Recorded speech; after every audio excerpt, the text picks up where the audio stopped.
من خبراء ومناقشات حوارية وفرص للتواصل مثل تقنية البلوك تشين والابتكارات في التكنولوجيا المالية والعملات الرقمية والاستدامات في التمويل ودور الذكاء الاصطناعي في هذا القطاع. كما أن هذا الحدث هو فرصة رائعة للتواصل مع المهنيين في هذا المجال، سواء كان هناك لتعلم شيء جديد لتبادل الأفكار أو لتوسيع شبكة العلاقات المهنية. نذكر الجميع بأنه سيتم الحفاظ على التركيز على التعلم والتعاون. لا يسمح بأي نشاط تداول خلال الحدث، والبرنامج يبدأ من الساعة 9 صباحا ويستمر حتى الساعة 6 مساء، مع استراحة غداء من الساعة 12:05 إلى الساعة 1 بعد الظهر. وفي خاتمة اليوم سنحتفل معا في حفل جوائز ويكي الساعة 5:30 مساء. وختاما ندعوكم للانضمام إلينا في حفل ما بعد الحدث في قاعة النجوم بفندق شانغريلا دبي في الساعة 6:30 إلى الساعة 7 مساء. أتمنى لكم مليئا بالإلهام والتعاون. Once again, thank you all for being here. We are excited to get started to make today an unforgettable experience for everyone. Let's dive and enjoy the Wiki Finance Expo 2024. Ladies and gentlemen, we will begin soon. Thank you, and I wish you all a great day.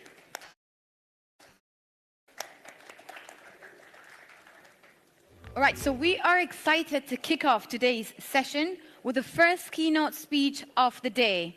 I hope you guys are all ready.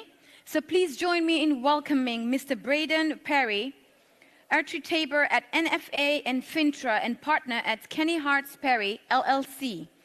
He will be addressing the important topic of navigating the regulatory landscape, enforcement, and emerging finances.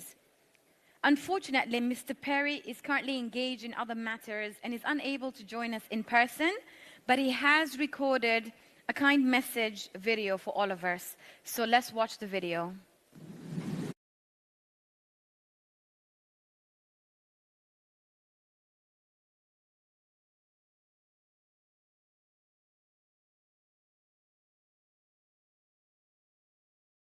Virtually with this crowd, and I'm a government investigative attorney working in a number of different areas, including financial innovation.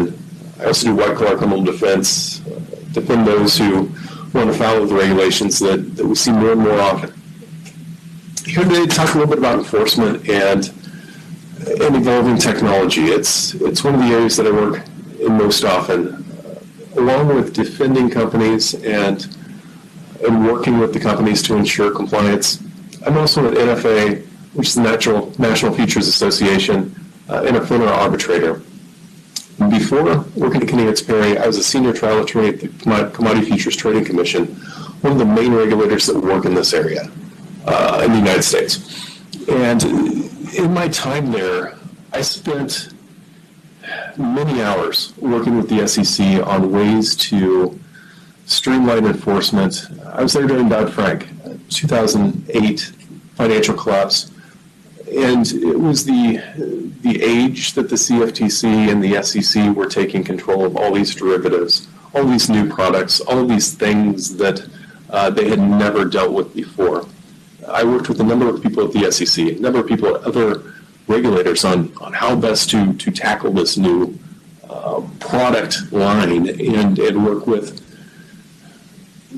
those that were in the industry, and never really had any good answers because, as we'll discuss in a little bit, innovation at times, and it could be traditional innovation, financial products, all the different things that got the economy in trouble back in 2008.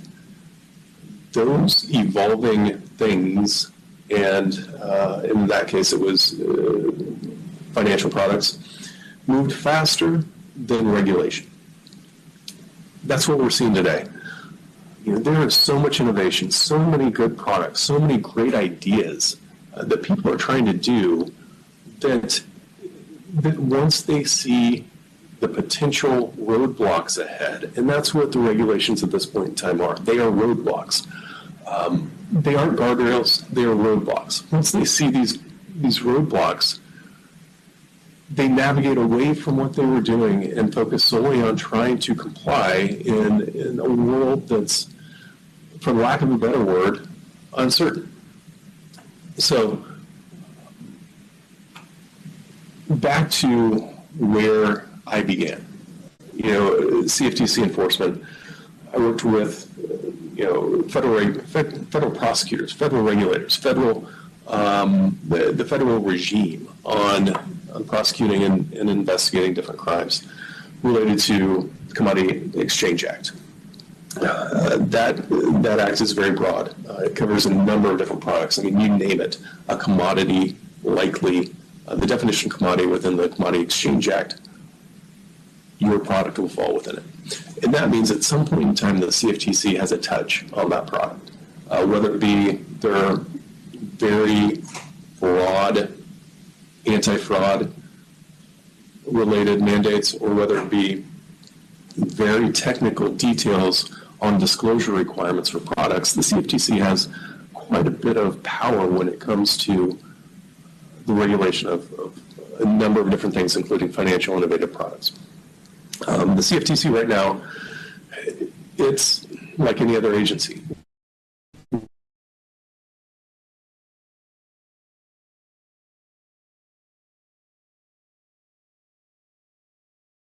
What it does is it obviously has a mandate to protect consumers, to protect the markets, to do the traditional things, but it's also expanding jurisdiction and trying to cover activity that is moving frankly faster than regulations can handle.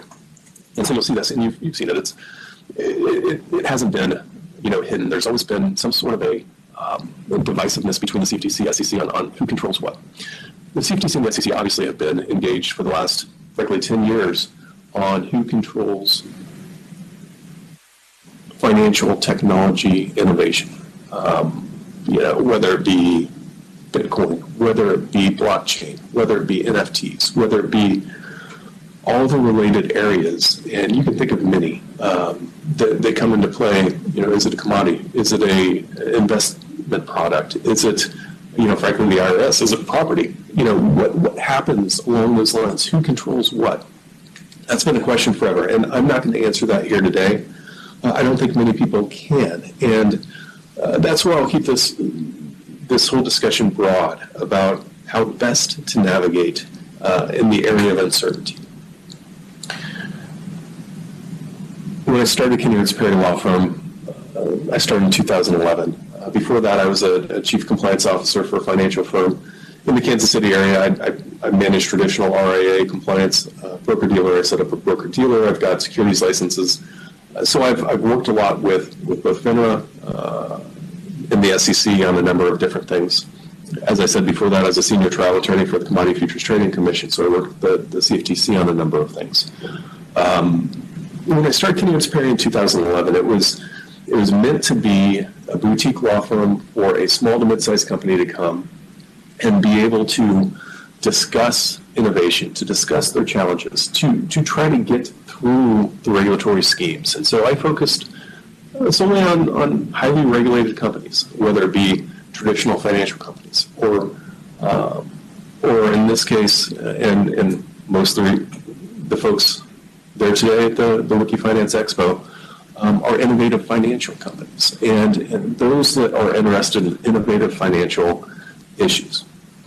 My first case in the area was roughly 10 years ago, and I dealt with a Bitcoin mining manufacturer.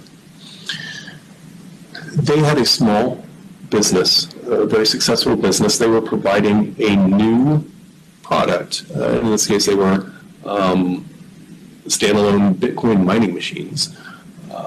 At the time, Bitcoin had been mined from graphic cards, those types of things, and this was a new technology. And they were successful in what they did. They had a client base that was buying at a regular pace. About the time complaints started coming in from consumers, the price of Bitcoin was rising. And those that wanted to get this new technology, there was a delay in manufacturing. They had too many customers. They had all these different issues of a small company becoming much larger much quickly. And they couldn't keep up. They had inquiries from attorney generals. They had inquiries from the FTC. In the end, they were sued by the FTC. And they went through a number of different things, regulatory issues, litigation by customers, all of these things, because the technology that they were building advanced too fast. And the technology behind what they were building also advanced too fast. The Bitcoin prices were rising. They had this great product that would beat the rest of the customers. They had a product that was very successful, but in the end, because their innovation advanced regulation, it became an issue for them. And focusing on a number of clients that have come to me, and they're like, Braden, how can we get through the regulation? This is what we want to do. We want to do X, Y, and Z. We want a dedicated exchange that we can do a number of different, very novel, fun type of issues for people to be able to buy and trade different things. And my answer to them is this is an awesome idea. Unfortunately, in the United States, there's regulatory regimes that are extremely broad that will likely cover this type of product, and you'll have to deal with that. And they're like, what's the cost? I tell them, generally for compliance related to exchange related issues, it's extreme. These are small, innovative companies, entrepreneurs, those that don't have a 7-figure legal budget, that are just trying to get to market in an idea that they have. And it's being stifled at times by an uncertain regulatory regime. It's one of the challenges that technology that disrupts things are facing. So all of these companies, some have been successful I've worked with, some have just thrown up their hands and said, I'm done. I can't spend hundreds of thousands of dollars on compliance-related issues, and have moved on to the next project, maybe outside of the technology space, and that's unfortunate. So how do you respond? How do you maintain an edge in a regulatory world that is stifling innovation? It's a question that I get asked quite a bit. Unfortunately, when there is innovation exceeding regulation, regulators go back to what I call is regulation by enforcement. It's not my term; it's a term that's out there, and it's something that's very scary to innovators, because you can work through a regulator's structure by being open, being honest, being transparent with that regulator. Here's what I want to do. How can I do it? That's not, unfortunately, the world that we're living in at this point in time. Regulators won't answer questions. They won't approve things. They won't give you a green light. And so you're speeding through a yellow light at this point in time. And you don't know if there's a cop next to you and he doesn't like that you're going through that yellow light. He doesn't like the fact that you may be speeding. He doesn't like the fact that it may turn red. And so he's going to pull you over, and he's going to try to find a way to give you a ticket. And unfortunately, that's what the regulators are doing these days. Regulation by enforcement. There are companies out there, and I've worked with some of them, that have done everything they can to comply, everything they can to be transparent, everything they can to be innovative in a world of uncertainty, in a world of regulation. And you know what sometimes they get? They get a CID, a demand letter, a subpoena for information. Sometimes they just get an enforcement action. It's one of those things that these companies will have to face. I don't want this to be all doom and gloom, because there are some companies that have done this very good. So what do you have to do to be innovative in a regulatory world. I think the main thing that I'd recommend is to be as transparent as possible. Although the regulators may not give you the green light, that transparency in defending any sort of action is key. You don't want to hide the ball. You don't want to try to slide through the regulations. You want to acknowledge them, know that there's a road block ahead of you, and try to get around it in a way that makes sense from the regulatory point of view. Also, engagement. I think that the industry itself needs to engage the regulators more than they have. At times there's kind of a hands-off relationship. That's not going to be the case, because if there is rulemaking and when it comes down, if there isn't industry say-so, it's going to be a stifling rulemaking that likely will curb some of the innovation that I see out there today.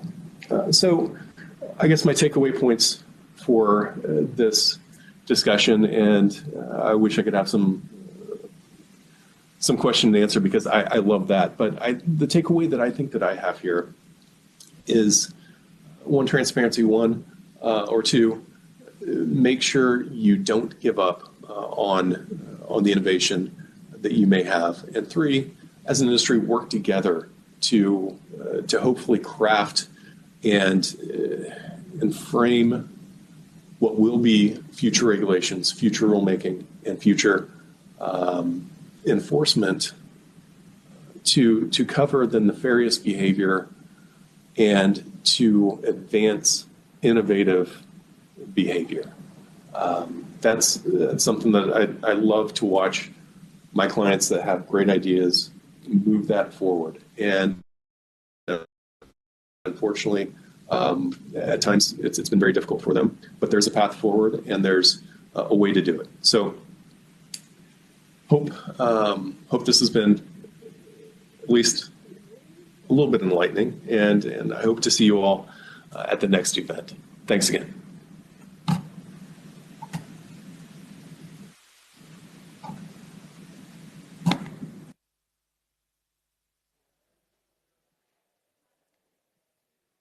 Ladies and gentlemen, I hope you guys enjoyed that.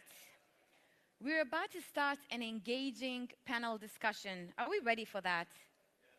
Are we all awake? Are we all happy to be here at the Wiki Finance Expo? Yeah, I love your energy. Please keep that up. So like I said, we're about to start an engaging panel discussion on a critical topic, ladies and gentlemen. It is new forms of financial crime and cutting-edge practices in anti-money laundering, the dual-wheel drive of regulatory policies and technology. We're thrilled to welcome our distinguished guests and panelists. Najma Nool, journalist at Bean Crypto. Round of applause, ladies and gentlemen. She will be moderating the discussion. We have Naushad Khadoun, lead trainer at FSI Mauritius. Hafid Ajmi, partner in regulatory and financial crime compliance, leader at PwC Middle East. Sebastian Hain, CCO at Mantra.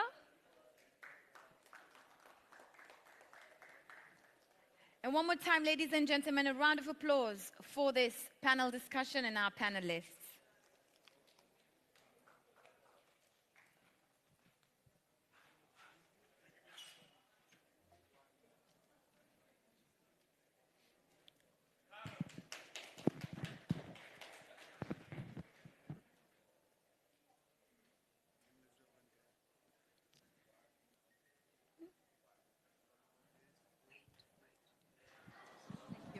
Thank you. Good morning, everyone. I'd like to extend a warm welcome to all of you for joining us today at Wiki Expo. My name is Najma Nool, and it's an absolute privilege to be here moderating this panel discussion on new forms of financial crimes and cutting-edge practices in anti-money laundering, the all-wheel drive of regulatory policies and technologies. So today we will be diving deep into the emerging risks and the ongoing battle between innovation and regulation in the financial sector, especially as it pertains to cryptocurrencies and decentralized finance. I'm also excited to be joined by an exceptional group of experts who bring unique perspectives on financial crime, anti-money laundering, and how technological innovation are shaping the future of compliance. Our amazing panelists, welcome all of you. And to start, could each of you introduce yourself and give us an overview on your background and your expertise in financial crime prevention? Thank you very much, Mrs. Najma. Good morning, everyone in the audience. Good morning, dear panelists. My name is Naushad Kidden. I'm from Mauritius, so I have spent 12 plus years working for the financial services regulator in Mauritius. And I also spend a lot of time training compliance officers, compliance professionals in the Mauritius International Financial Center. I have the chance to engage a lot and contribute a lot when it comes to building the compliance culture. And I look forward to interacting with the rest of my panel members and to potentially answering questions from the audience if we have time, don't we? Thank you. Thank you. Good morning, everyone. My name is Hafed Ajmi. I'm a partner in PwC.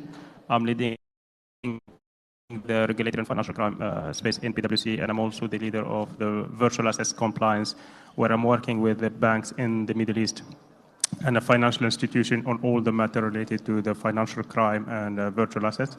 I have been for the region for quite a long time, since 2011, and before that in North Africa and in Europe. So happy to join on this panel and provide insights on all the matter related to virtual assets. Thank you, Hafid. Sebastian, please.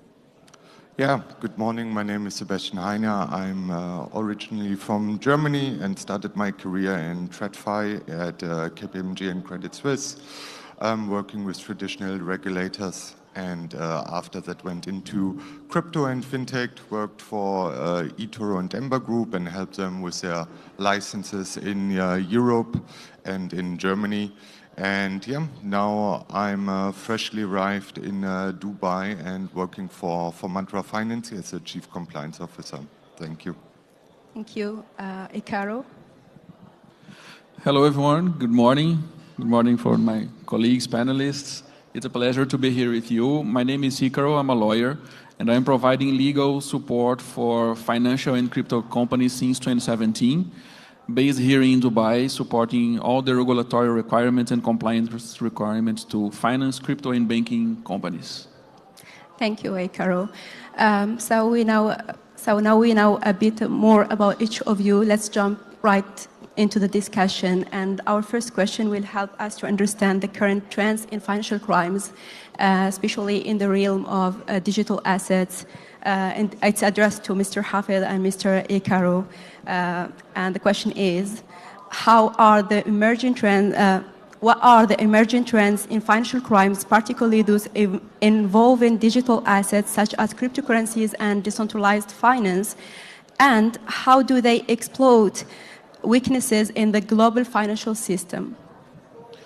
Well, I would say that the trend is the same since the beginning of the crypto industry, that is money laundering. Actually, using crypto to money laundering is still the biggest crime. It's not the biggest use, but when we search for crimes happening on the crypto space, money laundering is the biggest one, and then we have scams in, let's say, B2C solutions, on retail solutions, but the money laundering is still the big one. Crypto, I would say that the first time that crypto came to the traditional media was with the Silk Road situation, and it was that platform being used to transact illegal services and illegal stuff being paid with crypto, because this is actually something back that time that the regulators were not aware. It was something very new, and still today AML is something, money laundering is something still happening in crypto, way less than in the beginning because of the knowledge of the regulators and the law enforcement agencies increasing in the space. But I would say that it's still the biggest, if we look for crimes, money laundering is the biggest one. And they rely on lack of knowledge and information asymmetrics. That's the basic. But it's decreasing because the regulators, as we can see, in all crypto events all around the world, the regulators are present. When we went to crypto events like back in 2017, 2018, 2019, we had only crypto degens. But now the regulators are in place, and they know crypto, and they are users. So I think that it's the main reason why the criminal use is reducing, but still based on lack of information and knowledge. Amazing. Hafid? Yeah, so look, the financial crime which involving digital or crypto has evolving rapidly now. And criminals are using or are taking advantage of the technological vulnerabilities and the regulatory gaps to use as a means for financial crime, as I said, money laundering, but there are also certain emerging risks that we have seen of use of the crypto. We have seen a lot of fraud online or cyber crimes, fraud, which all that's what's happening. There's digital scams now happening or investment scams, which are attracting more now the investors, and criminals are using this to make fraud and to use that at fraudulent activities. All we see, for example, the Bitcoin now is crossing $100,000. And this is an opportunity for any investor to invest on that. But the criminals that are using this now as a means for financial crime. So that's one aspect. The other aspect is market manipulation or the volatility of the prices, which there are techniques like pump and dump schemes, which used by the criminals to change or to inflate the price of the crypto. And that's used also as a mechanism for fraud. Amazing. On top of that, we have used a lot of data privacy issues when using the data related to customers or any types of other scams that we have seen on the fraud. Now, all of this have been used by the criminals because of the lack of the clarity and the gaps in the regulation, but also because of the technology base where there is an advanced technology which not followed or the regulator has been outpaced by this technology advance. So that has been basically the major gaps, and we have seen a complex financial crime, a complex fraud happening in the region. Amazing, thank you all of you. So now we know a bit more about the trends in financial crime. Let's shift our focus to the role of the regulatory bodies and international collaboration. Nushad and Ekaro again, could you share your insights on how these entities are addressing emerging financial crimes and the challenges they face in balancing innovation with strict AML measures? Okay, so I'll go first. So I think if there's one thing that's for sure with respect to innovation, and as Hafed correctly mentioned, was there's always a requirement now to innovate, whether you're a legacy player, whether you're an innovative player. If you don't innovate with respect to market demand, with respect to seamless experiences, fast-paced transactions, you'll be left behind. It's a competitive world. Having said that, I think everyone, whether you're a legacy player or an innovative business when it comes to financial services, there's always the intention to come to the market with clean hands. And it's also a question of people trying to abuse of the services of service providers that come to the market with clean hands. But thankfully, I think there's a lot of value when it comes to regulators being somewhat forced to have powers for exchange of information, because it's one of the recommendations, or should I say the international standards created by the Financial Action Task Force. As a regulator, as a country, you need to have the ability to share information internationally. And that, is something I think most, if not all, regulators manage to do. So having said that, I think through the exchange of information, regulators and law enforcement authorities are not left in the dark. And when they have the right information, they are able to really come up and approach financial institutions and hold them to account. I'd say that with the ability to secure evidence and secure information to be able to approach financial institutions or regulated persons that have probably gone wrong when it comes to providing services or happen to be victims themselves of money launderers, the law enforcement agencies are in a better position. But I also think there's a lot of work that regulators and even governments have to do when it comes to financial literacy initiatives, because when consumers of financial services themselves are careful enough, I think they'll be able to take the necessary precautions to make sure sometimes they are not the victims or contributors to whatever may be happening. But let me just mention as well, we have some compliance officers with us, such as Sebastian himself, and Icaro helps a lot of them, and so does Hafed. Compliance officers, their competencies also counts a lot, so I think people are trying to train themselves to help regulators achieve their overall objectives, and which is combating financial crime. Amazing. Mr. Icaro? Well, in my opinion, I think that the regulators, they are time by time doing each better, mainly on the exchange of information, as Mr. Naushad mentioned. We saw I'm from Brazil, and in America, in South America and North America, there are already agreements between law enforcement agencies for exchange of information, and this is the first step on an international standard, because it was back a few years ago somehow easy to go and commit a financial crime in one jurisdiction, and then you just move your operation to other jurisdiction, you stay there for 3, 4, 5 years, and then you go to another jurisdiction, because it was hard and difficult for the regulators to exchange information. And this idea is being more, I would say, used between the regulators on an international level. And in the local level, something that is actually happening very fast when we look for crypto crimes is local teams inside of the regulatory bodies and the law enforcement agencies deeply trained on financial crimes. And the interesting part is that they are not only trained on the law, on how to fit this situation under our criminal law in one or other country. They are being deeply, deeply trained on the tech itself.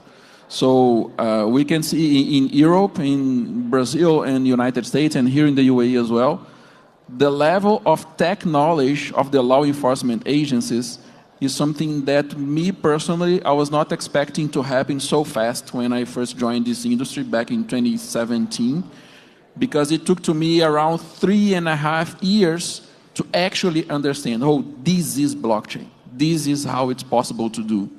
And when you understand how the thing works, you understand what you can do for good and what you can do for not so good.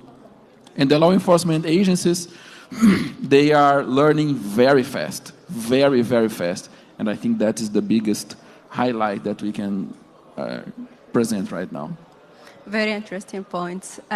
Building on the discussion of regulatory efforts, let's turn to the role of technology in fighting against the financial crimes. Sebastian, could you start by sharing your thoughts on the most effective innovations such as AI, blockchain analytics, and machine learning? And Hafid, I also wanted to hear your perspective on that, please. Yeah, thank you. When thinking about innovation in AML and blockchain, we have seen different layers. Basically, I would categorize it into 3 layers that we've seen so far.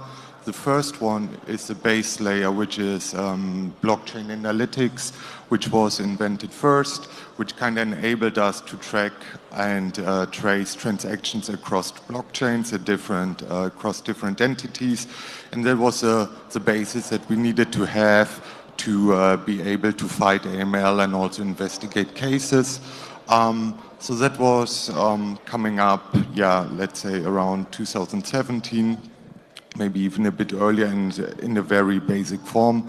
And then, and then afterwards, now as we got AI to analyze big data sets, we can actually use AI to look for patterns in these big data sets. Because if we think about it, blockchain is a big database. It's usually a public database.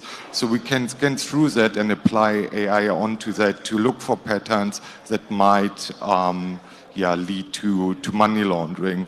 And once we have defined these patterns and identified them, then we can validate these statements with exchanges or blockchains such as us to validate if these patterns that I detected are actually an indication of money laundering. So AI is very useful for that big data analysis and also more of a post analysis of transactions that already happened, but with that knowledge then we can prevent AML or money laundering in the future. And machine learning is a little bit different in my view, just because it's very good in analyzing patterns as well, but we can use it a bit better to prevent money laundering, especially through adjusting thresholds relatively quickly to emerging trends and patterns that we see on the blockchain. So for example, if we see hacks or scams, as mentioned before, using a certain service, and we can adjust our thresholds and our patterns using machine learning. Hafid? Look, Thank you. with the high volume of data now, which we have seen in the world, technology is a must that should be used to mitigate the risk or to prevent and detect the risk of the financial crime or the complex financial crime. My colleagues here, they have basically reiterated the use of AI. Yes, it's the use of AI or the algorithm of the AI with a high volume of data. It's helping to understand the trend of the data, the historical data, what are the trends, but also it helps to predict what the customer will do or what types of transactions. So it's a predictive analysis, and it will help to understand what are the future trends and basically tune based on that. That's the aspect. But there are also other blockchain tools that they are used in the transaction monitoring, for example, to understand what are the risks in the transaction monitoring, where this transaction monitoring is happening through the blockchain. So your current system of transaction monitoring cannot be used because the limitation of the system. And that's why you have to use basically the blockchain tools available on the market to screen or to monitor the blockchain activities to understand what are the risks there on this. Now, there are also the digital identity, which is used now as a digital to verify the customer and to complete the KYC requirement for compliance and KYC requirement. So that's have been used. There are also other use of technology where they have the behavioral biometrics, which used predominantly for real time and to understand what is the behavior of the customer when he's conducting the transaction. And this behavior is related to the typing speed, for example, or any activities related to the gesture or the mouse change. So that's all the patterns have been now used especially in the digital world, to detect and to prevent the fraud or to prevent the financial crime aspect. Amazing, thank you very much. So these technologies are fascinating in their potential to fight financial crimes, but let's also turn to talk about the real-world application of these technologies or innovations. Nushad and Sebastian, can you please share examples where regulatory policies and technological solutions have been successfully integrated to combat financial crimes? Thank you very much, Mrs. Najma. I think one thing for sure that's correctly mentioned by Hafid just now was it's the fact that regulators themselves have equipped themselves with blockchain analytics tools, maybe commercially available, but I think they've made sure to have the right tools in place to be able to follow transactions. So that's one thing for sure. I think transaction monitoring is key. Regulators are not going to be here to conduct the transaction monitoring themselves, but they're going to want to make sure that, first of all, the regulated financial institutions or virtual asset service providers will do it themselves. But secondly, if they need the information to be able to conduct potential inspections, investigations, or enforcement actions, they have direct access to information to be more prompt when it comes to their response. We've noticed quite a few countries when it comes to transaction monitoring as well, at the level of central banks applying a level 2 transaction monitoring. We have the Netherlands as an example, connecting, I think, 5 of the biggest banks.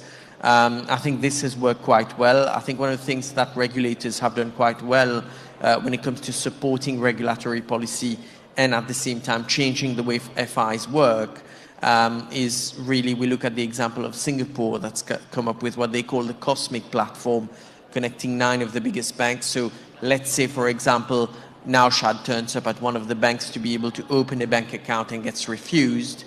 This information is pinged to the rest of the 8 banks connected to the same platform.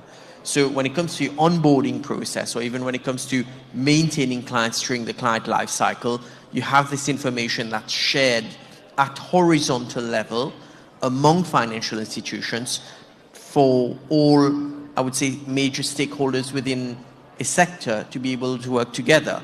And I think such technological advancements are necessary, and only technology and modern tools will be able to do that because of the volume of data once again. Great insights. Sebastian, please. Yeah, based on my experience, I mean, I can definitely second what Naushad said, but especially in the sense for investigations, I work with the police and regulators, and they're using more and more the blockchain analytics tools because they have to, first of all, but they're also getting better, and it provides them a different angle in tracing financial crime or other crimes online, because a lot of these crimes nowadays have some added factor of blockchain. Maybe the payout of the crime happens in crypto, or there's some other connection to crypto. That's why I feel like it's an essential tool nowadays for every investigator and every regulator. So I definitely think there's going to be an increase in skills that the regulators, the police, the state attorneys are going to acquire, or already have acquired to a certain degree, to be able to use the blockchain to their advantage. So blockchain analytics is one, and then second of all, I think the travel rule is also quite a decent example. It's not rolled out in every jurisdiction just yet, but we've seen it in or being live in countries such as the UAE, Switzerland, Japan, etc. It's now going to be live by the end of the year in the EU, so that's going to be a big thing. And there was a need for new technologies to be supporting that specific regulation, because the current tools that we had before that weren't able to send information from one exchange safely across to another entity. So that was very important to have that innovation to be able to comply with that rule. And I'm also thinking we're going to see way more of that, just because, I mean, what blockchain enables you is real life surveillance and data availability, so you can use it to manage risks like exposures, and we see that from central banks that they get more interested in how much crypto do the banks have in their portfolio that they have to surveil, and can we find a solution to report that in real time to the central bank. Amazing. Thank you very much. Hafid, let's delve into how the financial services landscape is evolving with the rise of cryptocurrencies. Could you start by discussing how the industry is adapting and the new risks that are emerging as a result? Well, the financial sector landscape is facing now a paradigm shift in terms of how the global financial service is conducted. And this is driven by the consumer expectation. So the consumer is expecting more a digital service, a smooth service. By the high competition, a lot of entries into the financial service from unregulated entities providing regulated product. We have seen a lot of fintechs now providing regulated product like payments from the central bank, And also, there are a lot of now soup up which providing financial services. So the traditional way of banking has been facing a lot of shift. And we are talking more now as a banking as a service. You don't need to go to the bank to conduct any activities. You can conduct this from your mobile. And with this change on the digital and the change of technology is coming more expensive risks, as we discussed. So the banks are trying to accommodate all the change of the digital, digitize their service, providing digital services, smooth customer experience. We have seen a lot of banks now, digital banks, 0 branches. All the banks is on the app. There are certain telecom operator providing payment services. The use of the blockchain on the transfers and the use of the virtual assets basically for transfers of the money. We talk about the central bank digital currency, and then the regulator now they're using digital service or virtual assets for the transfers. So that has changed the whole landscape of the financial service across all. Now this change, as we said, it's coming with more and expensive risks, which change the whole risk taxonomy or risk universe with a greater financial crime, with cybersecurity, with fraud, with data privacy, data breaches, or the virtual assets risk, the market manipulation, the liquidity risk, the operational risk. So it's a new area. It's a new area of technology which we are surviving right now, and it's a new risks that the financial institution has to shift that mindset from a traditional banking to the digital way of mitigating the risks. Fantastic. Sebastian, what are your thoughts on that? Yes, thank you. I absolutely agree about the liquidity and the operational risks. Because everything that we love about crypto, that it's fast, that it's available 24/7, also has a risk side of things. So in regards to liquidity, the classical bank run that we have seen in the past with some banks will happen in the future. If it happens, probably way quicker. So let's say a bank that's connected to crypto has to manage their liquidity very different than a traditional bank, just because you can get money in and out very fast.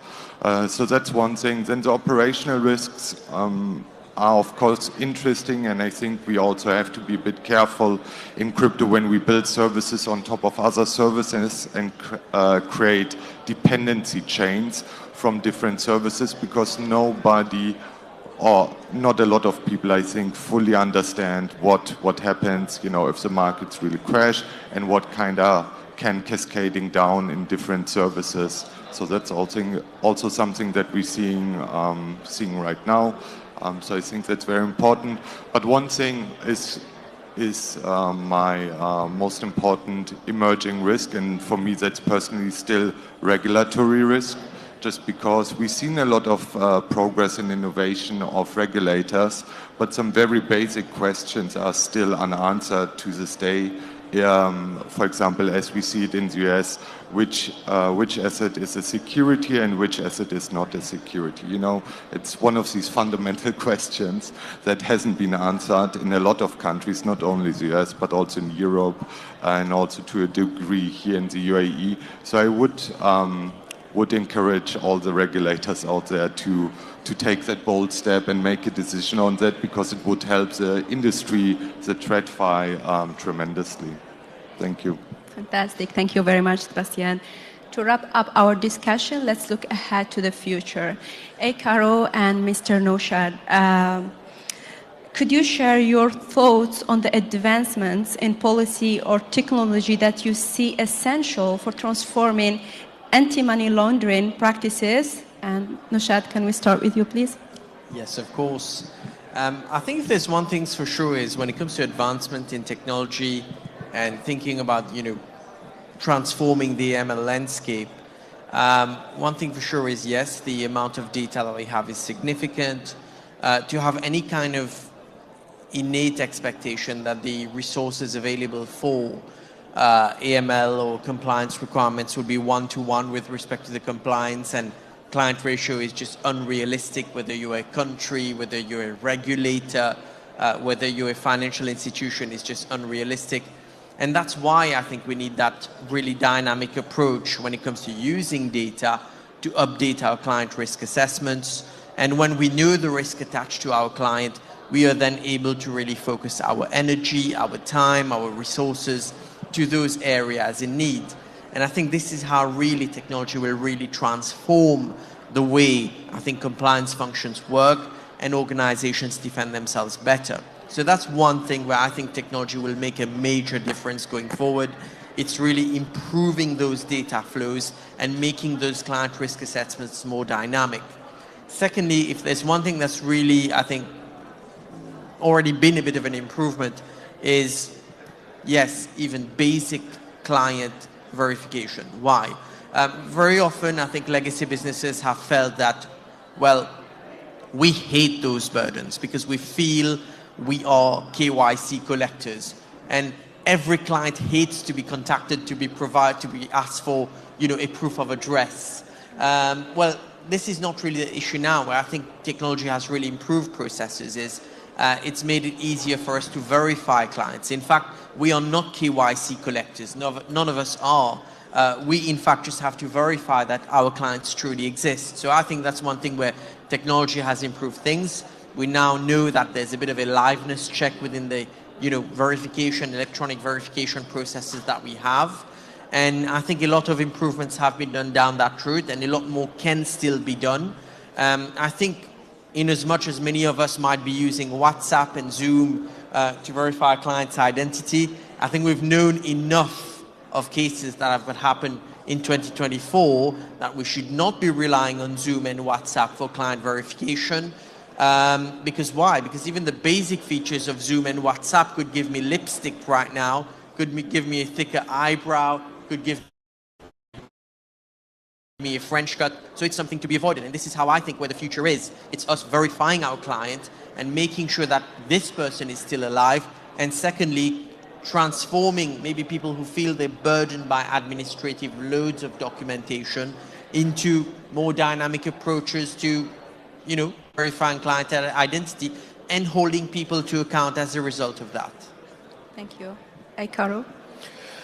Well, in my opinion, I think that the future advancements that we need to have in order to more effectively act against financial crimes and money laundering and scams are an update or an upgrade on the relationship between the law enforcement agencies and private entities, but on a type of private entity that we don't have, at least formally, until nowadays. Because thinking on the financial crime, why do the financial crime happens? Because there is an economic reason and an economic advantage to commit this crime. And to investigate, to go on and to punish, it's very complex. Because people doing those crimes, they are very smart. Sometimes the crime structure is just simple, but the execution is made by very smart people. And it's just impossible for all the governments or for the society to rely only on the government to combat, to act against those crimes. So I think that it will be interesting if we had some level of partnership between governments and law enforcement agencies with private investigation companies.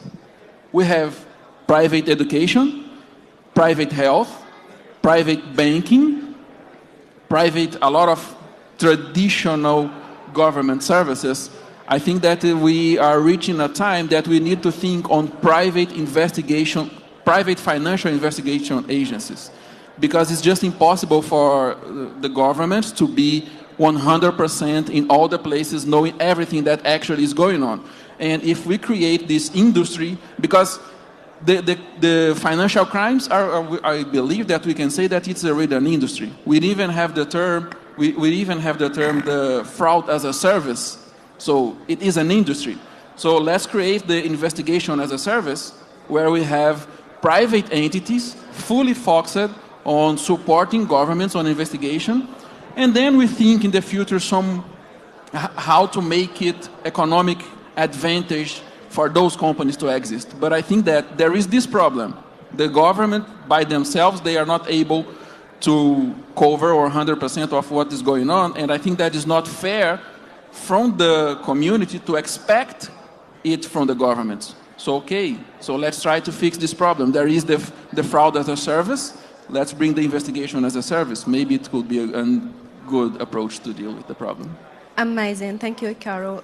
Thank you for our amazing panelists and speakers for sharing your insights and expertise with us today. It's clear that as financial crimes continues to evolve, we must stay in the head of the curve with both innovation and regulations.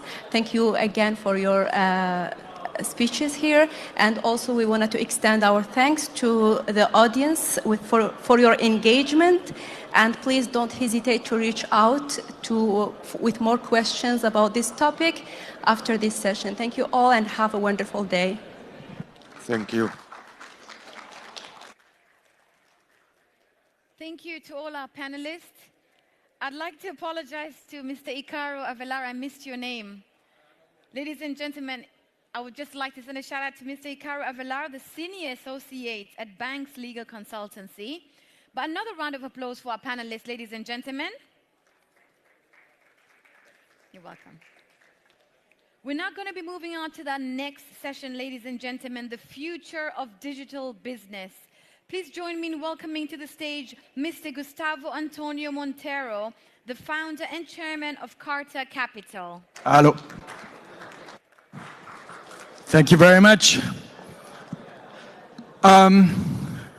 This is a kilo of gold. What do you mean 10 minutes left? It's 15 minutes. So this is a kilo of gold. Gold this morning is $2,600 an ounce. This is around $90,000. The person that will ask me the toughest question will take this home today. It's right there. All right. We're going to talk about the future of digital finance, which is a very, very long topic, and I'm going to have to cover it in 10 minutes. I am Gustavo Antonio Montero. Ich bin Schweiz. I'm Swiss. 35 years in the financial world, 10 years in digital assets, ex-bank CEO, board of directors, and I teach at several universities today. But it's always interesting to know what kind of an animal you have talking to you. I'm not only all that.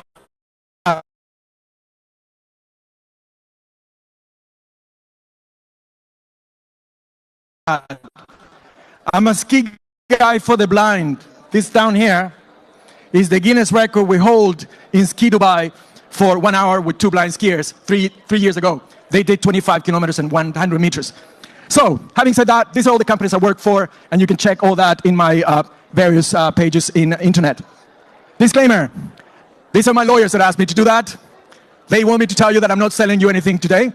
It's important because this is part of what we live here every day. Thank you, Gordon, for pointing it out. All right. So, the agenda. I'm a professor, so I speak with agendas. The context today, what are we living today? The practical study. I'm going to show you one case study in digital finance, and then hopefully we have time for Q&A. So what's happening? Last week, BlackRock, the biggest asset manager in the world, said that Bitcoin is a global monetary alternative. This is the biggest asset manager in the world saying that. The crypto industry is now over a value of over $3 trillion, 3% of the global economy today, massive. And in the last 14 days, $9 billion have moved into stable coins. So there's something happening here. You all have to listen and be very careful about it because it's going to change the world. These are the world leading companies investing in digital assets, namely crypto. Digital assets is much bigger than that. BlackRock, Vanguard, Fidelity, State, Morgan Stanley, JP Morgan, all these chaps are now investing in this space. The list is much longer, but look at what it says. Can you see what it says down there? You cannot read from there. It says that France GDP in 2023 was $3.7 trillion. Look at the size of BlackRock. At least 2 times France. That's the importance of this. Why are we here? Why are we in Bitcoin? Why are we in digital finance? Because in 1971, Richard Nixon broke the gold standard. In the gold standard, we had $1 for so many grams of gold in Fort Knox. When he broke that, he told every single central bank in the world, print money, print as much as you want, which created a whole mess in which we're in right now. The biggest one I remember of is 2008. Remember when Lehman Brothers went down? Does anybody remember here this? Lehman Brothers, down. That was really the catalyzer of what's happening. When that bank went down, everything changed completely. We knew now that banks can go broke because of the current financial system. But when this was happening, these two guys here at Stanford University were inventing blockchain. They were working on something completely different than what we're using right now, but they were doing it in 1991, and that is why we have the technology today. I had the chance to speak to one of these chaps a few weeks ago at a conference. I'm very proud of that. So, in 2008, huge financial crisis. Does anybody know here who Satoshi Nakamoto is? You. I love that. Some people say it's me. I can confirm it's not me. I'm not Satoshi Nakamoto. I would not be speaking to you here today if I was Satoshi Nakamoto. That guy used blockchain technology to create the first coin. You all know about it. Bitcoin, they're now over 30,000 in the world today. That is what's happening. So the question is, are you late to invest in this industry? Are you too late? Not at all. I think that having the industry value less than 3% of the global GDP of this world puts us more or less here. That's where we are in this industry. So we have about $97 trillion growth that we can do with this industry. Interesting, huh? We have many applications of what we call distributed ledger technology or blockchain, easier for you to remember, in the world. Cross-border payments, securities tokenization, insurance, a lot in the regulatory and compliance. The chaps speaking before me were talking about that. Smart contracts lending, trade finance, digital identity, and down there, you see tokenization of assets. That's what we're going to talk about today. So, this context is driving new applications. The context I explained to you before. And some of them is real-world assets tokenization and stablecoins. Those are two areas that are being very strong right now, growing in this industry. What is real-world assets tokenization? For a lawyer, it's just the process of taking something as valuable like a piece of a building, some gold, copper, whatever, and transform it into a token, legally linking the two parameters. And what is a stable coin is simply a token, or a crypto if you will, that is pegged to an asset. Gold, silver, whatever you want. You have a price that is blocked against an asset. That is what we're going to talk about very quickly today. So, let's look at a real company. And that's why I put the disclaimer. This is our company. We just started this 1 week ago. Actually, we started a year ago, but since 1 week is actually a real situation. It's called USDR Commodities. It's a BVI company that is doing all this process. USDR Commodities purpose and vision. We want to be the most innovative gold mining asset company using blockchain and stablecoin infrastructure. We're linking directly the gold to this, to blockchain. That's why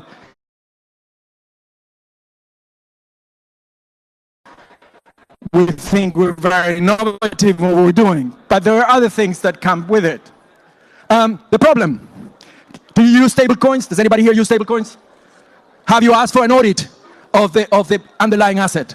I have, never had it. Never got an audit of any of the various stablecoins we're using right now. Someone told me that there are. Bring them to me, please. We don't know what's behind these companies. Then, when extracting gold from the ground, there are major environmental issues. We need 100 tons of rocks crashing to take 1 ton of gold out. You can imagine the problem for the environment for that. We use acid and all kinds of other things. Also, transporting gold is a hassle. Have you ever tried to transport 1 kilo of gold from Bolivia to Switzerland or to Dubai? You need an airplane, you need a private airplane, you need a whole bunch of things that are complicated to do. Storing gold is expensive. Banks are charging up to 1% for the gold you store in a vault. Very expensive. And storing gold is risky. Did you hear about Credit Suisse? Do you all know what happened with Credit Suisse here? The second largest bank in my own country, it disappeared. What do you think that happened to the gold that was in the vault of Credit Suisse? I'll tell you the truth, nobody knows. That's the reality. Quite complex as an issue right now. So all these reasons are problems that we're trying to solve at USDR Commodities. The solution is to create a stable coin backed by audited, certified physical gold in top jurisdictions. We have mines in Canada, Australia, Chile, and New Zealand. Only top jurisdictions. The ones where if you buy a gold mine, you know the government is not going to take it away from you. Gold is stored in ground unless investors want it. We're not intending to take the gold off the ground because it's already in a vault. And it's the safest vault you can have, in-ground vault. Why now? Why do we do this? Because as the chaps before said, we are at a paradigm shift in the financial world. The financial system we have, which is broken, totally broken, is being replaced by the new financial system, by the digital financial system. This is going to happen, is happening quite accelerated, and the fact that Donald Trump was elected in the US, as you all know, is accelerating this dramatically. As a matter of fact, have you heard that Donald Trump wants to have a reserve in cryptocurrencies as part of the US government balance sheet? Have you heard that? That's huge. It's amazing. Then we are very well on our way to crypto mass adoption. You saw all the companies that are buying crypto right now. To me, that is very much on its way. So, do you see it says, you cannot see that. It says there is no way back. Can someone see that? There's no way back, the last sentence? Well, it says there's no way back unless you turn off the internet. That's why the funny face. That's a question that was asked to me last week by one of my students at a university. Professor Montero, can we stop the whole thing with crypto? Yes, very easy. Switch off the internet. Now let me ask you, can you live one day without internet? All of you here. One day, yes. One day, you can live one day, but that's it, all right? So that's why we cannot stop this.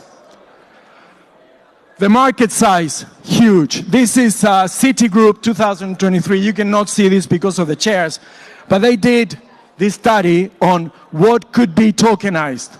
We can tokenize pretty much anything we have in the world, and there is, in this graph, you have in excess of $200 trillion worth of a market for companies that are tokenizing assets. The market is actually humongous. Competition for us, for USDR commodities. Yes, every single stable coin in the market is competition. The combined market value of stable coins today is around $130 billion. But they have all kinds of problems. The key problem in red there is that there are no standard audits for underlying assets of stable coins. It's very difficult to get them. I said, if you find them, bring them to me, please. And in blue I put there, but if you want my honest answer about competition, there is no competition. When this industry is only worth 3% of the global GDP, we have 97% to growth. There could be multiple stable coins and there will still be no competition. The USDR business model, what we're doing, we're charging transaction fees. We are charging people that need the gold out of the ground money for futures, lending services. We probably will issue a meme coin. Do you know what a meme coin is? All right. We will probably issue a meme coin against probably $1 billion. We have $16 billion worth of audited ground gold right now signed with USDR community. We're probably going to use 1 billion to create a meme coin in the market, which I'm sure is going to be very successful because the majority of meme coins in the market do not have any backing assets. So, as I said, we have mines in Canada, Chile, and Australia. New Zealand, we also have some, but it's less likely at the moment. The team of this company, 5 top professionals, auditors, bankers, etc., mining engineers, computer science people, all people with gray hair like me. There are no children in the room in my company, all right? It's very, very important. I get every day a 17-year-old kid telling me, give me your money, I'll make you 10,000% a minute. All right? Would you give it to him? I won't. But here, you only have seasoned people. By the way, if you contact me, you can get the full information on the team backing this. So where do we go from here? We have signed with the first gold mine. The BVI company has started the pre-sale just 4 days ago in the BVI, so they're selling their own tokens.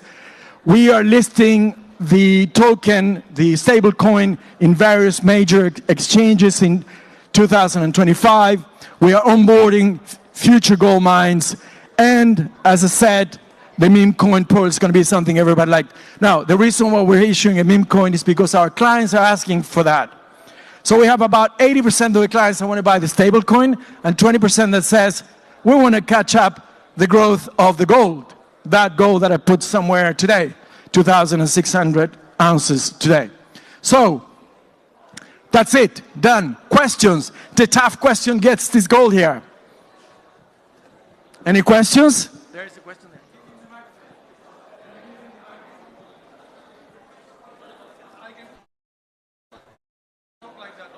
I don't hear. Can you hear me? Yeah, go ahead.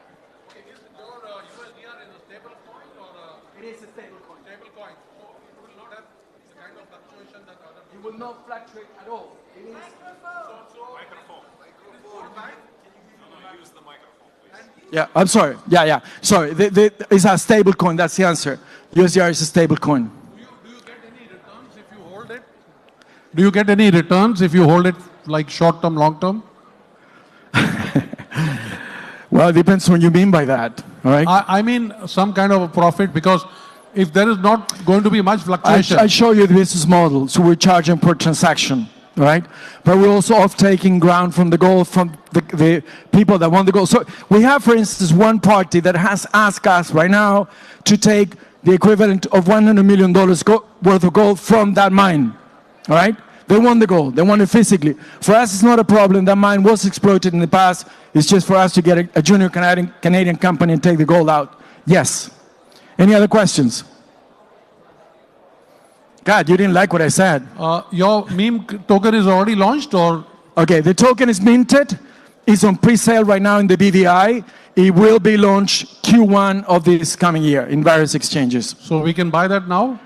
But you need to buy from the BVI company. We're not selling anything in Dubai. I can give you the information. Please. Without any problems. Thank you. She wants me to cut it. One last question. Yes, there is one there. Very nice presentation. Thank you so much. I'm just want to point out the slides about the team that you said it's all grown person like you is a gray hair. Yeah. But the point is that why don't you use the youth, which are so useful right now with these good technologies? Of course we use them. We hire them to do our technology. I'm saying the governance. The governance of a company is the most important thing of a company. By the way, you win the gold. That's Really? a good question, yeah.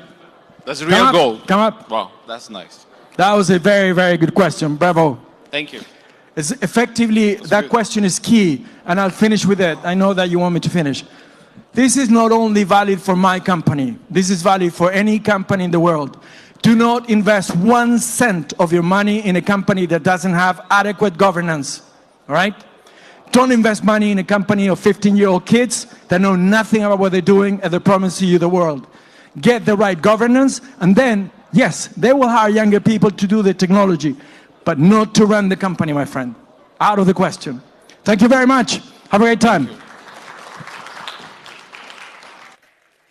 Thank you very much, Gustavo. I hope you guys enjoyed that. Please, if anyone has any further questions, Mr. Gustavo is here. Feel free to ask him as many questions as you like. Ladies and gentlemen, we are going to be moving on to the next session, and we are honored to have Dr. Mohammed Damak, the Managing Director and Sector Lead for Financial Institutions and Global Head of Islamic Finance at S&P Global Rating, to present recent trends in digital bond space and key challenges and future opportunities facing the market. Please join me in welcoming Dr. Mohammed Damak on stage. All right. I don't have any gold to offer, but I'll be equally happy to take any tough question. So over the next maybe 10, 15 minutes, I'll take you through what's going on in the digital bond space, which is one of the use cases of the tokenization of real world assets. I'll talk to you also about our stablecoin stability assessment. And finally, I'll end up with shedding a little bit of light on how we look at these instruments from a rating perspective. Digital bonds, in the last 12 months, we've seen more than a couple of $1 billion issued by issuers from different spaces tapping this nascent market.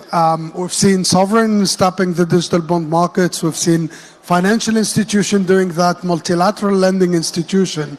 And the end game ultimately is how to disrupt a market that is worth today more than $100 trillion.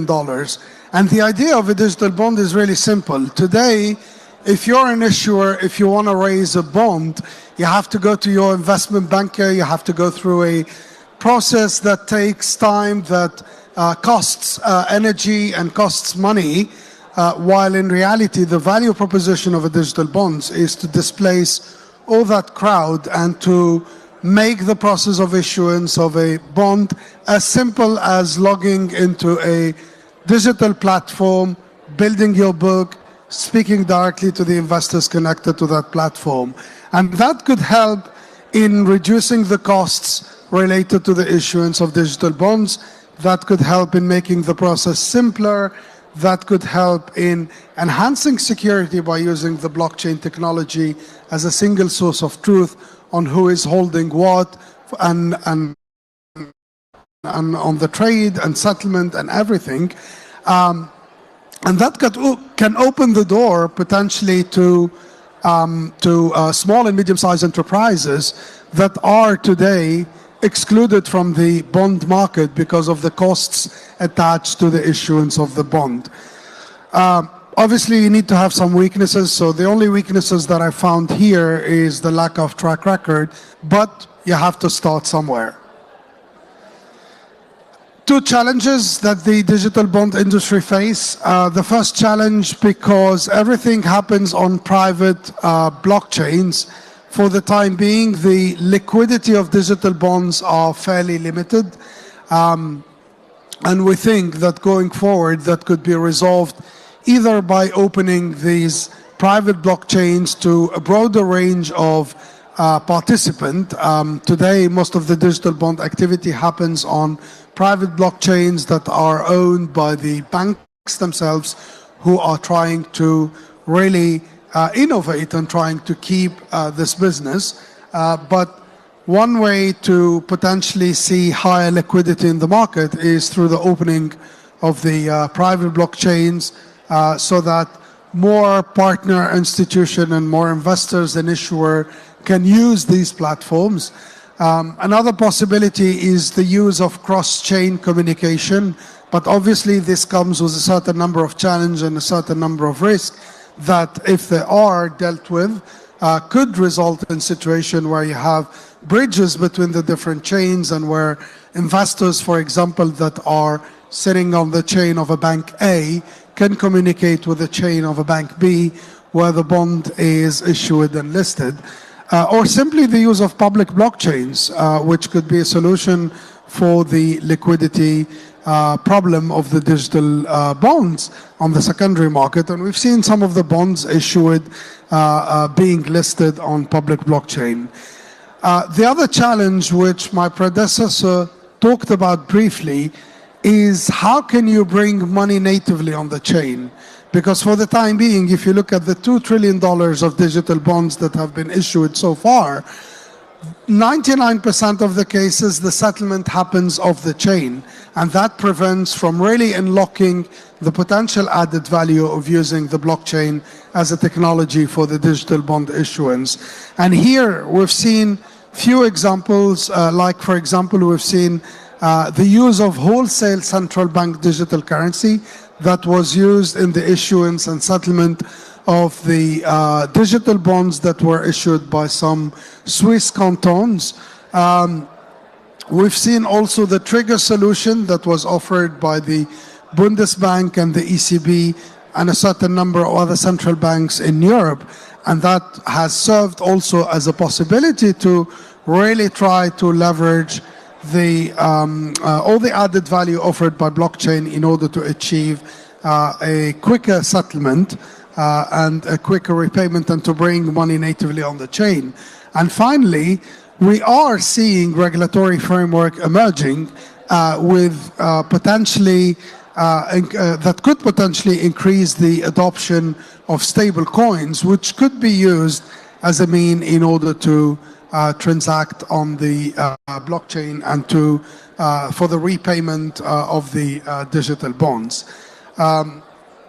Where I agree with my predecessor is that for the stable coins, for the time being, given the lack of regulatory environment, adoption has been below potential.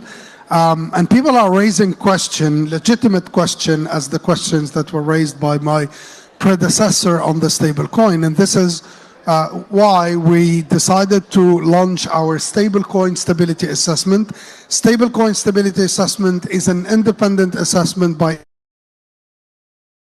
S&P Global Rating with regards to the capacity of a stable coin to keep its peg to the fiat currency.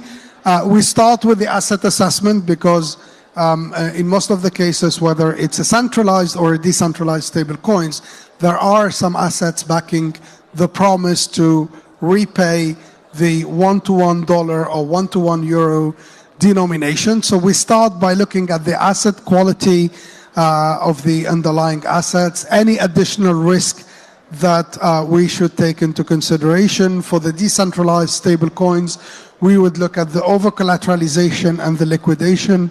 DAI is an example, or USDS now. And then our asset assessment is on a scale from 1 to 5. 1 is when the assets are of the highest quality. 5, if we have doubt regarding the stability of the market value of the assets. And then we have 5 adjustment factor: governance, legal and regulatory framework, redeemability and liquidity, technology and third-party dependency, and track record, which could result either in a neutral adjustment or a negative adjustment. And we decided to calibrate the methodology this way because if the assets are of a weak quality, then obviously you can have the best governance in the world, but this would not change the balance of risk. Here you can see the stablecoin stability assessment that we published on the top stablecoins. One of them is missing here, which is USDM, for which we have a score of 3. But as you can see, for USDC, for example, we have a very strong asset assessment. We have a negative adjustment, which leads to an overall strong assessment.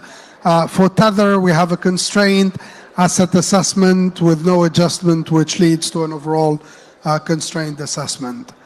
Now, a final word on how do we look at bonds from a rating perspective, the digital bonds from a rating perspective. So here, the first question that we ask ourselves as analysts is whether the money is going on the chain or not. If the money is not going on the chain, and if there are backup mechanisms for the bonds to that could be triggered, if there's any failure at the technology level, then in this case we assign our rating using the applicable criteria, for example, financial institution or sovereign ratings. if the money is going natively on the chain, then here we have a case-by-case approach whereby we try to assess the incremental risk coming from the use of, I don't know, wholesale digital, central bank digital currency or stablecoin or any other denomination that could result in additional risk for the digital bond investors, and that we would assess on a case-by-case basis.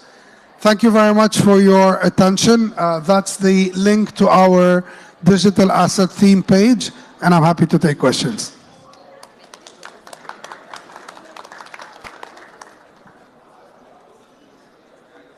All right, looks like there's no questions.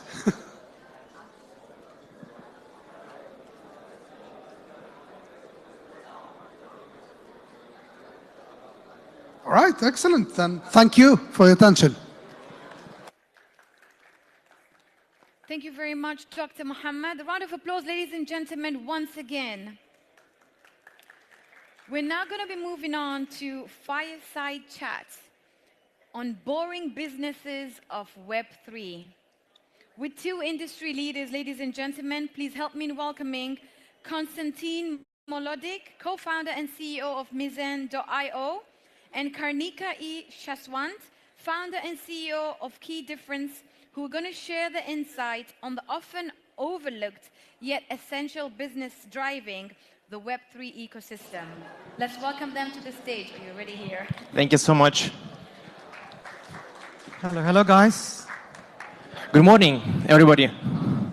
So what do you think? I'm very bullish about everything that we've just heard for the previous several pitches. I believe that we're really very early in terms of the crypto adoption.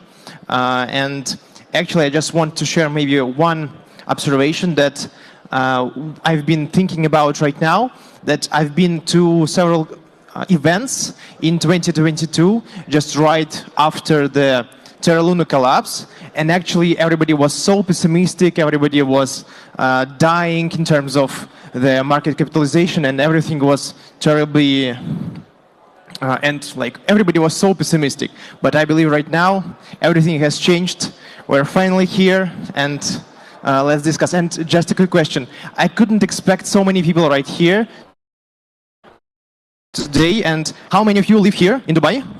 Oh, okay. I think I should have listened to that real estate agent Svetlana 2 years ago, and I should have bought an apartment here. Okay, but luckily I bought some Bitcoin. Okay, so we don't have a lot of time, so let's start our discussion. Could you please, Mr. Key, could you please introduce yourself just briefly? Hello guys, I'm super happy to be here. So I've been for 11 years in the Web3 space, entered in 2013 in the early days of Bitcoin, shitcoin days. And ever since been through 4 different waves in the crypto world and all the different trends. So being on the investment side, on growing and building businesses side, on supporting businesses to go to the market. So played a lot of different hats during my 11 years in Web3, and I think right now it's time for more unicorns to be built in the upcoming years. Okay, wonderful. So just maybe several questions or several points about me. I'm the founder and CEO of Mizan, and we are working with companies to help them, we are a consultancy, we help them to develop tokenomics and strategy, and we've been working with multiple companies. We help the companies that are worth $5 billion right now, and we did several M&As of DAOs and many other interesting things. So we have a very boring topic today, and maybe can you tell me a few words? Why is it boring? Is it because we would love to discuss today the stuff related to very deep tech companies and startups, or just because we're going to speak about the companies that everybody is bored already, like meme coins or something? I think the perspective here is a bit different. The Web3 space over all these years have been having splashy companies, attractive designs, And they've been always trying to entertain the audience. The audience are used to the entertainment aspect of it. But the real businesses, fundamentally strong companies that can sustain, that can thrive, that can grow, those companies, by the very nature, they are boring. It's a real world business. They cannot be an highly speculative, fun instrument out there. They are building a proper business. They have a customer, they have products, they want to reach, and they want to have a bottom line. So they do have fundamentals in mind, and that can make it to a not so interesting as a Web3 company. But those boring businesses are also the ones that can actually build a reputation for what Web3 could stand for. Because so far, we always had a mixed reputation, and it has to change. We already see that with the dawn of all the real-world asset companies and even the stable coins and many more. Those are not super attractive as a business, but they're real. They have value that is inherent to what they represent, and they're not just speculative in nature. And that is what we are here to talk about. What are the real businesses that will drive the next many years? We can play memes, and memes are here to stay, but they're not going to be the ones building the future of Web3. Because when we entered the world of like blockchain early on, we came up with a promise. Hey, we are here to change all the industries out there. We are here to disrupt the world. And if we have to disrupt the world, we cannot do that only with memes. We have to disrupt the world by actually changing the existing status quo of those companies, the infrastructure and the technology, and enhancing it, making it better to, what are the benefits of blockchain? People keep asking that. And that has to be impacted in those industries in a specific way and bring that about. And that is going to be a boring process. Okay, thank you so much. Actually, just a few words about meme coins. I think that meme coins is the pure crypto, just because like Bitcoin could be some kind of the meme coin that united the community behind it, that we would love to store our value in this meme coin. This is some kind of, so I believe that meme coins is just a little bit a part of the community and crypto, and it is the pure nature of crypto. So regarding coming back to our boring companies, could you please tell me and all of us, what do you think are the red flags for these boring companies, and how can you divide and understand they are like fugazi, right, or they are doing real stuff and developing our ecosystem and providing value?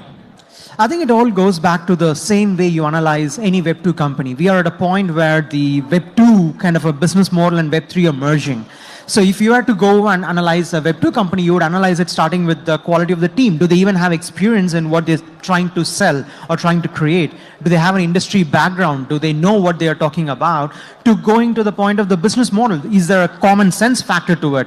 Does it even make sense? Do you see that having a reasonable fruition point where it can come to life? Because a lot of times in Web3, I see founders and projects where they have zero knowledge of that industry and sector, and they are just starting something. It's nice information on the deck. It's nice hot phrases on the deck. Just because you could raise money, you don't do that. You have to deep dive to see if you can build that business. So I ask the basic questions. Okay, how are you going to do the distribution? Distribution is a key to any business. What is your means of acquiring customers? How are you going to level the playing field with your competitors? How do you go about attracting your own market share with the way you differentiate yourself? The basic Web2 questions that any Web2 investor would be asking about. And I think that's the basics. Okay, you don't have to have everything figured out. You don't have to have your entire revenue model figured out, but you need to at least know what are you creating, who are you creating for, what are you trying to sell, and why someone should be buying it. If that basics is not clear, there is something fundamentally wrong with that business. That's not a red flag. It's a screaming red dragon that's on around the business there. Okay, and if there are maybe protocols that from the first glance doesn't make sense and you can't see how they will provide value, there is no business model and etc., but in the end they have a market capitalization of several $billion. How could it possible? I think there are two components here for many businesses. Like, let's use an example of multiple layer ones and layer twos.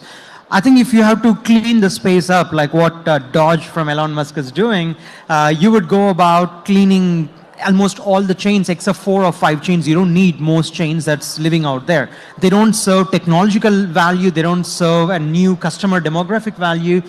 They don't do anything specifically. But the point is that some of them entered early on. There is a value to a legacy company who entered the space 5 years ago, 7 years ago. Just because they entered early on, there is people who have been buying it, holding it, and a community that came around it, and they continue to be so. But the question really, to me, is not to worry about how they gain that market prominence or the market capitalization, but what is going to happen to them moving forward. You could see that from 2017, businesses that were doing massively in 2017, they were doing okay in 2021, and right now their market cap is very, very low. They've gone substantially lower. So they've always been on a downward trend on a cycle-by-cycle basis. And that's because they couldn't sustain a value that they can prove and maintain a place for themselves in the market. And moving forward, if there's a new layer 1, layer 2 starting up right now in the same sector, they're struggling. They're not able to do that. They are, it's funny, some of the layer 1s that's launching at a 25 million, 40 million valuations compared to the 2017 space where they raised $40 million at like $1 billion valuation. So that is drastically falling, and the barrier to entry is going higher and higher. So the market demand and supply is automatically making it impossible for these layer 1s or layer 2s or protocols to start. Because if someone raises $4 million to start a layer 1, they're not going to compete with the next Solanas. They're not going to compete with the next biggies. It's not possible for them to be on the same field and trying to gain audience who they can retain, because audience loyalty is also in question. So to keep the answer short there, the market is making it harder for them to do it, and what happened in the past is being corrected by the market forces right now, and it's a matter of time. Maybe by the next cycle you would have a more cleared industry by the natural forces out there. Okay, and so if these boring companies are so important for the community, for the future development of our ecosystem, and for the benefit of the society, so, but why are at the moment there are so many just fun companies, and how did we end up in this situation that there are only a few really incredible boring companies, but there are just a few those who provide this much value? I think this goes back to the early adopters. Early adopters in any sector, they are courageous, they are ready to take risks, and they're ready to dive into things as soon as possible. They're happy to dive quick, and that ideally means the good part of them have the also, or they're gamblers, or they are equal or close to it. Speculate in nature. So the industry ended up with a lot of speculation, but also the demography is younger people, people who are in their 20s and so on. And that's why the gaming side of it also came up. So when you look at all the meme and the fun there is to do with how do you entertain an audience, what is the comics and all the fun stuff. So it became more on the fun-oriented and the game-related areas, but that is, that's how it started, that's how it attracted a lot of audience, that's how it attracted more eyeballs from the world. In fact, memes brought more people into the space than any other technology did. People did not come because Ethereum is great as a technology or Solana is great as a technology. They came because those platforms had memes. So games and entertainment attract people, and that's amazing, that's fine. But I think now, as you see all this BlackRock and Vanguard coming in, they're not jumping into memes, they're jumping into RWAs and stable coins. So now the serious institutions are coming in. We're entering an institution era and an era of M&As, and now there is a new demography, new people, and a new focus coming into the space. And now when we go to different events and different conversations, you could see what is the topic about. And the topic is changing, the topic is shifting. It's no longer just gaming and meme, but this new boring businesses are coming to mainstream. So the age group, the people, the nature, the time in the chart itself matters. So we are moving from super early adoption sector to more on early innovation sector of serious businesses, and that will change it into course. But hey, the world is changing. People want fun. They just don't want boring balance sheets and businesses anymore. So it's going to be a hybrid, because now even a boring business has to innovate, have a better way to engage and attract audience. Do they use gamification? Do they use memes to retain a segment of audience and build from there? So you could start thinking about how do you entertain, because marketing is entertainment, advertising is entertainment. Most part of marketing funnels is about retaining customers' attention, and anything that can grab attention has to have an element of entertainment to it. So now it's not about making it absolutely boring, it's about how do you entertain them in a business that is not so exciting. How do you strike a balance? How do you find a middle ground that makes sense? Yeah, that was a very interesting narrative maybe a year ago when like the main point for investors was regarding the company. Is your company bringing you clients to the ecosystem, bringing you users to crypto? And so maybe my last question is, what do you think are the most important next steps for the community to grow, for the ecosystem to grow, to become better, like with higher valuations and etc.? So what are the most important steps? I think the increased focus and the fundamentals of the businesses and a little less on the speculative nature would bring a lot of difference, a lot of change moving forward. And I don't think anybody or the community should do anything anymore. Now it is like anything open source, anything that's open as this market is, there are other forces, people doing it. When governments are starting businesses, when massive institutions are coming, like Sony came and they acquired an exchange in Japan and they started their own blockchain. And as these things are progressing, it will change automatically. People don't have to do anything. It'll attract a different set of audience. And the best part about blockchain and crypto is not the technology. I always say that philosophy is what blockchain is all about. And what does that philosophy mean? It's a philosophy of freedom and choice. So it has a space for everyone. Do you want to use something permission? Do you want to use permissionless solutions? Do you want something centralized, decentralized? Do you want things run by the governments, run by community? Do you want something boring, fun? All those options will exist. We are entering the world of coexistence. Coexistence of opposites, coexistence of probabilities, or even mixed combinations of things. They will all be simultaneously functioning in the same place, and it is left to us as users to choose what we want to associate ourselves with. What do we want to be part of? Do we want to be part of a fun chain doing fun and cool stuff? Do we want to be part of and regulated chain, being in the safe, regulated, secure, audited zone? We have to make the choice, and those communities are being formed. So it is a community-centric, a tribal approach, if I may say that. We are all forming small tribes, like how companies have been doing it lately. And in this approach, everybody has a space. Every kind of company has a space. And this creates a beautiful segment of new companies that can cater to a segment of audience that make the most sense to them. They can relate to the audience. They can communicate to the audience. It's not about big corporates, one corporate having a 90% market share. It's about so many flavors of companies trying to address the same problem in their own unique way, in a language that their audience and they can understand. A good example of that, you have an Uniswap, you have a Binance, and you also have a Degen kind of a swap. So which one would you choose? Which one would you use? If there's a Degen, they like this, the design, the style, the colors, the complexity that goes with a particular DEX, which is just meant for Degens, they will use that. But if a user wants something more simple, and they're not tech guys, they might probably go to Binance. If someone wants something regulated, they would go to a super regulated exchange. So people will find what works best for them. And that is just beautiful. You don't have to do anything. Community doesn't have to take any efforts. It's going to be an organic process that leads everybody to the right place. It's led by founders, it's led by institutions, it's led by leaders. It's a leader-driven culture that we are moving in right now. Yeah, so we have to remember where we started, right? And we have to provide as much value as we can. So thank you so much for this fireside chat. I think that we're out of time.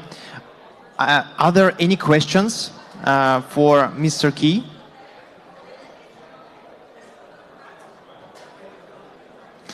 Okay, thank you so much. Thank you. It was a very interesting discussion. Thank you. Thank you so much, guys. Thank you very much, gentlemen. That was quite insightful. Ladies and gentlemen, we are going to be moving on to the next speaker of today. A very interesting speaking, I would say. I'm very pleased to welcome Mr. Syed Sitwat Rizvi, an expert in Islamic finance, who's going to be presenting Blockchain and Islamic Finance, a match made in heaven. Please join me in welcoming him on stage. You're welcome.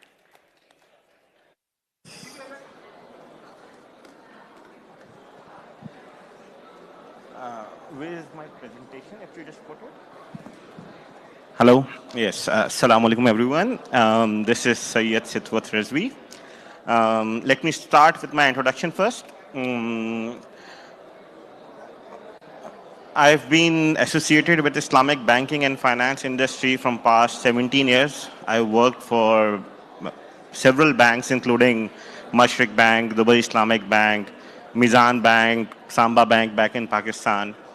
And my area of expertise remained Sharia compliance, product development, advisory, consultancy. And I've been associated with several government bodies as well for providing their debt structuring, sukuks, etc. So today my focus is on, I've just seen, we have talked a lot about blockchain, and we all know what is blockchain right now. So how we can embed it in Islamic finance or in Islamic banking products to get the benefits out from it for better Sharia compliance, for solving some Islamic banking issues, mainly related to increased documentation and some serious Sharia requirements. So let me start with it. Can I have the, please, key?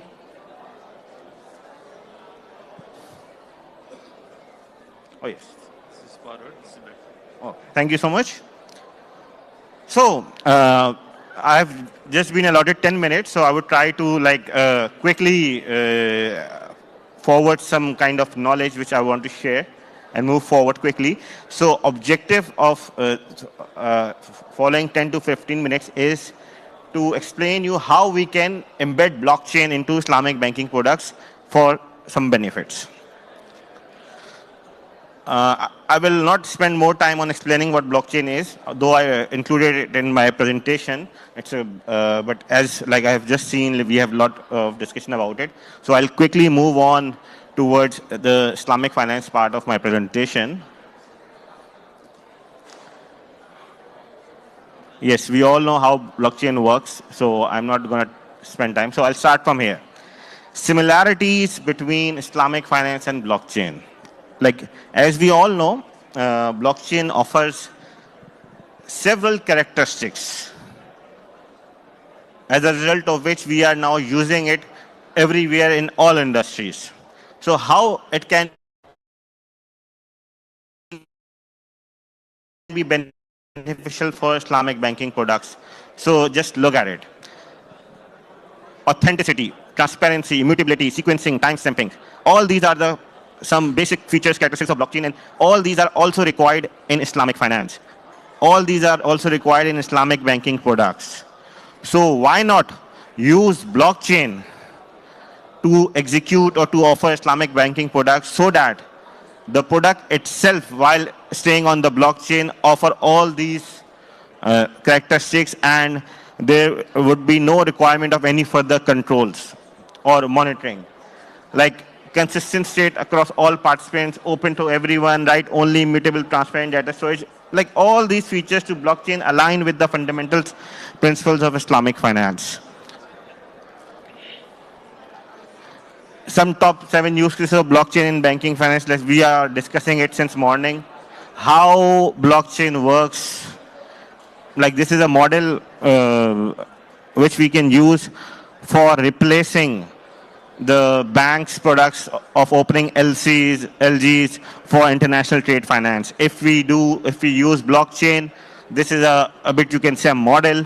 If you follow it, you can exclude the LC process, and there would be a sense of comfort for both the exporter and the importer, and as well as there would be possible options for the seller to obtain receivable finance, for importer to obtain the import finance, etc., etc.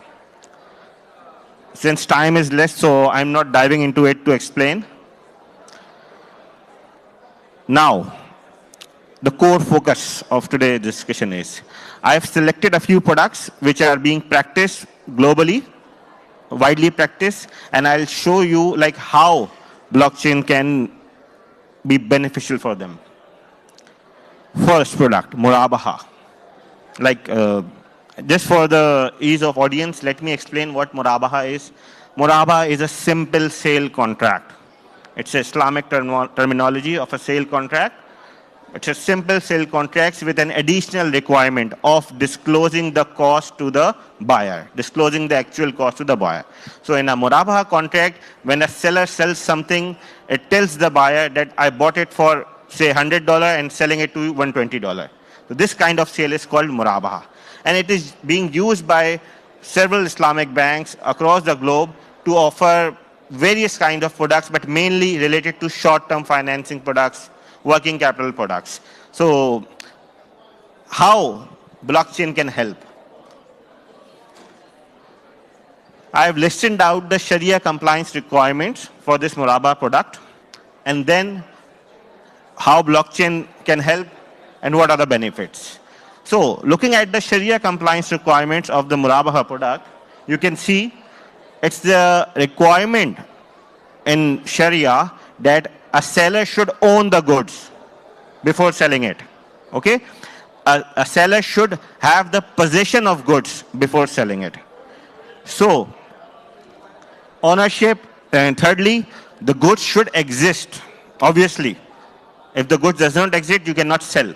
So these three main prerequisites can be easily authenticated through use of blockchain if these goods have been already on a platform which is supported by blockchain, and that particular platform may have these documents which are the evidences of ownership, existence and possession uploaded in that platform. Similarly, there are some contractual requirements of executing a Murabaha contract, just like Murabaha of an acceptance and the related payment schedule in case of deferred payment. So the same can also be uploaded on the blockchain platform so that we can enjoy the following benefits. Number one, proper record keeping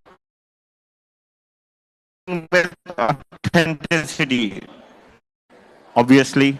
Transparency with respect to timing of signing and execution of document. This is really important, where Islamic banks find it very difficult to comply with it, because in order to execute a contract, you need, as I said before, the seller needs to have the ownership position of the goods. So timing matters a lot, because whenever a bank finances a customer, the customer is involved in daily purchasing and selling of goods, consumption of goods. So we need to make sure that the proper sale contract has been executed before the consumption of goods.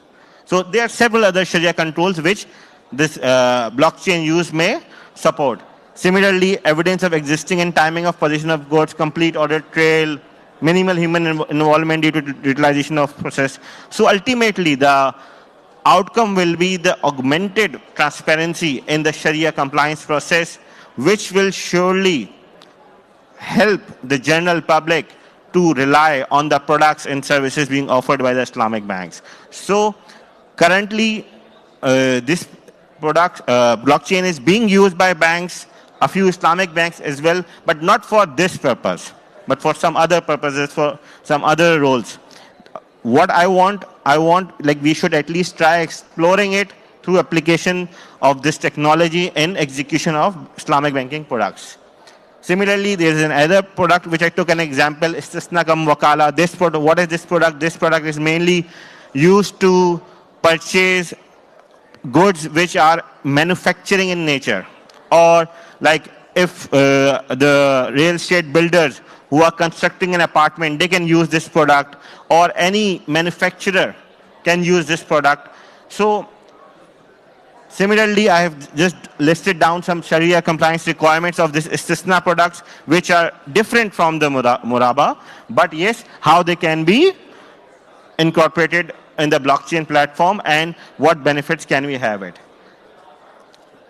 Third one, since I have been left with 2 minutes only, diminishing musharaka. It is also one of the most commonly used products, mainly for long-term financing, for housing finance, in which the bank and the customer jointly owns a mortgage property, an asset, or any plant and machinery, and over the period, the customer gives rental to the bank for the portion bank owned, and with every rental there is a principal repayment as well, which is a house unit selling share to the customers. So this was a brief of the product, and in this product you can see there is a bit different Sharia compliance requirement as well, that asset details including proof of useful life, transaction, surveyor, valuation report, possession, delivery, use products, some different agreements. Again, when all these be integrated with any blockchain platform, surely it may be a private blockchain operated by the bank. So it would help the entire Islamic banking and mainly the Sharia governance, Sharia compliance process to get fully automated. Because you will not be needing resources in Sharia compliance or Sharia audit, very much so many resources in Sharia audit to help and see and verify that whether the Sharia requirements have been met or not, because blockchain will be providing all these controls. So thank you so much. Last is this. There's also an idea in my mind how we can use smart contracts. Like there can be any international organization which may, like they are, like AUFI, IAFM, these are the international organizations which provide standardized documentation for the Islamic banking industry to execute. So they can, what they can do, they can provide some standard smart contracts to the Islamic banking, Islamic financial institutions, which these banks can use in their respective products and transactions by tailoring to some extent. So it's all done from my side. Any questions, everyone? So I think I have explained properly. Thank you so much. Take care. Thank you very much, Mr. Syed. Ladies and gentlemen, if you have any questions, please don't be shy. Just raise your hands and we will come over to you with a microphone. It's not a very big crowd, so you don't have to feel intimidated.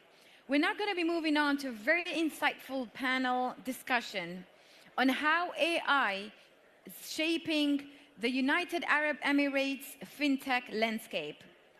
And I would like to call on stage our panelists.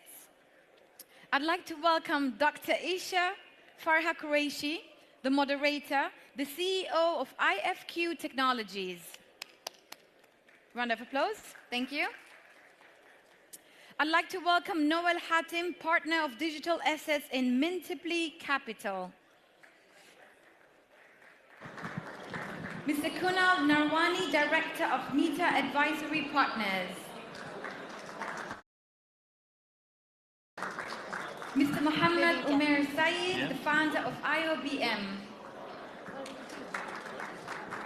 Mr. Colin Fitzpatrick, the Chief Business Development Officer of Griffin AI.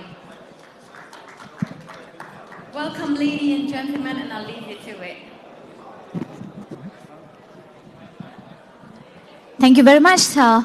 Thanks for the introduction, and happy to see the own face again and again. Well, Colin is getting ready with the mic. So, how are you all doing? I can see there's an energy-packed audience over here, but the interaction is very less. But our idea is knowledge sharing. So feel free to throw questions, ask questions. You can put the panelist in the spotlight as well. Sorry.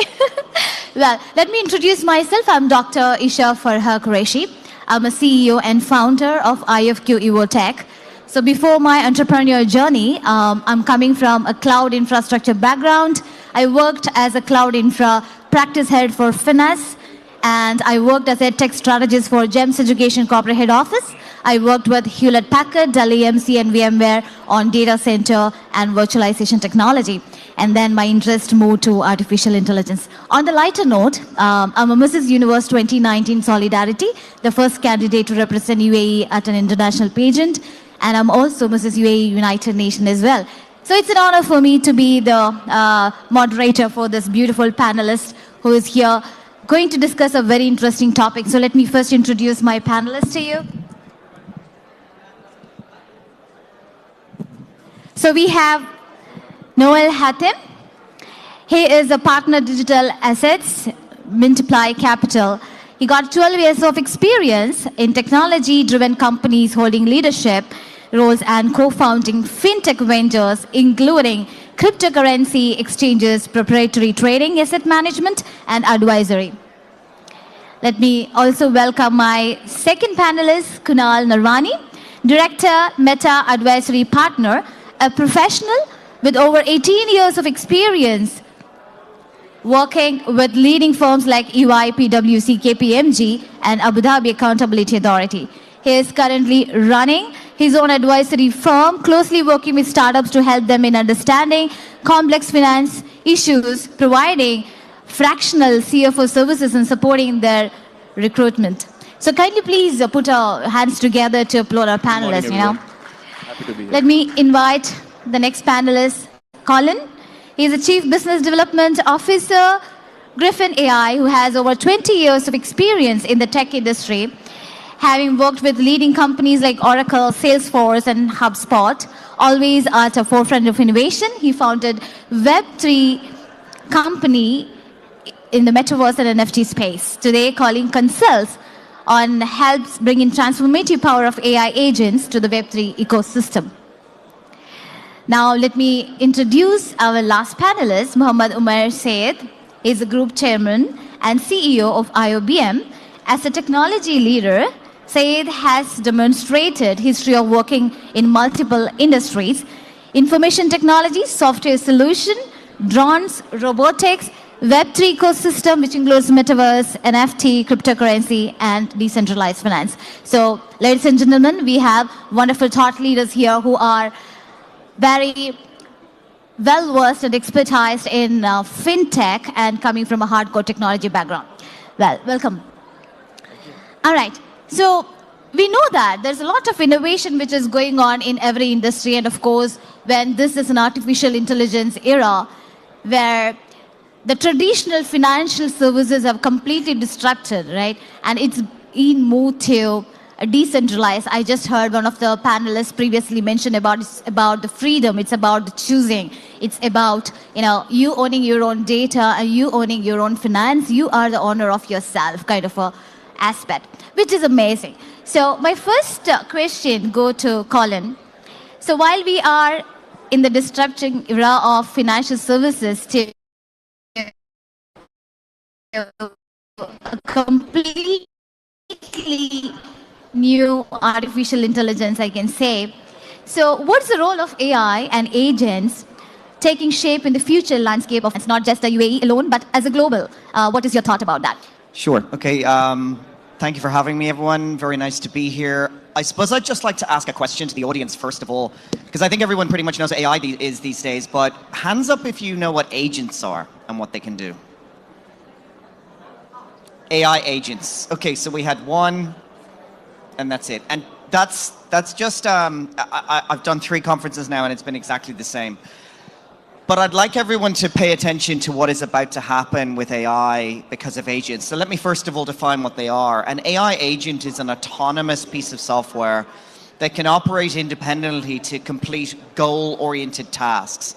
So they can use logic, they can use reason, and they can actually do meaningful work, as opposed to any of the chatbots you see now or typical AI, which will literally just complete one task, and it's not smart, it's not intelligent, it doesn't learn.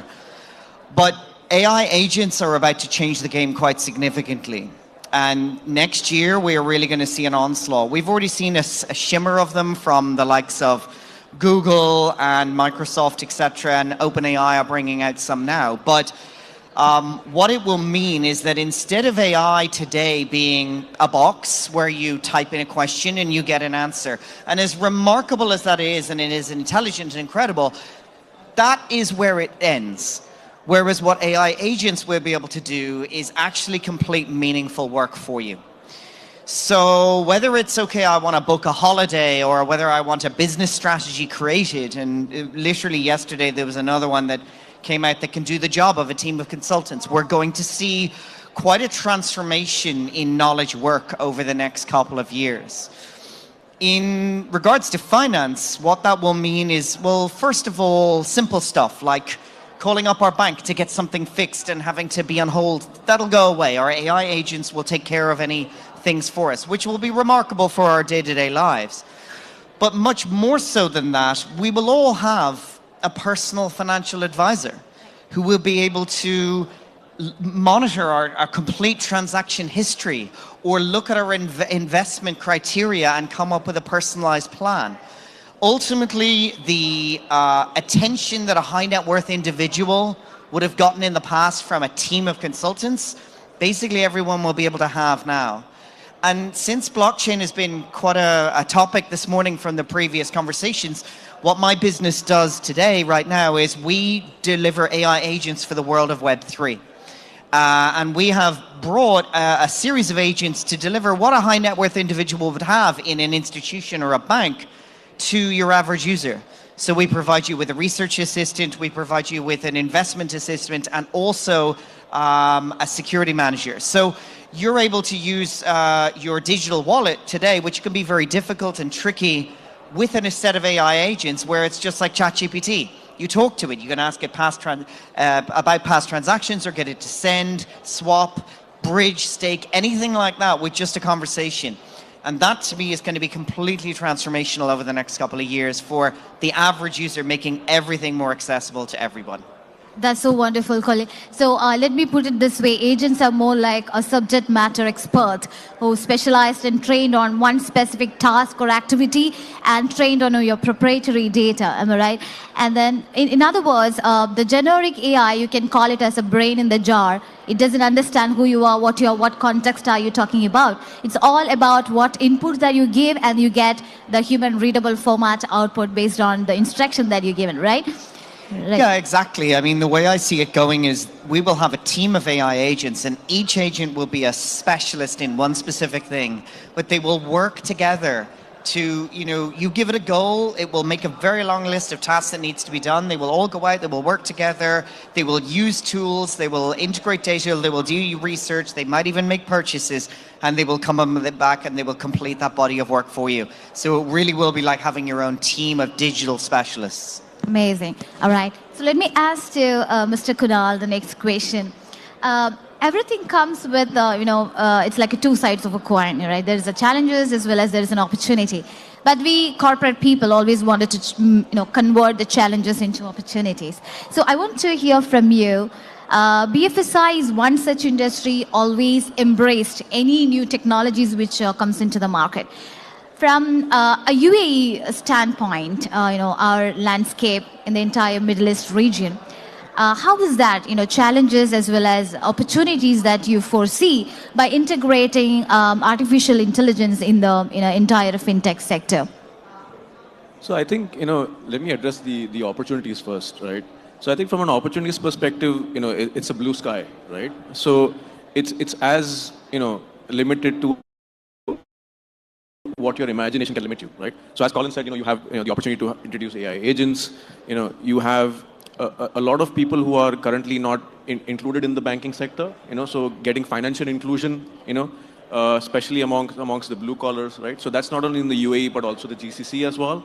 But then the other side of the coin is, even those who are banked are not necessarily banked, completely, right? So they may not, for example, have access to a private wealth banker. They might not have access to funding facilities and so on, right? So just achieving that financial inclusion, is something that AI can support, and on a large scale level as well. In terms of challenges, I think the regulatory landscape is quite volatile, right? So what I mean by that is that it keeps updating quite frequently, and so making sure that the firms or the companies are on top of it and making sure that they are compliant with all the regulations. So I think that's something that they need to think about. Also in terms of the ethical use of data, right? So whilst AI gives us an opportunity to customize a lot of services, but then what it needs is a lot of data, right? And how we use that data and how the firm is responsible for using that data and how that's communicated transparently to the end consumer as well, is something that, they need to think about. So that's something that, as an industry is a challenge, right? And I feel like, so underpinning all of that is also, having the right talent, right? And this is something that at Meta Advisory Partners, we help a lot of our clients, get to, right? So, in order to achieve, regulatory compliance, in order to sort of look at, how to ethically use data, you need the right talent with the right mindset, right? And they need to, also sort of have a different facet to them that they are willing to upskill themselves, because the technology is constantly updating, right? So they need to be, agile. They need to be, nimble to all of that. So that's something that I see is as a challenge. The early you adopt, you are the success person in the market. That's how the trend is now. So now we spoke about the challenges. So let me ask Umair. The question is, are we ready yet? Now we are talking a lot about AI and agents, and then we touched upon the challenges and opportunities as well. From the regulatory standpoint, or from adoption standpoint, and the technology hosting standpoint, putting all together, are we ready yet to adopt artificial intelligence in that larger scale in the fintech industry today? See, like AI, when it comes to the AI and to the financial decisions, so like it enables significantly and advancing rapidly. But like, are we ready? Are we fully prepared for it? So like that's the question. It's like if we are going to fully prepared for it, it totally depends on the scope, complexity, and trust for the systems which are required. So what I can say, like what we need is like the hybrid kind of the systems where the artificial intelligence and the real intelligence will work together, and artificial intelligence augments with the human decision making, not entirely replacing it. So like it must augment the real decision making of the human decision making. More like a human accountability and insight needs to be there, while we are also relying on AI. So that asks to another question to you again. Are we, we are not ready yet for an AI-driven decision-making fintech landscape. But do you foresee that it will be soon be in place, and all the industry is going to change? When we talk about and fear about singularity, it's going to happen while AGI is already there preparing to win over. So do you foresee that it's going to take over in that aspect? Yeah, I can see that, like it will be. It will be like, it is going to be happen. It is so near. So like we will, we like the human intelligence and the real intelligence will work together in the hybrid kind of a system. Okay, so being a techie, then let's speak on the positive side of it. Now, while we all were talking about the major, the population where they have banking services access to, but the majority of the population, and as per the World Bank, data, it says 1.6 billion population across the globe who do not have exposure to any kind of financial services, or they don't have loans, mortgages, insurance. So my question is to Noel. So how artificial intelligence can support the financial inclusion, and what changes it can probably bring into the future? Well, hello. So I'm gonna go back to like Colin, because I think this is one of the most powerful things about like AI that you have. Like, is you have an agent and you're moving to a new country. If you look into this room, most people here are expats, right?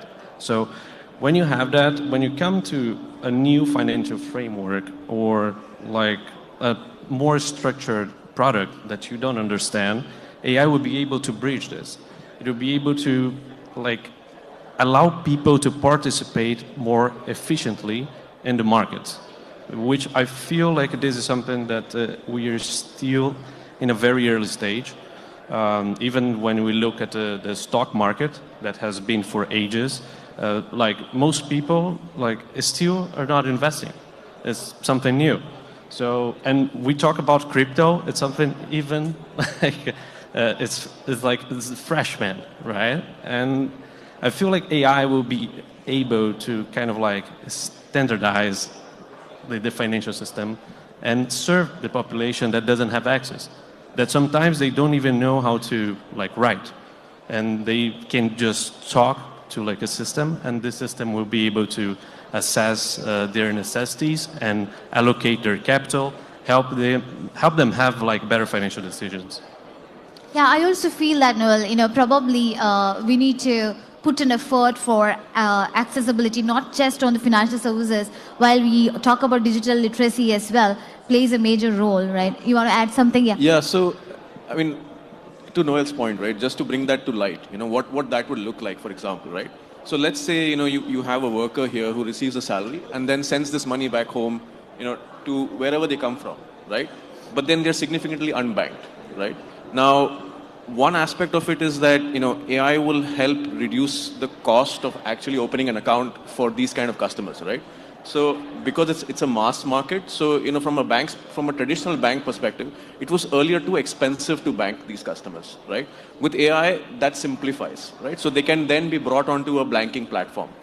What else can also happen is, with the use of technology, one can analyze what is the inflow that this person has, and then also what are the spends like that they are doing, right? So for example, are they sending money back home? Are they spending on necessities? Is there something that, they are spending out of the ordinary, and what that would look like, right? And this analysis would then enable them to get access to credit facilities. So for example, like a mortgage, for example, like a credit card, for example, like a car loan, for example, right? Which earlier was not available to them because they were not banked, right? So this helps overall to bring them into the mainstream.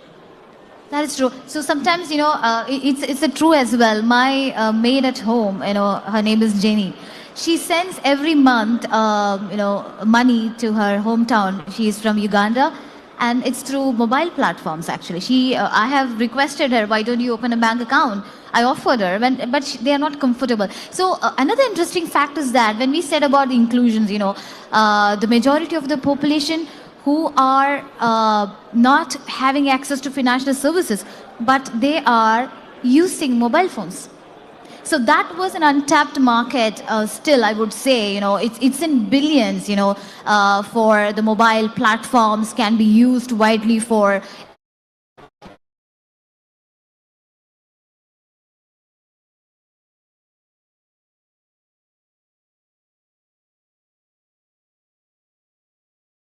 remittance, for transactions, that to blue-collar as well as the small entrepreneurs are the ones who are doing the global remittance. Some of these, people leapfrog, stages of development that, previously they wouldn't have the opportunity to address, right? So countries in Africa, are significantly using banking services through mobile phones, and penetration of mobile phones is significantly higher than, having a bank branch, for example. That's right. So let me ask next question to Colin. Regarding the security concerns, indeed, while we are very much at the peak of our advanced technology, I think tomorrow quantum computing is going to be something beyond AI as well. So now while we integrating AI into the most sensitive data among any other industry for that matter, I would say after health, it's always the BFSI which is dealing with very sensitive data. While we live in UAE, there is always a ground rule that we cannot host some of the proprietary data and confidential information outside the geography of our country. So on the concern on the security aspect with an AI integration on the BFSI sector, what's your thoughts, and can you put some lights on that? Yeah, it's not the most exciting, but it's certainly one of the most important topics, because in this future that is actually really, really close, AI is going to know more about us than most people. It's going to have access to a huge amounts of our data, and that can be potentially very dangerous. So if you think about it, right now the major one is, do we really want all of the major companies like OpenAI, like Microsoft, like Meta, having all this crazy amounts of data on us? And especially when then agents come in and they're going to start transacting on our behalf and talking to other agents, we need control and we need transparency over that. And that's where the blockchain comes in. So me personally, I believe in a future where AI and agents operate in a decentralized and permissionless yet secure environment. So we have to give these AI agents an identity so that we know we can trust them, and they need to have a reputation and rating so that we know that they're safe to use and that they haven't been misappropriating in the past. But in this, I think it was like what Noel said, it's not just on the sort of the client side, it's also on the customer side that we talked about moving to a new place. I mean, we've all moved to Dubai and the amount of administration is absolutely insane.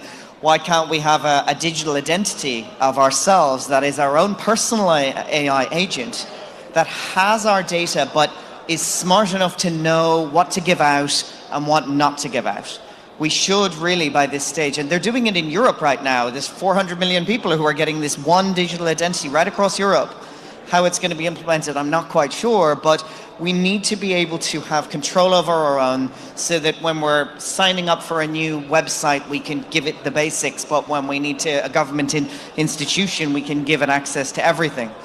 I do think that this will be a solved problem. Number one, we've got proof of personhood. We need to be able to prove that this agent is representing a real person, that is me, that is Colin, and not one of the millions of bots out there, which is, fraud is going to increase crazy amounts. We've got deepfakes, we've got voices. I mean, I've cloned myself as an AI. So, as just a fun thing to do to put on LinkedIn. But, maybe my mother would fall for it if I called up asking for money. I don't know. It's certainly a very significant problem that is going to be a real problem into the future. So we have to use technology to get ahead of that. All right. So, so that's something, we need to think about and take to the next level as well, because I'm sure adoption is really in a faster pace.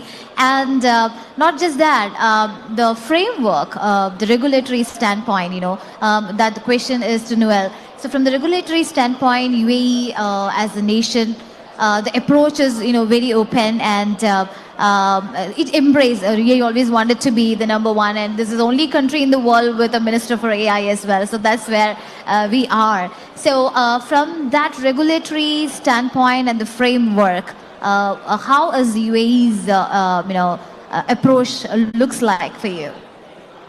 I see as very similar to what the UAE has done to crypto. They are always supporting innovation, which showcases that back in 2017 they had the first ministry for AI, and I feel like one of the things that is still not clear in the region is the definition of AI, which they're still looking at. So it's not maybe too broad or not too restrict. So I feel the UAE is a very special place. It supports innovation in the best way that I've seen, and I've been around for a while. So I'm very I would say I expect great results coming from the region. The investments, not only here in the UAE, but in GCC countries, KSA, they're bringing AI infrastructure here. So it becomes less dependent on the big cloud providers that are not based here. And with all these geopolitical tensions that we face recently, I feel it's is the best place to be. Amazing, yeah. I believe so. I agree with you.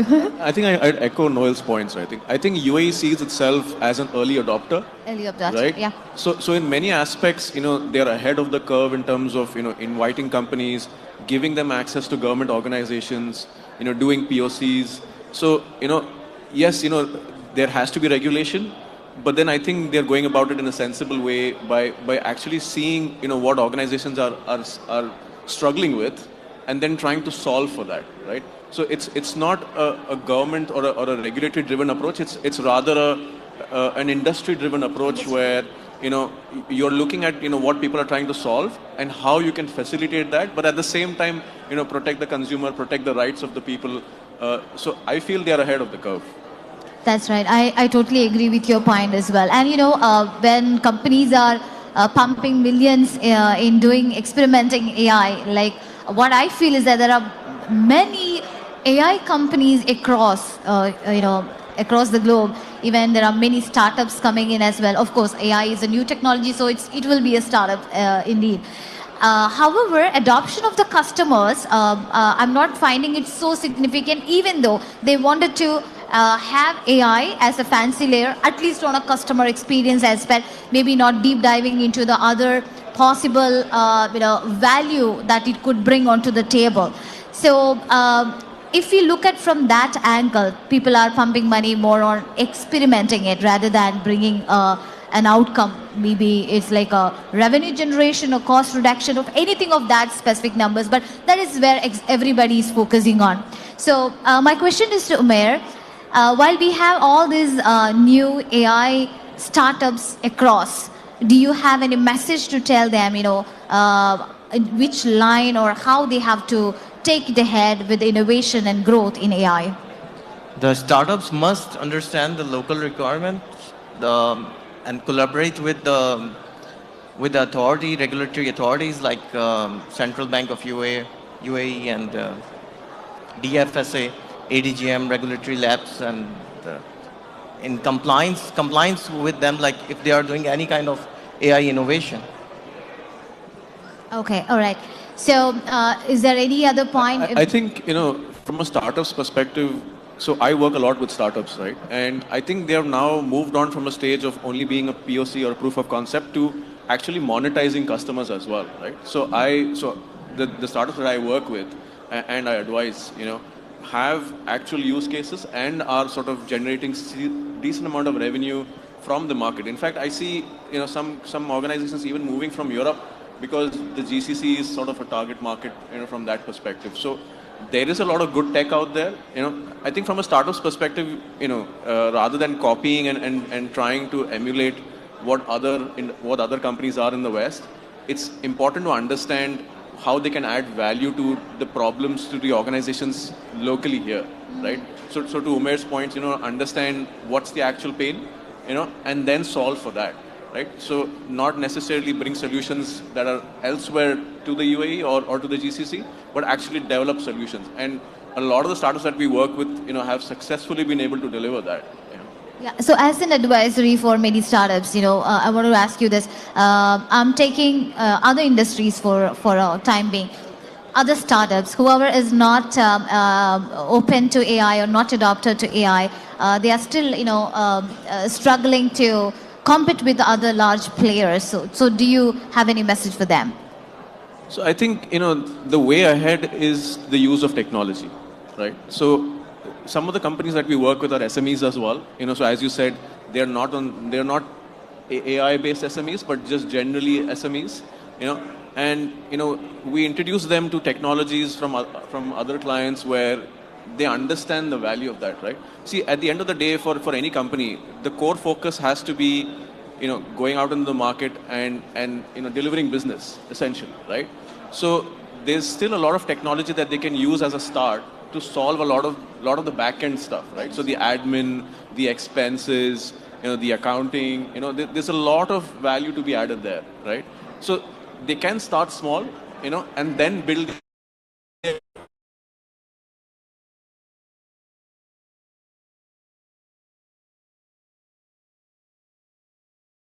in terms of like say growth marketing agents, so on and so forth, right? But the future is technology, right? It's a time to wrap up. So let's open the forum for the audience. Audience, do you have any questions in line with? Oh, you have question? No, only over 1 minute. Okay, all right. Oh yeah, we have a question. I'm doing great, amazing. How are you? Okay. Yes.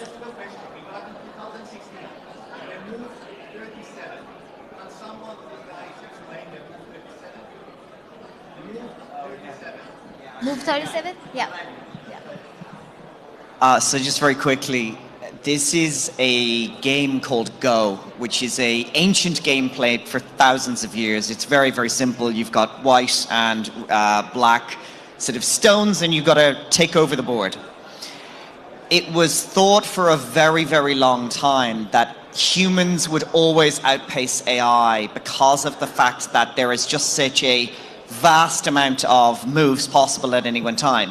In chess, IBM's Deep Blue was able to do the calculations and just brute force it. But it was always thought that humans have a certain intuition that a computer will never have. There is a guy called Lee who is the champion. He's been the champion for years and years and years, absolutely wiping everyone out. So these guys in DeepMind, who were bought by Google, came and tried to... They used a neural network to teach the game to teach itself how to play without giving it any instructions. And that's really important. Even Tesla are doing that now. And when it was move 37 in the game, where all of a sudden the AI puts a stone right up in the corner and everyone went, what is it doing? Oh God, this thing is stupid. That's the dumbest move I've ever seen. But it was thinking so far ahead that later in the game it proved that actually this was an incredibly strategic move that gave it this advantage all over the rest of the board, and it won the game and it won the rest of them. So that was a very, very pivotal moment in AI when it actually did something extremely creative that no human would ever thought of, that we thought that was absolutely stupid, and has now led us to believe that when we get these machines to think for themselves and to not tell them what to do, but to figure it out, it's very, very powerful. And we are seeing that now percolate across because it's neural networks. You throw it in, we don't really know what happens, but what comes out the other side is quite remarkable. Thank you for the question. Thank you so much. So if you have any more questions, you can catch all of them. I will also be available for some more time. Well, so thank you. It was amazing. So let's hope for intelligently driven, AI-powered banking and financial system for the future. Thank you so much for giving us opportunity. Thank you. Love the conversation.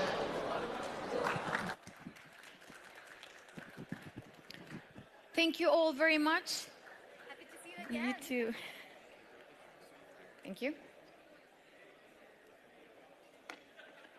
Ladies and gentlemen, I would now like to call on stage Rikael Chung, the CEO of Gold Fund Corporation Limited, who is going to be presenting on BTC Memento Gold Coin, from traditional finance to Web3. Please join me in welcoming him on stage.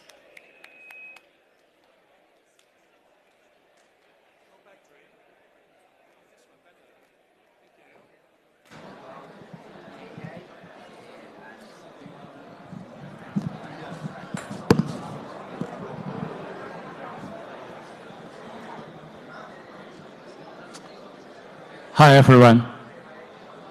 Oh, this is me. I'm from a very traditional finance company. We do gold trading, smelting, traders, and we do hedging products for everybody. So we had this concept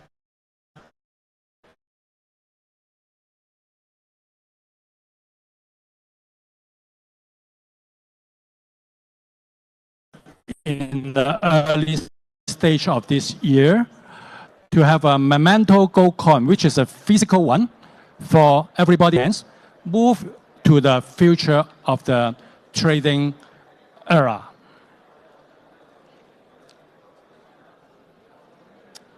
Can we have the PowerPoint?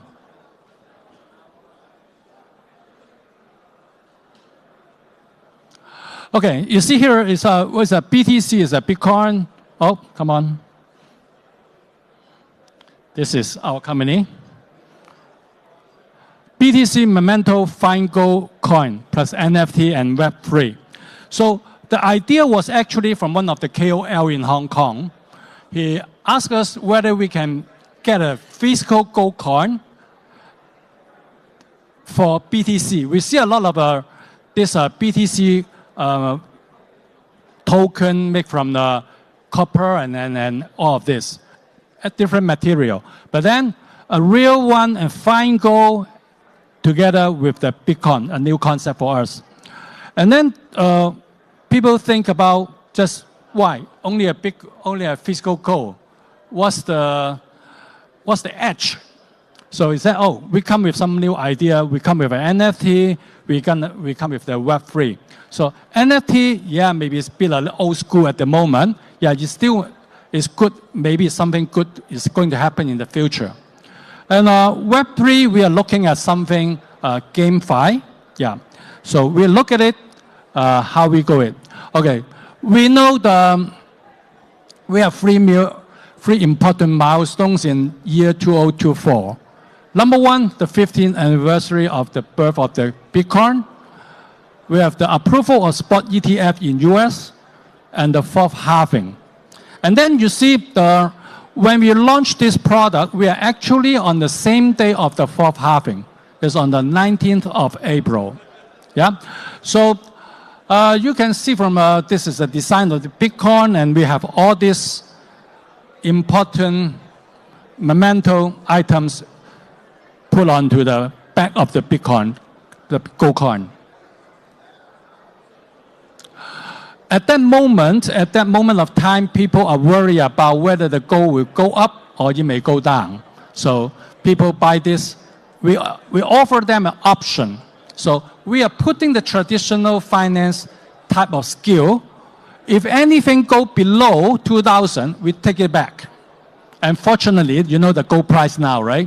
Now it's 2,007, almost 2,700, almost 2,008 a week ago. So the buyback option, we don't need to do it anymore. We have a buyback guarantee if the gold price rise up to 2006 or the Bitcoin go up to 80,000, and then what's the price now?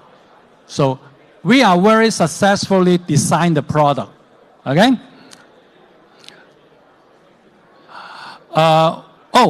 By the way, unfortunately, there's still some in the Chinese. You see, you can take your phone and take an inscription, scan this, and you can find out what happened on the day we launch.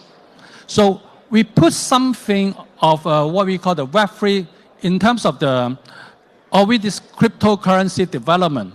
Yeah, the NFT, inscription. We don't know, there may be a lot more in the coming future. But then we integrate this characteristic into the launch of the Bitcoin. So people can memorize what happened in year 2024. Okay? And then for the people, the persons who bought this Bitcoin, who buy this Bitcoin in this year, we are going to stop all the production by end of this year. There will be no more this type or this design and by the end of 2024. And then we will do another final inscription. We put all the people who buy the Bitcoin or buy this memento Bitcoin into the next inscription by the end of the year. So anybody have the name on it, the contact on it, so it's like a memory of whoever participate in the project. And also, the buyer can get an NFT on the Polygon chain. So we also want to put more crypto-related or the Web3 related items or work or functions into it. Yeah. And we got the memento-rated inscription. NFT holders will enjoy the future and the bonus when participating in our upcoming Web3 projects by using the NFT. As a traditional finance guy, I think you have there are so many experts, genius in this industry. You talk a lot about AI. You talk about a lot of these startups, right? Are they really make money? A lot of them are burning money, honestly. As a traditional guy, I think I cannot, or I'm not able to have this concept. As a businessman, we want to create a business that can make money. Yeah, we see there's a lot of good futures, but I think making money for the company is my job and responsibility. So we will take advantage of the new technology. Yes, I think those are good, and this is good for the future. But how are you going to realize the future technology from the traditional finance? We have now this RAW.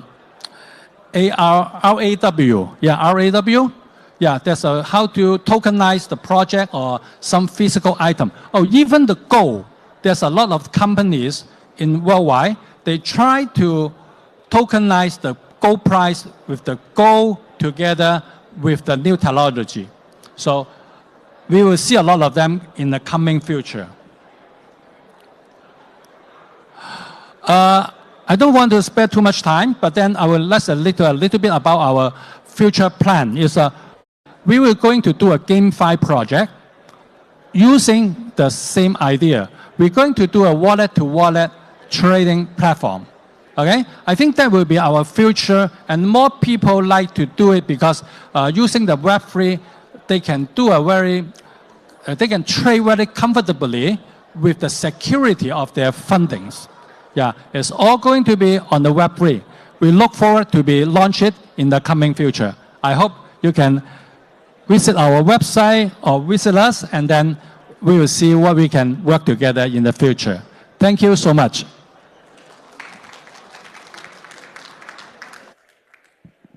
Thank you very much. Thank you. Ladies and gentlemen, the next subject of today is about the 10-minute talk that every trader needs to hear. And for that, I would like to welcome on stage Mr. Jin Dai Tai, the Managing Director of JinDaoTao.com.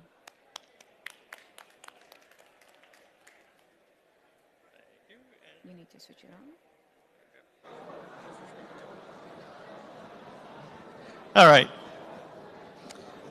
I've been here since the morning. I was listening to everyone talking about Web3 and blockchain and all that. And I sat there going, bad word, and then, is this going to be relevant? Right, so first off, how many of you are traders, trading? Bitcoin, FX, any trading at all? A couple of hands. I would have liked to see more hands, but a couple of hands is better than none. So, okay, so what I do, I trade, I teach people how to trade. I am on, not there, okay. I'm on YouTube every day, streaming, telling everyone what's happening in the markets, where I think prices could go to, what could happen, right? And the common thing is that everyone trades, but you only hear the good stories. You don't hear anyone losing money. Why is that? But we all know, when you are trading, losing is part of it, and it comes down to being disciplined. So, if you think about it, everything that you do today is all down to discipline. It's all down to what you do when shit hits the fan. So, discipline in trading, ultimately, I've seen so many people do this where they trade, they study the markets, they trade, and they grow their account. They do well, they do well, they do well, and then they disappear. Because one big loss wipes out everything. Right? It happens on crypto. They buy it up, they buy it up, they buy it up. It came almost to, I can't remember what the price was, and then last week or this week we've seen it come right back down again. Right? Without a stop loss, without the right risk management, you could just be stopped out totally. So one bad mistake could undo months or years of good progress or days of good progress. Right? And it comes down to not just money. You're not just losing money. What happens when you lose? You get frustrated, you get emotional, you possibly even give up and stop trading at all. Right? So ultimately, you need that discipline. You need to have that step-by-step process of what to do so that you don't get impulsive when the market goes crazy. Don't go crazy when the market goes crazy. Okay? So what's the cost of breaking rules? Like I said, it's beyond money. It comes down to emotions. It comes down to how you feel. It comes down to accountability. All right? Skip that one. I've got 10 minutes. Let's get through this. The best thing about trading is what? Why does everyone want to trade? You have no boss. You have no manager. You have no one to keep you in, to check on you. But that's also the worst thing about trading. Because you're sitting there, you're trading, you're making money. If you're losing money, no one's checking on you. If you made a mistake at your job over and over and over again, what happens? You get fired. But yet, if you make a mistake over and over and over again in trading, what happens? You go broke. You either go broke or you just go like, oh, top up more money, go again, right? So you end up going through that habit over and over again, right? And if you think about it, what makes people, or why are, as much as we've talked about people who are losing money, why are there people who are making money? Because they have a whole clear set of rules, very clear rules of why they're entering a trade. Trading shouldn't be emotional. There is always a little bit of emotion in trading, but it shouldn't be emotional. Every trade you get into, you want it to be a logical process, a step-by-step process of why you enter the trade. Right? So ultimately, every decision matters. If you're jumping in randomly, you're going to get random results. If you jump in with a sequence and a process, you're going to know what you're going to get. Right? Preservation of capital. We've all talked about this pretty much. Every talk just then was about how to, preserve your capital, the whole blockchain, Web3. Ultimately, as much money as you can make, you can never outmake a bad risk management. You can never outprofit bad risk management. Right? The markets are moving all the time. If you're not managing a risk, what's going to happen? The golden opportunity comes around and you got not enough capital to take advantage of it. So protect what you've earned. Avoid excessive risk taking. The good thing about trading is that it all sounds fantastic in theory. Put a stop loss. For those of you who trade, how many of you put a stop loss? No hands up, right? In theory, great, put a stop loss. Yes, I know that. In theory, don't take too much risk, right? And I've seen everyone put in trades over and over and over again. I'm like, that's too much risk. So it's not about what you know, but what you do. All right? And losses grow exponentially. The bad thing about risk management is that you say, I'll go put my stop loss there. I'm not going to put it there, but I know I'm going to close out when that candle gets to that point. And then it gets there and you go, nah, it's going to turn out. It's going to get to that point and I'll close out. And it goes lower and lower and lower and you go like, it's too low now, I can't close out. It's too low now, it's going to bounce. And does it ever bounce? When does it bounce? It bounces only when your account goes to zero. It goes to zero, oh great, and it goes back up again. Oh, I should have held on a little bit longer. I should have put in more money. Right? So, as much as trading is never going to be 100%, no one does this. No one sits there and because it's too painful to realize why you have lost. Right? No one goes through their losses. They go look at their wins and go, oh yeah, I made money there, I made money there, but not why I have lost. So losses reveal weakness. Every loss is a lesson. And you have to go through this. You have to embrace it. It sounds a bit perverse to think about it. Embrace the losses, look at it for feedback. Right? And you need that patience, that balance between patience and precision. When I first started trading, and this was back in 2008, I would have 10 trades a day. I would have 10 trades an hour. I would be banging in trades left, right, and center. It was the GFC, so there was a lot of market movements. Right now, I'm on average of 2 trades a day.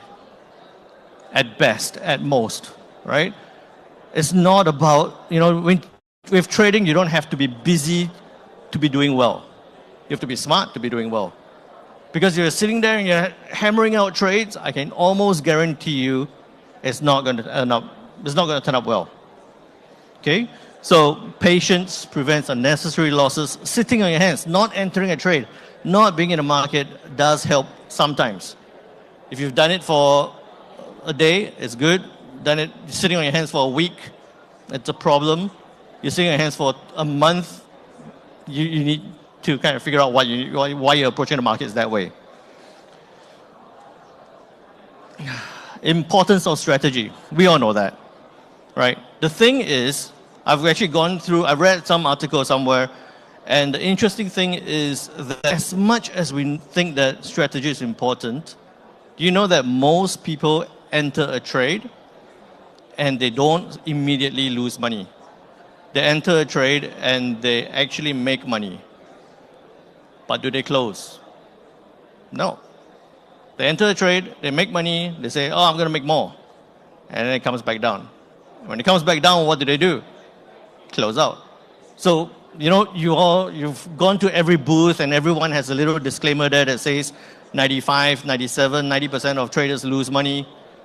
Actually, when you look at that 90% of traders who lose money, 90-something of them actually make money when they enter a trade, just that they don't close out. Right? So it's not so much about the strategy, but it's a strategy that's being personal. I'm a firm believer that you don't want a strategy not one strategy works for everyone. Everyone has different capital, different risks, different backgrounds. You want a strategy that works for you. All right? Quantity over quality, quality over quantity, we talked about that. Learn from every outcome, we talked about that. I just had the flash of my time. Have clear exits before you enter a trade. It's not about when you enter a trade. It's before you enter a trade, you start thinking of when am I going to get out of a trade. I'm not so worried about when I get into a trade, because that's straightforward. I go through my steps, I go through my processes. I know why I'll enter a trade. But you want to know why or when you want to get out of a trade. And it shouldn't be because I've lost enough money, right? So you want to have clear, defined exits, resistance levels, indicators, news, clear reasons why you want to get out of a trade. A good reason sometimes I use is because I'm not going to be watching the trade. It's a short-term trade. I need to go do something else. I'll close it out just so that I'm neutral, because every time you're in a market, you're exposed to risk. Okay? Detach from emotions. You're never going to get 100% detachment from emotions, because you can't make money if you're 100% detached from emotions. Exit strategy as a risk management, we've had that. Danger of stubbornness. Who's going to admit that they're stubborn? Again, no hands, right? I would say that. Right? You kind of have to be a little bit stubborn, but you must know when to quit out of that stubbornness. Right? Stubbornness compounds losses, because you're sitting there going, oh no, it's going to go back up, and it doesn't. So risk management and stubbornness, get that out. Rules counteract emotions, we've done that. Adapt and let go. Market changes all the time. The way I traded in 2008 is very different from the way I trade right now. So market changes, your strategy should change, your approach should change. Clarity of mind, we all know that. I'm going to skip that ahead because I want to show you this last slide with the big QR code. Scan that QR code, get onto my YouTube, because on a daily basis, I'm from Singapore. I flew in from Singapore to come to this event and speak here. So at 3 p.m. Singapore time is 11 a.m. Dubai time. I go live Monday to Friday, on Saturdays and Sundays, live Monday to Friday to share with you about the markets. I talk about gold, making millions in trading, not quite, and Trump and tariffs, and gives you all the market updates. So please scan the QR code, subscribe, like the videos, join me, leave a comment, get onto the mailing list, and I hope to talk to all of you soon again. Thank you so much.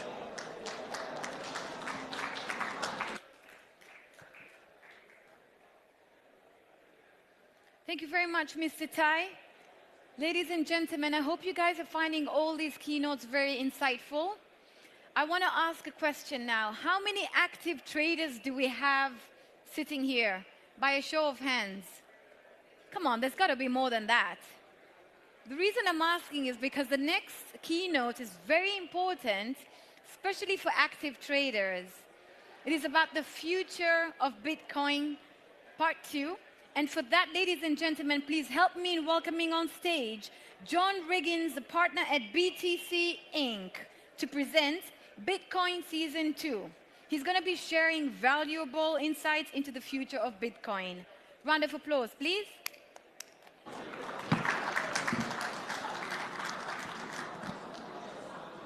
Thank you. And hello, everyone. I also come bearing some good news for all the traders.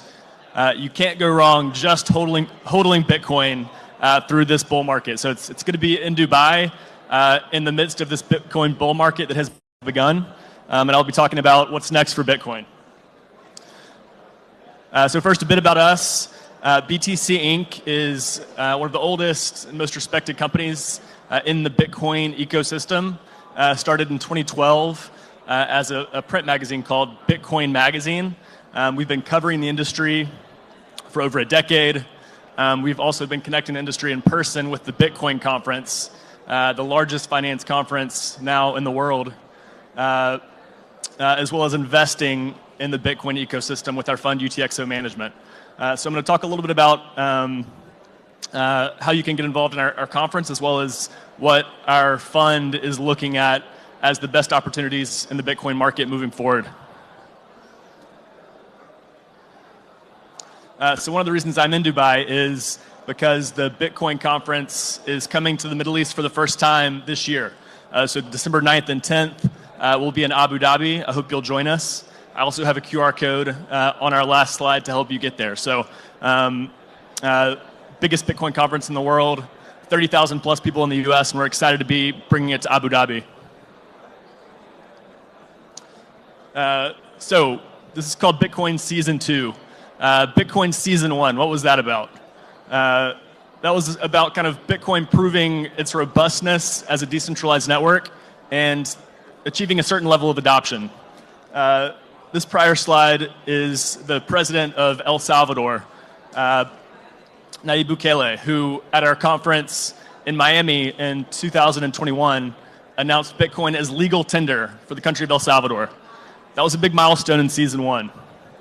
I'd also say that really the inflection point between Season 1 and Season 2 was adoption at an institutional and nation state level that we saw not just with that, but with the launch of the Bitcoin ETF in the US just this year. So really a big shift in the market when the Bitcoin ETF was launched and when we start seeing nation state adoption. So Season 2, what's next? Bitcoin has proven itself as the most important digital asset and one of the most important assets in the world with $1 trillion plus market cap, now close to $2 trillion. And we see two big opportunities with this. Number one, on-chain Bitcoin is experiencing a renaissance. We hear a lot about developments in the crypto market, things being built on top of Ethereum, Tron is here, other layer 1 networks.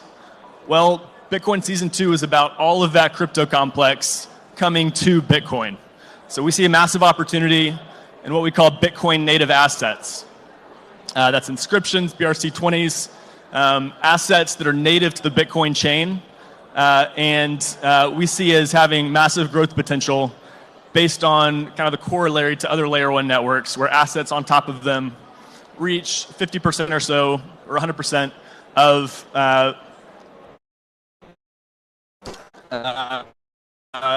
the layer 1 coin's market cap.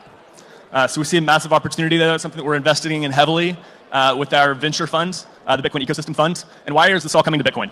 Because Bitcoin has achieved a level of liquidity dominance in the marketplace that is not going to be surpassed.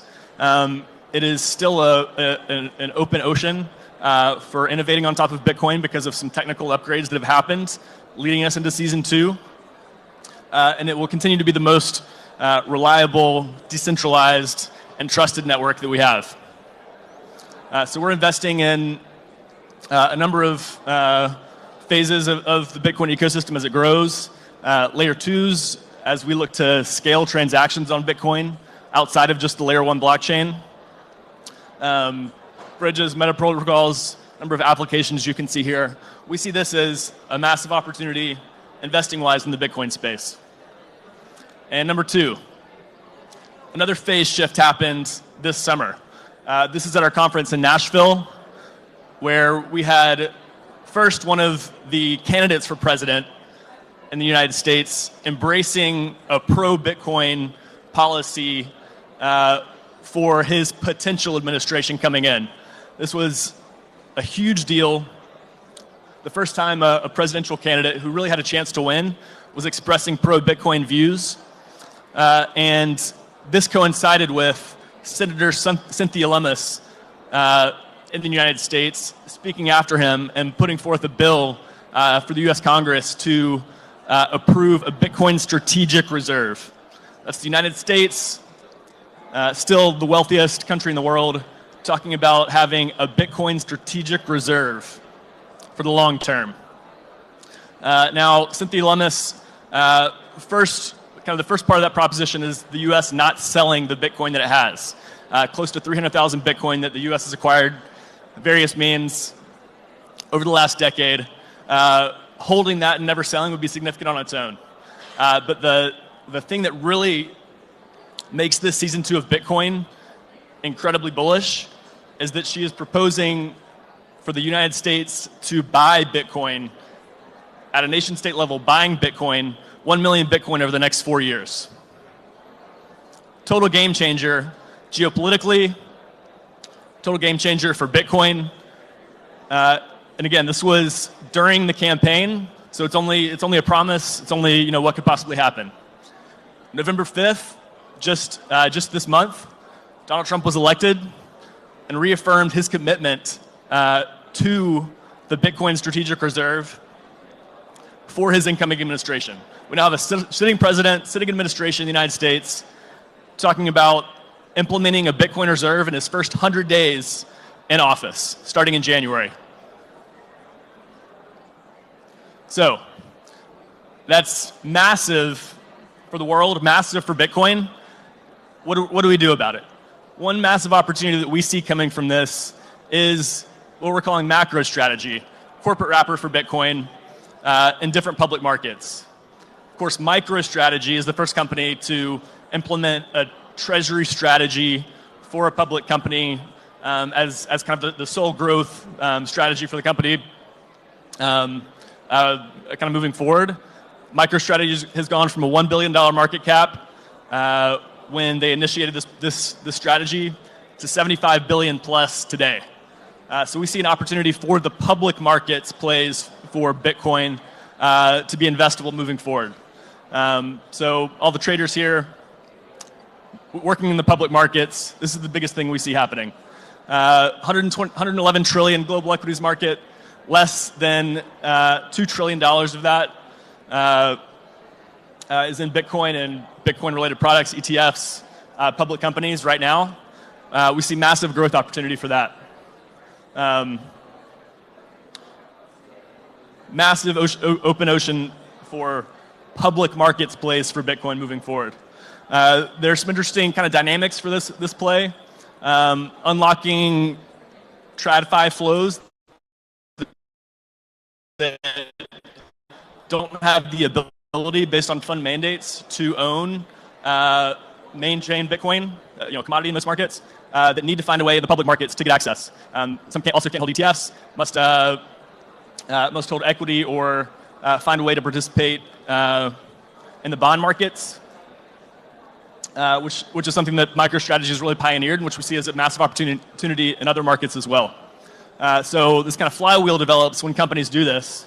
A zombie company, a company with strong cash flows, but really lack of growth opportunity, implements a Bitcoin treasury strategy, is able to send a signal to the market that they're latching on to the most powerful asset now in the world, and is able to create this flywheel via the debt markets, believing that they'll be able to acquire more Bitcoin per share moving forward with this strategy.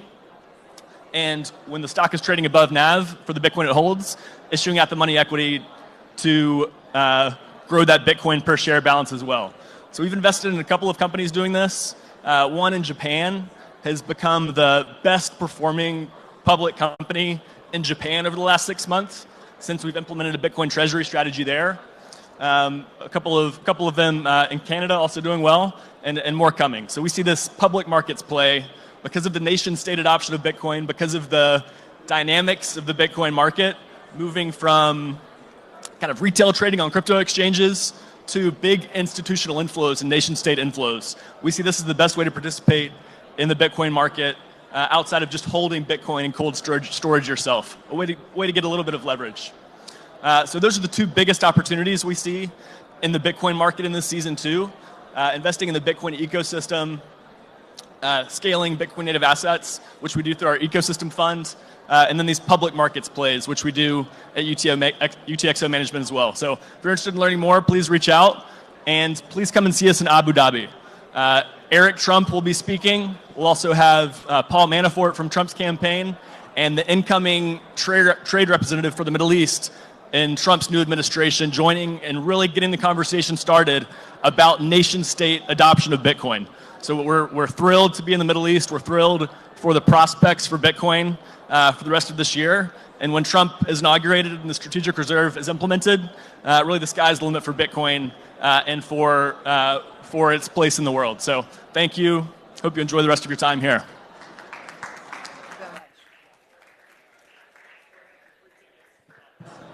Thank you very much. Ladies and gentlemen, we're now going to be taking a quick break for lunch, and we're going to be resuming our afternoon sessions at 1 p.m. For those of you who already have a physical coupon for the lunch, please make sure you make your way and enjoy your nice meal. Otherwise, we're going to be back again at 1 p.m. with an afternoon session filled with much more content, and I can't wait to see you all back here.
2024 in Dubai to discuss the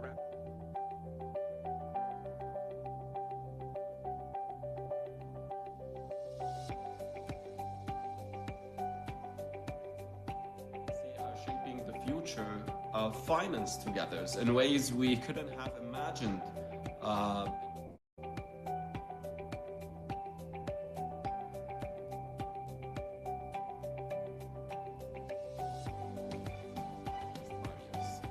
To mainstream.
Good afternoon, ladies and gentlemen, and welcome back. I hope you guys enjoyed your lunch.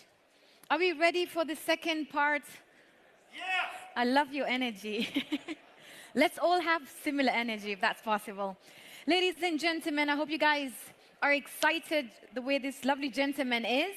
We're going to be beginning the afternoon session with the first panel discussion of the afternoon on future outlook, the role of DeFi in Web 3.0.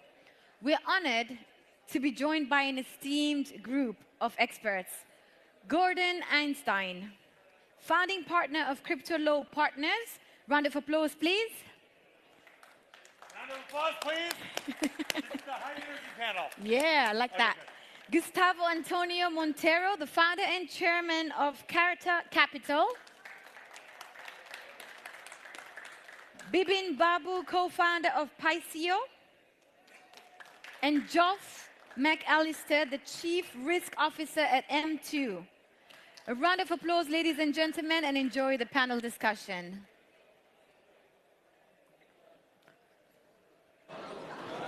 No. Hello.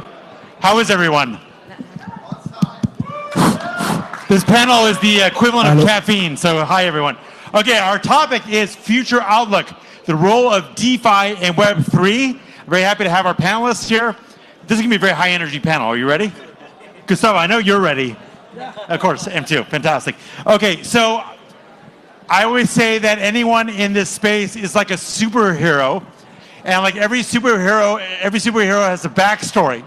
So before we dive into the topic, just so that people can get to know you, say who you are, where you're from, and what you're up to.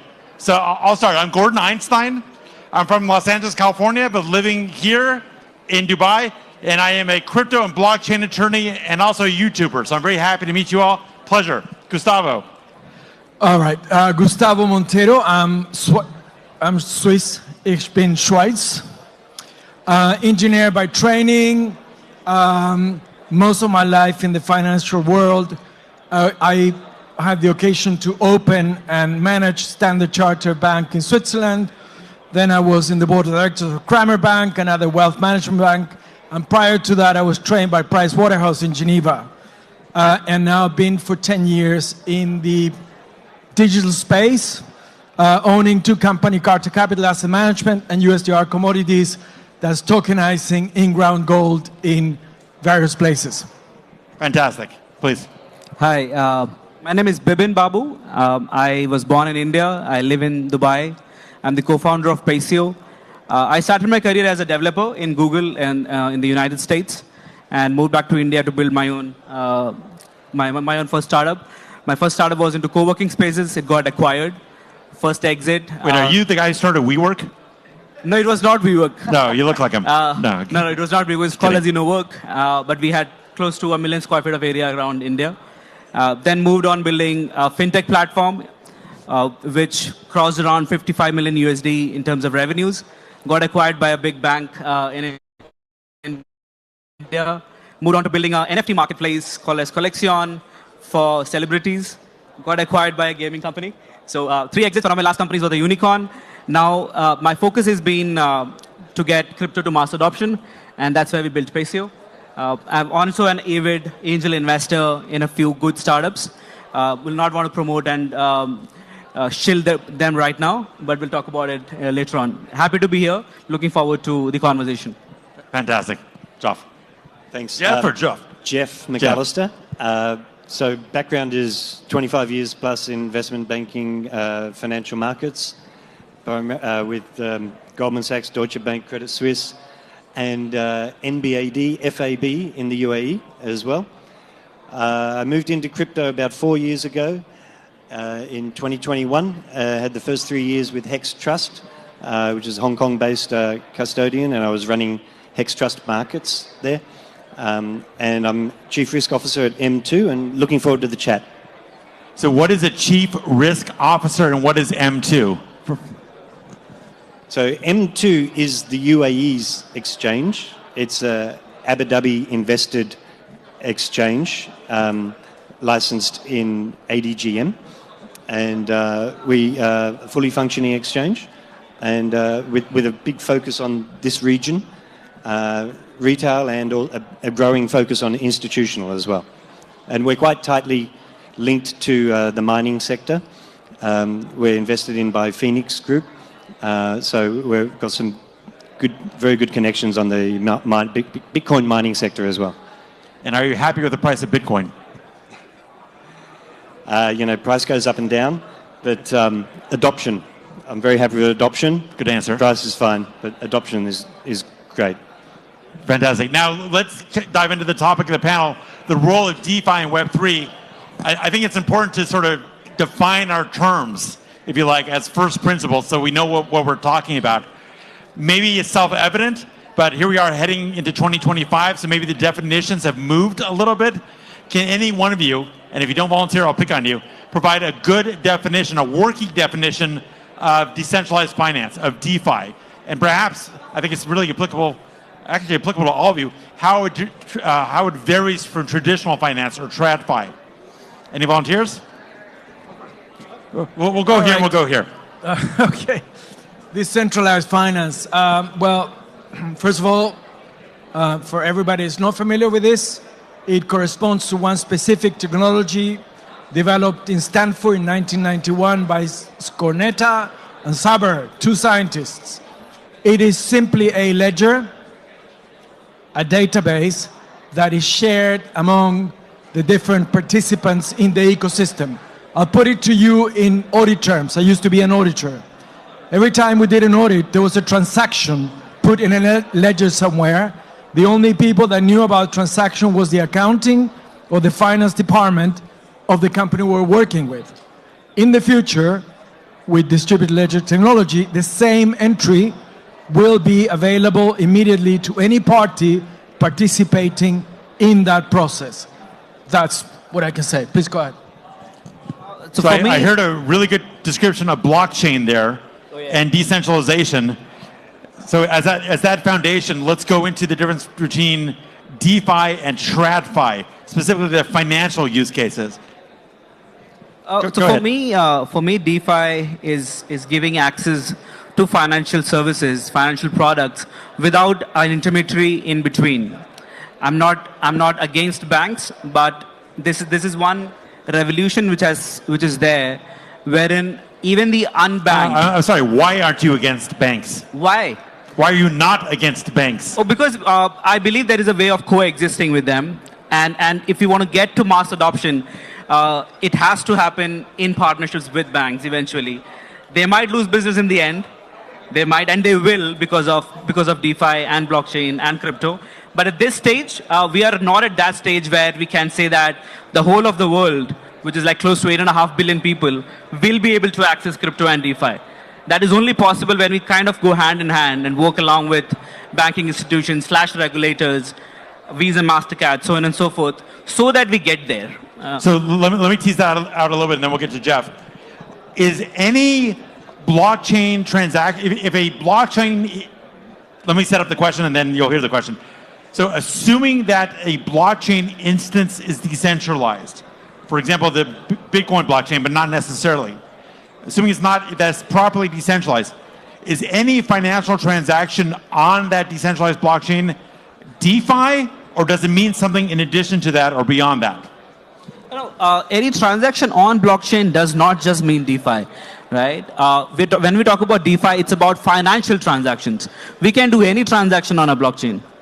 That's most important to understand. Let me ask you better. Is any financial transaction on a decentralized blockchain inherently DeFi, or is it there's something more to it? No. So every financial transaction on blockchain is not a DeFi.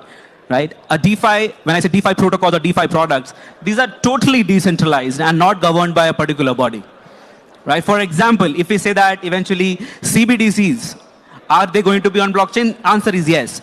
Is it going to be decentralized? The answer is no. Good distinction. Jeff, I know you have lots to add. Yeah, so from the risk angle, it comes down to two words, non-custodial, right? And the upshot, so the underlying technology delivers the upshot, if you like, but the upshot is you can have non-custodial financing solutions and financial products. And what that means is you don't have balance sheet exposure or credit exposure to somebody's balance sheet. You have your assets are on a protocol, a smart contract or something, and there's some cyber risks perhaps, right, which, you know, hopefully are well managed, but you don't have exposure, balance sheet exposure to any centralized counterparty. So non-custodial, zero balance sheet exposure. This is, for me, the sort of definition of DeFi. And that's interesting. So there's sort of the sine qua non, if I can use that expression, of decentralized finance is self-custody of the assets in play. Is that correct? Or the one unalterable unique characteristic? Yeah, so self-custody. So you've got self-custody, but the people you interact with, like we heard there's no intermediary as such. I mean, the intermediary is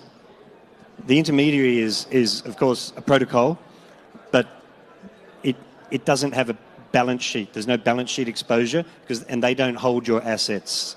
Although no other person or no other entity holds your assets, right? I think you paused for a second because you were considering the idea that a smart contract may hold your assets. Yes. Right? So that you can have a smart contract holding your assets under a DeFi protocol. Yes. Would you agree? Yes. Gustavo, you wanted to add something? Yeah, I was just going to suggest that we stay in the basics. Pretty much everybody in this audience, I'm certain, have no understanding what a smart contract is, which is normal. This is new technology. So I'll explain it to you in a different way. Decentralized finance corresponds to transactions of anything, by the way. We're talking about finance, but it could be other types of transactions. And it means the following. I have a blockchain here, which is nothing more than a protocol, is a computer program, all right? And everybody in this room has a computer, and you're part of the ecosystem of this blockchain. You're all connected. I'm now going to type a transaction here. I'm sending you a car, whatever, a coin. Please It doesn't do. really matter, all right? You can all see it at the same time. Do you understand what I mean? Every computer in this room that is connected to this ecosystem or this blockchain, call it whatever, has access to the transaction. That's the basics of decentralized finance. We can add all the layers that the gentlemen are in here. They're all important. They're all super important. But I always, because I'm a professor in 3 universities of this, I say, stay on the basics. Otherwise, we'll lose them in 2 minutes. Fair enough. Now, let's tease out the second term, because I honestly couldn't tell you what it is. Web 3.0. Web 3. Any smart guy? Jeff. Yeah, I mean, and then we're going to talk about the intersection point. It's commonly described in terms of Web 1, Web 2, Web 3, which is read, write, own. Where Web 1 was the dumb web page where people published to. Web 2 was more interactive community engagement, user-generated content, Facebook, social media, all of this. Web 3 is enabled by blockchain technologies, or more specifically decentralized ledger technologies, which enables people to own digital assets on-chain. And does it, Web 3, also speak maybe to the resilience of the underlying network that's decentralized and multi-party, in addition to ownership of, say, data? I mean, the resilience of the blockchain... Sorry, let me put it this way. If Facebook let you own your data, would Facebook be Web 3.0? This is not the easy panel. Yeah, I mean, yeah, if you had ownership on everything on Facebook, but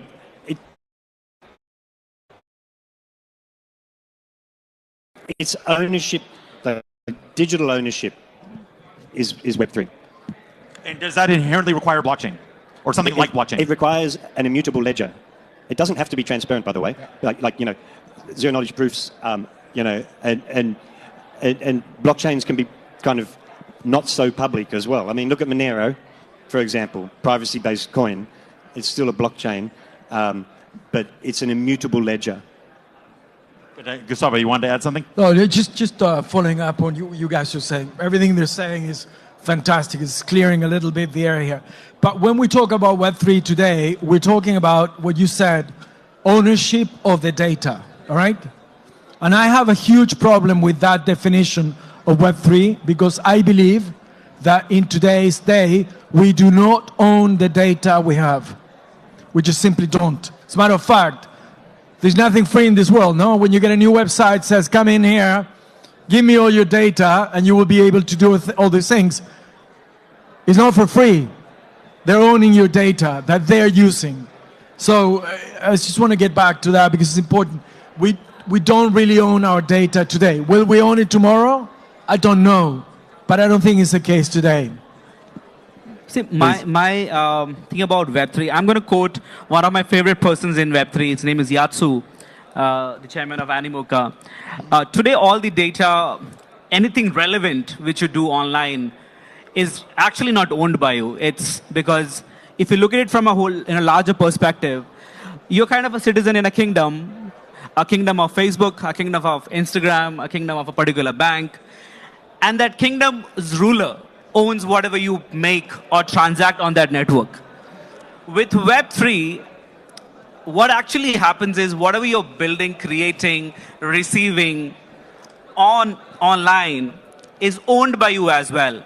And when I say it's owned by you, it also means that whatever monetization or any value which gets derived from it is also yours and not of the ruler of Facebook / Instagram or a particular bank.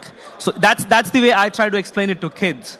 And why do I think Web3 is critical? I mean, just to add on to it, is because we don't even know what's the kind of value which we are creating for another company when you are transacting or doing anything online.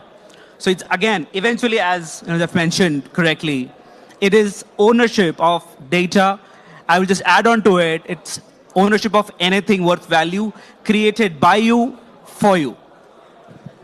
Fair enough. Now, we have three fantastic businessmen and technologists on the panel. Each one of you is involved with a very interesting enterprise and business that you're working on, you especially. I'd like you to each talk briefly in a little bit more detail about what you're doing business-wise and then bring it home to explain the connection with, say, blockchain, DeFi, or Web3. Maybe I'll start with you. Right, but I don't know if anybody was here this morning when we spoke about this. I was here, and it was great, right. But let's share the wisdom. All right. So, in a nutshell, what we're doing with the new, we have an asset management company, crypto. I'm not going to talk about that. That's boring. But in a nutshell, what we're doing is following. Because we're asset managers, we trade with stable coins. We use them, several of them. And in the process of using stable coins, we've never able to get audits on the underlying assets. If you go to a stablecoin company today and say, you're worth that much, whatever it is, I want to see an audit of what you have, where is it? You won't get it, for the most part. Maybe some has it, I've never been able to get one. So what we did with our companies, we created a BVI company called USDR Commodities, which actually owns the concession to mining or mine gold mines in ground in Canada, Australia, and Chile. And what we're doing is taking the gold that's in ground, that's audited, and we're going to create a stable coin, which is already minted, but it will be only listed in early next year. And with that, we hope to have in the market for the first time a fully audited underlying asset stable coin, and we're just started the pre-sale last week. Now, let me pursue that a little bit more. So you're talking about real-world asset tokenization a bit, it sounds like it, but in support of a stable coin. It is a real-world asset tokenization project, but using gold in ground. We're not planning to get the gold off the ground, the minimum possible. We think the best vault for gold is in ground, not in a bank that can go bankrupt or it can disappear like Credit Suisse or so many banks that we know about. So yes, it's a real-world asset tokenization project by using gold in ground, but only gold that is audited. So we can show any owner of those tokens, USDR tokens, that yes, you own this, this is the audit, this is the actual real physical gold in the ground. And what was the inspiration for this project? The fact that we cannot get audits from any of the stable coins we use. So, every time we trade for our clients, particularly when the markets are bad, we'll go back to stable coins, huh? Try to save our money and the money of our clients. When we go back into stable coins, we have problems believing that we're buying has any backing asset at all. Fair enough, please. Thank you. Shall I repeat the question, or you got it? No, I got it. Yeah. Okay. So we at Paysio, we are a crypto payments platform. We enable crypto payments using mobile numbers in a non-custodial manner, and we function cross-chain. A beauty of our product is also that we also function without internet, which means people can make crypto transactions peer-to-peer and peer-to-business, even without internet. That's a patent that we have, especially we built it especially for the African regions and countries where there is low internet penetration. And even before you ask me, why did we do this? Is to solve majorly two problems. One is to deal with the complexity of existing cryptocurrency transactions. Today, if I ask somebody new to even go and create a crypto wallet, it's a crazy affair. If it doesn't know about wallets, if it doesn't know about what chains, it is a nightmare. You have to go identify which wallet to create, right? Eventually, keep secure that seed phrase of yours, probably keep it in a locker. And when it comes to even identifying which assets to use, you need to be aware about which chain to use. Am I going to use Ethereum chain? Am I going to use Polygon? Am I going to use Solana? And so on and so forth. So there's a whole lot of complexity in getting a new user into crypto. And trust me, I was trying to explain this to my mom and dad. They are yet not convinced. And that's also one of the reasons that we had to build something. Second is, people who know about it actually end up paying really high money to use it in their daily lives. And so much so that they don't end up using it in their daily lives. I'll give you an example. So today, if you have, say, X Ethereums or X Trons, if you want to use it in your daily lives, probably go and buy maybe a watch, you would end up converting it into a stable coin, then get it into a local currency, get it into your bank account, and then transact. All of this comes with a huge cost. The cost can range from 2% and goes up to even 8%. And this I'm talking about UAE alone. And then eventually, what happens is that all this cost you paid on the asset which you had made or earned in the past, wherein you already paid taxes maybe. Now that's the second problem which we try to solve here. Third, the businesses have not been able to use cryptos or accept cryptos from retail users. You might just say, be okay with it, you might be okay with it, because it is not traceable. For example, if today I go and buy a particular product from maybe a supermarket, the supermarket doesn't know that who paid for it because it just came from a random wallet address. There is no face to it, right? Yes, we all are fans of decentralization, we are fans of Web3, we are fans of non-custodialism, but my question is this: do we really want to compromise practicality for decentralization, or are we going to compromise decentralization for practicality? So solving these problems is why we built Paysio. So we enable crypto transactions in a non-custodial manner, but traceable. Non-custodial, but traceable. Yes. Interesting. Jeff. Okay, so M2 is a centralized exchange. So it's a custodial relationship. As I mentioned, we're Abu Dhabi invested, and we focused on this region very strongly. We're increasing our focus on institutional relationships and products and services. We service the mining sector quite a lot, and yeah, we're just really focused on building useful investment products. We have our earn products and on-ramp, off-ramp for retail or businesses. So we have a dirham on and off-ramp rails here, so you can go through a Abu Dhabi invested, Abu Dhabi regulated entity, and on-ramp from dirhams and off-ramp into dirhams with us as well. So let me ask you, I was teasing about the banks, by the way, but there's a spectrum of views on blockchain and crypto and everything else. There's the sort of ultra-libertarian, ultra-private, everything's decentralized, burn down the town and make a new one approach. Then there's maybe another extreme, which is we're just going to take traditional financial instruments and bring them onto the blockchain so we can make them even more traditional, or maybe create some efficiencies between incumbents.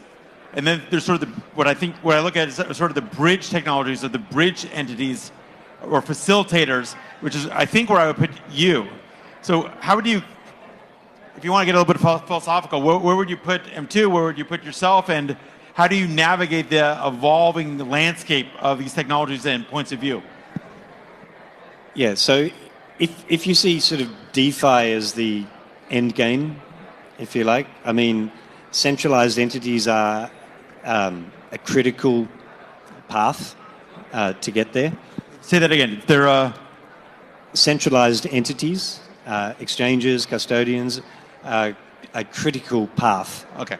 To get to the sort of DeFi endgame. I think in the end you're going to have both coexisting. Funnily enough, trust still matters a lot in business. Also in DeFi, trust matters, right? You look at Uniswap and yeah, you're like comfortable. You're going to use Uniswap. It's been around, it's tried and tested. But a newer DEX, you might like not be so confident and sure about sending so much money to straight away, right? It needs time to build up that trust. It's a trustless sort of end game, if you like, but trust still matters. Fair enough. Gustavo.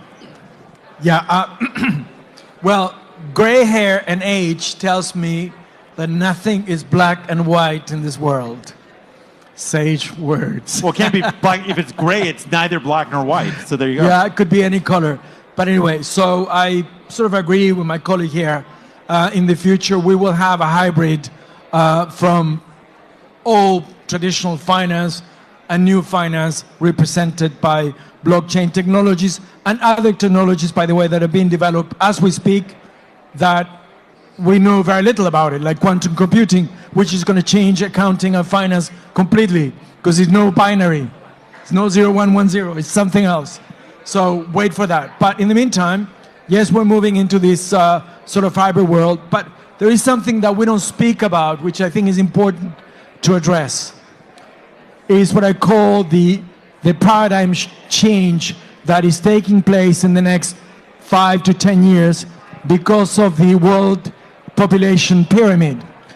If you look at the world ages and populations, you will understand that this is a very young world. Contrary to Europe, my continent, where it's very, very old, and the US, that is also an old continent. If you go to places like Angola, the average age is 15 years old of the country, the average age. And in Asia is similar in some other places. What I'm trying to get at this is the following. There is more than 60% of the population of the world that is below 40 years old. 40 years is the average age we have for the building of the new technologies such as blockchain, the new version of artificial intelligence, because artificial intelligence has been around for ages. I studied artificial intelligence 40 years ago at my engineering school, so this is not new. It's the new version of it. This new generation of people below 40 years old will change everything because they don't trust traditional banking. That's the main reason. They're going to be the people that will push us into what we consider new banking. Interesting. I don't know how we're doing for time because I don't see a counter or... Time's up. There you are. Good to see you. Thank you. Nice to see you. How are you? Okay. In that case, time's up. So I want to give a big round of applause for our panel. Thank you. Thank you. Thank you. Well done. Thank you. Thank you, everyone. Good job.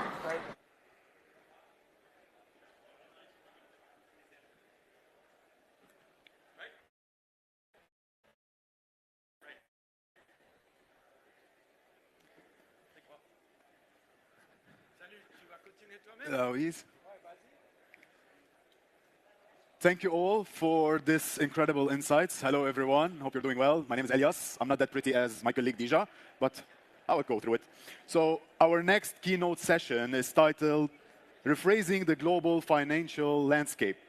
the future of stablecoins, meme coins, and liberalism. Presented by none of the other than Mr. Justin Sun,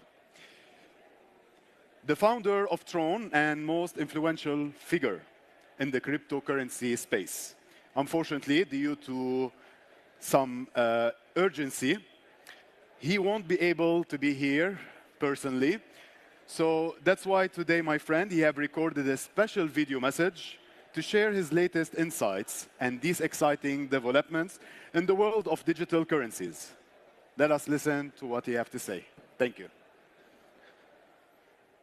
Distinguished guests, ladies and gentlemen, I'm Justin Sun, the founder of Tron. It's an honor for me to be here at Wiki Expo 2024 in Dubai to discuss the rapidly growing sectors of blockchain and cryptocurrency.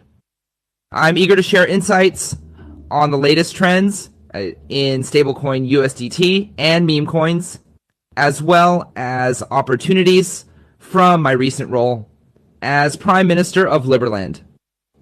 Before diving into these topics, I'd like to extend my warm greetings to you all and my gratitude to Dubai for its unique platform, supporting the global blockchain and crypto sectors. The Middle East, Dubai in particular, is a global innovation and technology hub that consistently leads in technological advancements. Its strategic embrace of the crypto sector positions it as a rising star in the global landscape, facilitating the application of USDT, meme coins, and other cutting-edge concepts across diverse use cases. Let's begin with the stablecoin USDT. Stablecoins have emerged as a crucial part of the global financial system. It's even more so for the US dollar-pegged USDT. As a blockchain-based cryptocurrency, USDT offers global users a much more stable alternative to highly volatile counterparts like Bitcoin.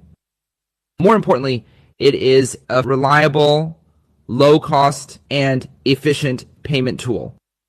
The circulating supply of TRC 20 USDT on Tron has surpassed 61.8 billion, thanks to its low trading fees and high transaction speeds, making it one of the most widely used stablecoins globally. This achievement would not have been possible without our continued investment in technological innovation and understanding of market demand. USDT can be applied to an extensive range of scenarios in a market as dynamic as the Middle East, especially in a financial center like Dubai. For both businesses and individuals, USDT offers unprecedented convenience, facilitating everything from 100,000 cross-border payments to international trade. The traditional financial system has long struggled to meet the enormous demands for cross-border payment in the Middle East, often lacking in speed and cost-effectiveness. In the face of these problems, the very nature of USDT as a global digital dollar presents an ideal solution. It significantly cuts the costs of cross-border transactions and accelerates the transaction speed to near instantaneous completion, which is a giant leap forward for companies and consumers in the region. With USDT, local businesses can complete international settlements in just seconds, bypassing the complexities and high costs associated with traditional banking. This efficiency and convenience have led to a surge in the number of Middle Eastern businesses and individuals using USDT for cross-border trading and investment. The trend is particularly noticeable in cities with a fast-growing digital economy like Dubai, where USDT is becoming a key catalyst for capital flow and economic integration. But there's more. We are witnessing the rise of meme coins, a phenomenon that is impossible to ignore today. Unlike traditional cryptocurrencies, meme coins are fueled by community consensus and a unique blend of humor and culture. With the boost from social media, meme coins have quickly swept across the globe, becoming a go-to choice among young investors. Now, let me introduce Sunpump, Tron's first dedicated platform for the fair launch and trading of meme coins. What makes Sunpump unique is its accessibility. It empowers anyone to create their own meme coin, and backed by a global community, rapidly build up its market value. But Sunpump is more than just a technological innovation. It's decentralization in practice. It gives users from all backgrounds the chance to participate in and even spearhead financial innovation. We've seen meme coin projects launched on Sunpump skyrocket to hundreds of millions of dollars in market cap. This rapid growth reflects not only investors' enthusiasm for meme coins, but also the inclusivity and diversity of the blockchain market. The increasing popularity of meme coins shows that cryptocurrency is more than just an investment tool. It's a cultural phenomenon deeply rooted in the community culture of the younger generation. In the Middle East, meme coins also hold enormous potential for growth. Dubai, with its vibrant young population and rapidly expanding digital economy, has shown a keen interest in emerging technologies and financial instruments. The rise of meme coins offers these young investors a chance to participate in the global cryptocurrency market. It's not just about investment and trading, it's about identity. By holding or issuing meme coins, they become integral parts of the worldwide cryptocurrency community. Next, I'd like to share some thoughts about my recent appointment as the Prime Minister of Liberland. Liberland is a unique country, one of the world's youngest, embodying a distinctive political philosophy of minimal government intervention and maximum individual autonomy. This philosophy aligns perfectly with my aspirations for liberty and innovation. As the Prime Minister of Liberland, I aim to promote this liberalism globally. Liberland is not just a physical country, but a virtual home for liberals worldwide.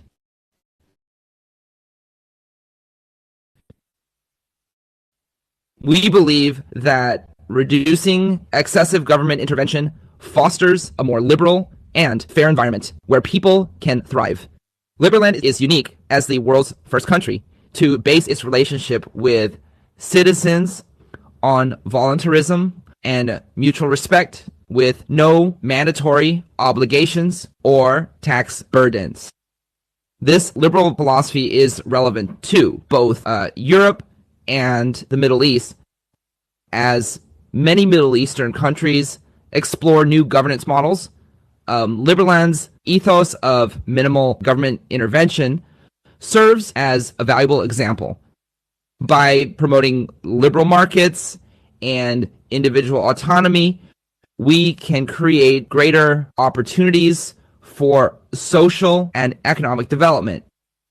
We are confident that Liberland's success will inspire more countries to experiment with this innovative liberal governance model.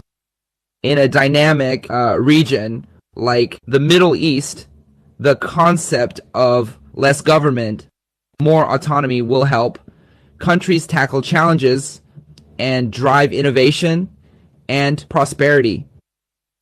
In conclusion, I am acutely aware of the immense responsibilities as the founder of Tron and the Prime Minister of Liberland. I am committed to providing safer and faster cross-border payment solutions with stablecoins like USDT and creating new financial opportunities for the younger generation through innovations in meme coins. And with Liberland's libertarian practices paving the way, we are poised to drive innovations in global governance.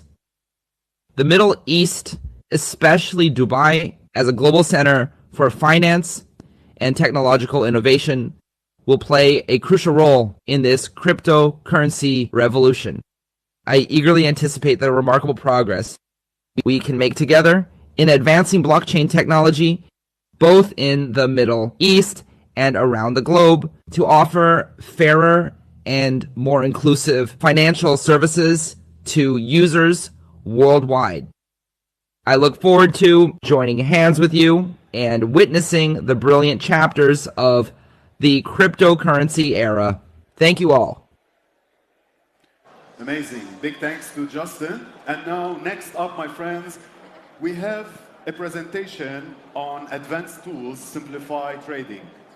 Why VT Markets is your top choice, by Ms. Katia Basyuni, Senior Relationship Manager at VT Markets. Please join me in welcoming Ms. Katia on stage. Good afternoon, everyone. We're absolutely delighted to participate in the Wiki Finance Expo 2024. In this presentation, we're going to introduce you to VT Markets and our advanced tools simplify trading and why VT Markets is your top choice. So to introduce you briefly about VT Markets is a multi-asset financial brokerage firm. We offer trading on multiple assets for clients. We have been started since 2015 and with a simple core mission, which is making trading easy and accessible for everyone, no matter where you are in the world. Throughout its tenure, VT Markets obtained multiple sponsorships, some of which are our recent sponsorship with Maserati MSG Formula E Racing, and the recent one signed in 2024 with Newcastle United Football Club. To ensure our longevity and in order to make our services accessible for everyone, no matter where you are in the world, VT Markets has ensured to place global employees and offices all over the world, such as Singapore, Dubai, Cyprus, and Australia.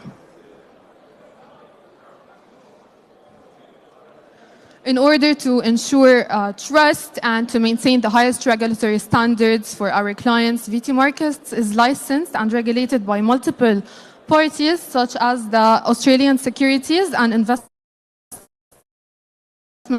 Commission, the ASIC, the license, and we also have the FSCA license from South Africa and the FSC license from Mauritius. Why should you choose VT Markets as your trading partner? VT Markets currently has over 400,000 active clients from over 160 countries, trading on over 1,000 tradable products and assets, generating a monthly trading volume exceeding $300 billion. In addition to that, our clients generate over 30 million trades per month. In addition to that as well, VT Markets is known for our deep liquidity pool from our best liquidity providers, lightning speed execution, tech-oriented platforms, ultra-low spreads, and most importantly, fast and easy deposits and withdrawals. I want to introduce you to our company timeline. So VT Markets was founded and registered, and we set up our offices in Australia in 2015. In 2016, we obtained our ASIC license in Australia, and we set up our data centers in New York and London.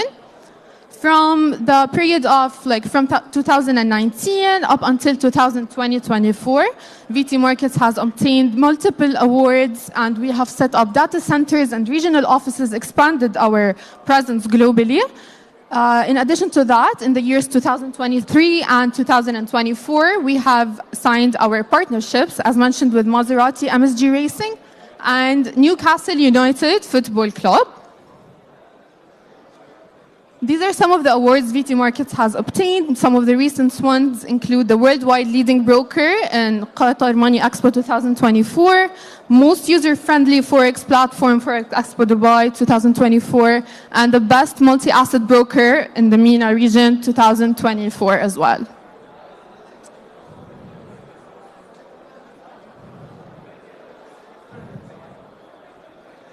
No matter which product you prefer to trade on, it's always going to be available with VT Markets, such as Forex, indices, CFD bonds. You can find cryptocurrencies, energies, basically any product you wish, you can find it at VT Markets. And whether you are a beginner or experienced trader or whatever your needs may be, you can find the account that is most suitable for you. We currently offer two types of accounts, the standard STP account and the Raw ECN account.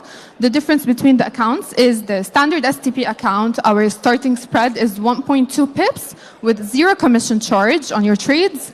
The Raw ECN account, the starting spread is 0.0 pips with a $6 fixed commission charge per lot. Both accounts are also available as swap-free with 0 additional markup or hidden spread and 0 additional commission charges.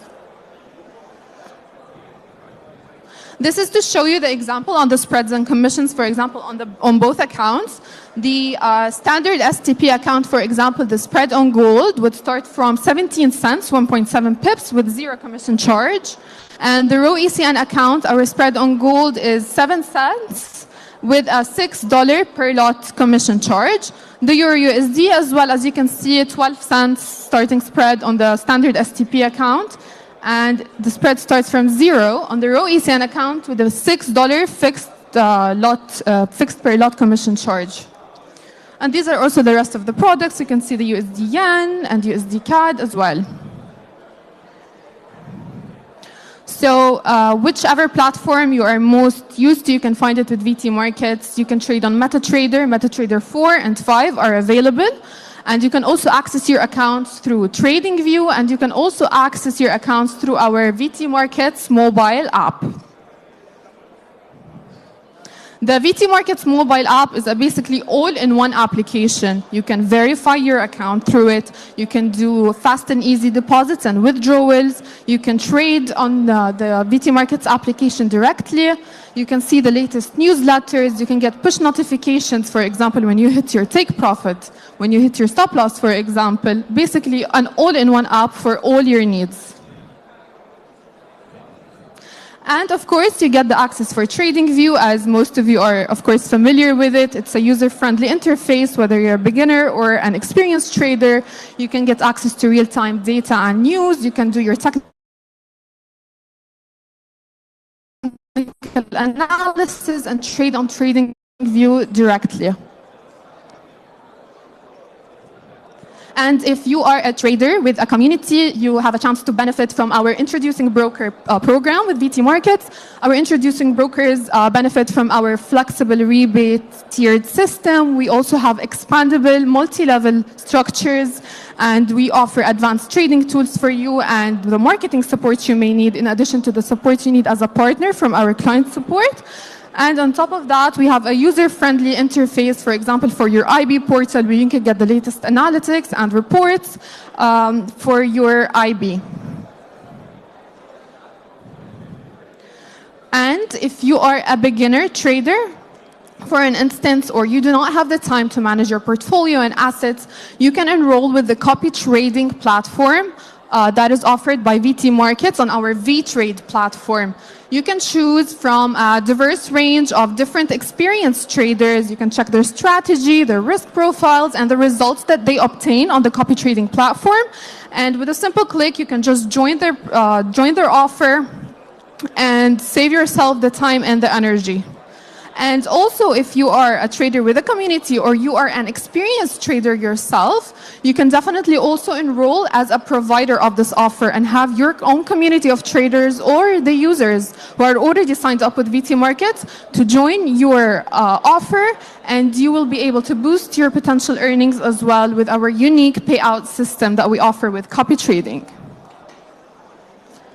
Of course, as customer relationships are the core of our business, we offer 24/7 support in over 20 languages, and every one of our clients has a one-to-one dedicated account manager to address all your inquiries and needs and questions that you may have throughout your trading journey with us.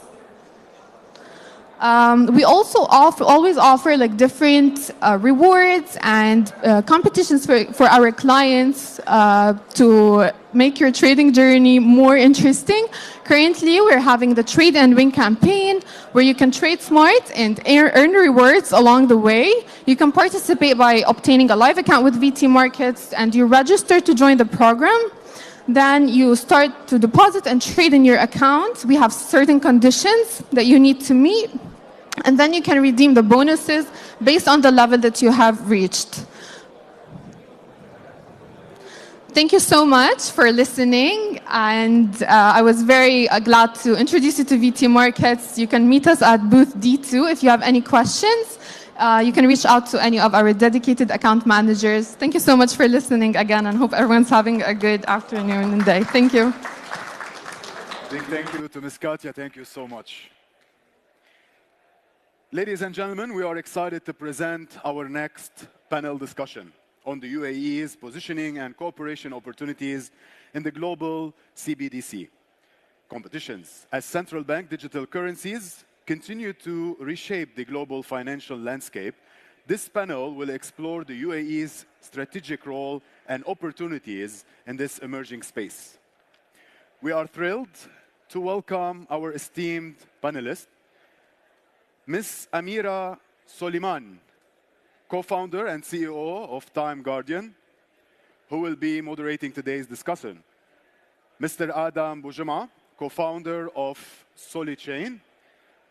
Alejandro Pellegrino, CEO and founder of Treanos Partners. Mr. Muhammad Salman Anjoum, CEO of InvoiceMate. Please join me in welcoming our panelists as they share their valuable insight in this critical topic.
Good afternoon, how are you?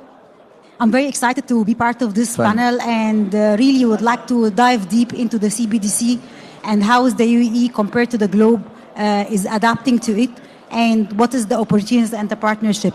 But to keep everyone engaged, we'd like to define first what is the CBDC and so to create awareness about it. So we start with you, Mohammed, to tell us what is the CBDC exactly and how is the UAE adapting to it? Right. My name is Mohammed Salman Anjum. I'm the Chief Executive Officer for FinTech named InvoiceMate, and we are coming up with the protocol named DeFi, Decentralized Factoring. So I'm also a consultant and trainer for UAE Central Bank and PwC. So this topic of CBDC have been recently been covering it with the different gigs in both PwC and the UAE Central Bank. About the adoption of CBDC in UAE or globally? In the UAE, and pushing it compared to global. I'll take it from the journey year by year. It's almost a 5-year journey for UAE for the CBDCs.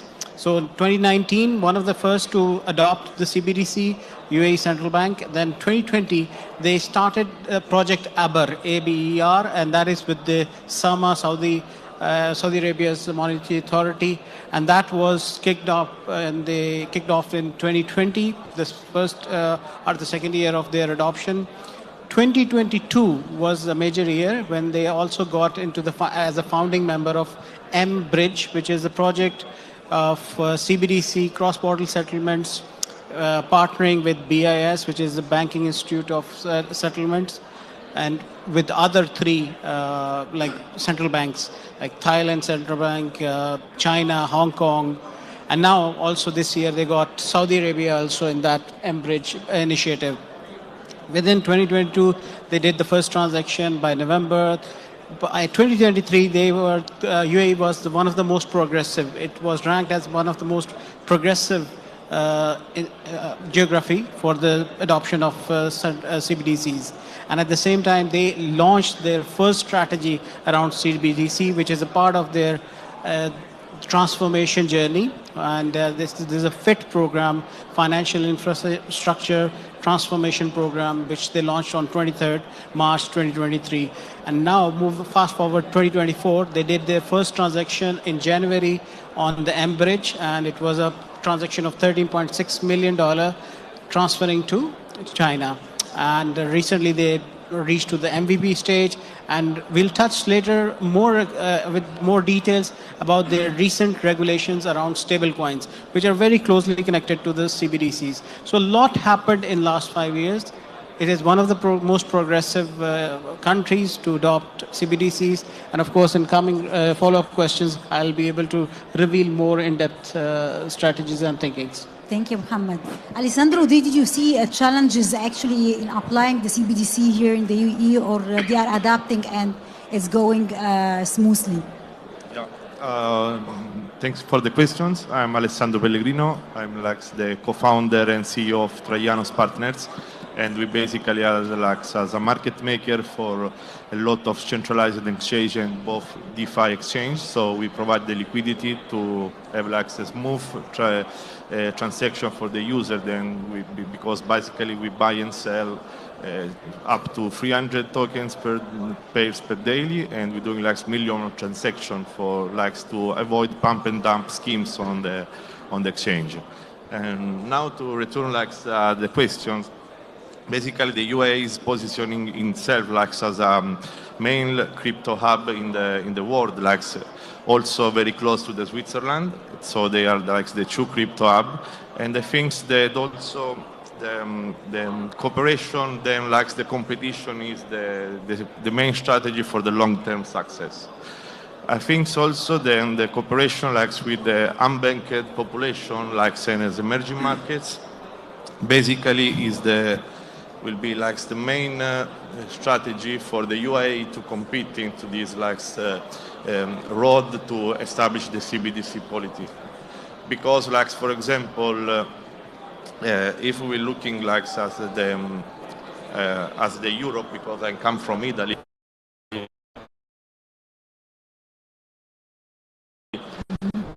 we are like a lot of country under like the Central European banks. It is very difficult to have like a clear policy about like how the CBDC can work, and every country have a different financial law that can be like a very stops like about the CBDC implementation. But for example, in UAE, there is like a small country with a very like future vision and is with a central government that can be fast on like deploy regulatory frameworks, can be like as the basis for the future implement like of the CBDC. And the main issue is like also about for the CBDC is like to have like a very common ground for the population to using it. And the main strategy is to use like for cross-border payments, because right now like the SWIFT payment is I think is a old technology, because like it's not fast, it's very expensive. So basically with the CBDC we can have like cross-border payments in very fast, in very secure way, and in very like with a low fee, with zero fee, because it was like under the blockchain system. So do you think it really will happen despite the banks is having a lot of revenue and EMIs and schemes, all of this as well as creating a lot of revenues from this, and then they might ask about the source of fund and the AML procedures. So do you see that really the CBDC for the UAE will overcome all of these challenges and will be adopted? Yes, of course. I think that must be a pilot test, pilot project from the governments to using like before for like business, for company, to using like, for example, for the population. Let's say like is in Lugano in Switzerland, the people can pay the bills, the people can pay like the tax with cryptocurrency, with like the local currency. And of course, I think that the people just using the CBDC or anything like about the technology of blockchain, because right now is the cash money is useless, because everyone using like to pay with the tap, with the phone, with like card. So basically, the technology I think is the background is in everyday use. So basically, we need the government to say, okay, you have like your virtual wallet is like, right now the bank account is virtual, everything is virtual, but it's only the main issue is about to think for the population that say crypto is freedom and CBDC is like no, is like as a big brother that can control everything. But I think it's not this the case, because of course I say that everything and every transaction is right on the blockchain. So basically is the same. For the government is to say, okay, you have like your you can have your payslip paid in crypto in the CBDC of like can be dirham, digital dirhams, and it's the same if you have like on your bank account. I think it's only about how the people thinks about the CBDC, and we have like to be a smooth transaction with this and to improve, like I say, that everyday using. And the main also strategy is to have like a partnership with some financial institution like the payment, like can be, I don't know, PayPal, Stripes. They also have like a lot of projects about the CBDC implementation. So the people can using and to start to think about the CBDC, the digital currency as secure and safe, and not like as a privation of the freedom. Absolutely. Once it's actually adopted by the central bank, or there is a clear regulation, I think all the banks and all the payments will be using it. Coming to you, Adam, how are you? I'm very good, thank you. Good. So I want to hear your opinion about how the adoption can happen for the CBDC here, and how the UAE can ensure that everyone is using it. Is it rules only, or it's education for the payments in the bank, or it's a full campaign need to happen in order to educate everyone about it? Thank you very much for the introduction. So my name is Adam Bujama. I'm the CTO of SolidChain, and also the co-author of the ERC 3643 and ERC 6960 in the Ethereum ecosystem. So when it comes to CBDC, the way I see it is that it's the logical next step for the DeFi. So right now, I don't see any institutional using DeFi because it's too risky. I don't see someone coming with billions of dollars of assets using a DeFi protocol. So it needs to add, we need to add a layer of security. And through the CBDC, which I agree, it's kind of reducing our privacy, but on the other part, it adds a layer of security. I'm explaining why.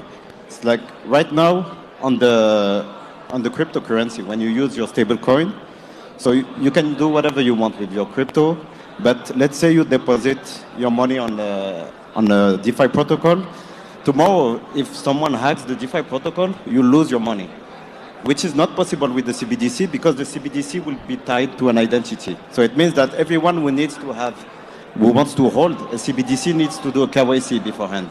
So meaning that with the KYC, it makes it, it makes it impossible for a hacker to get the money because it has to disclose his own identity. So I don't see someone hacking a platform and say, yeah, my name is Adam, yeah, but the fund is here. No, it's impossible. Like, so by adding this layer of security and reducing the privacy, it allows anyone to use in a secure manner any DeFi protocol.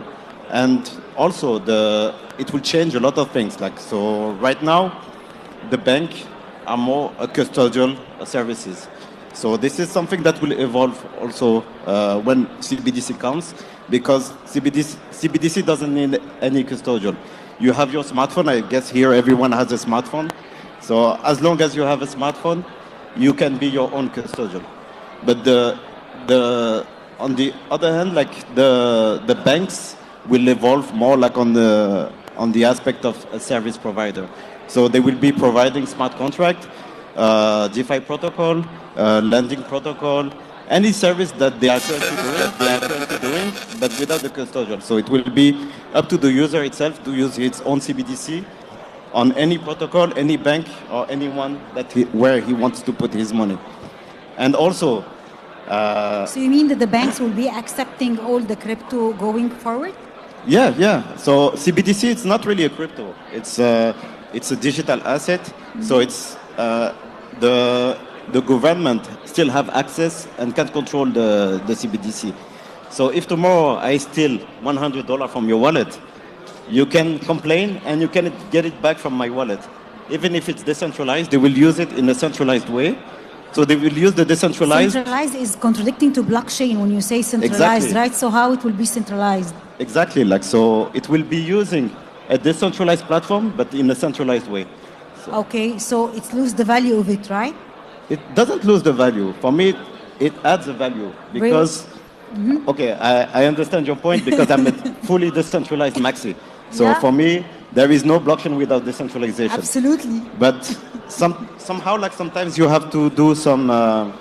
So you need to reduce a little bit the decentralization to allow adoption.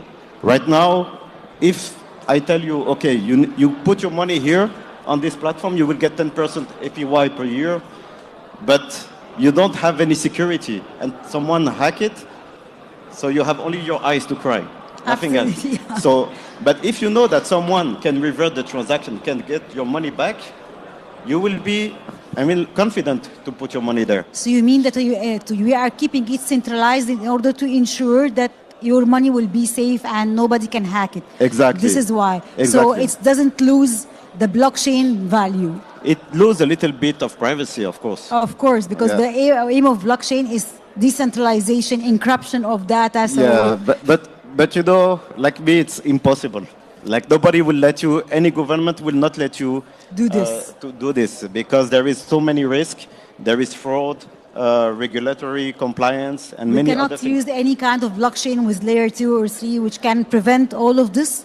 So you can use privacy solution like zero knowledge proof. Mhm. So you can prove that you did something without disclosing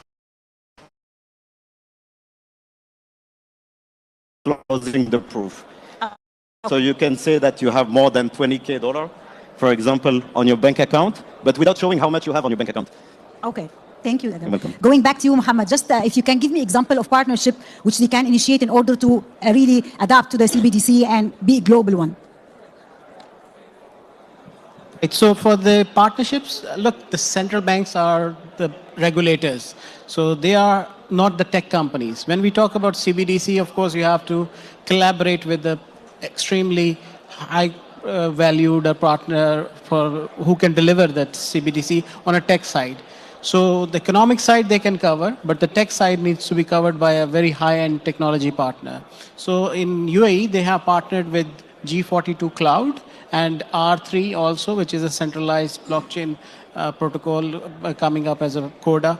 So these are the current two partnerships. But having said that, they have not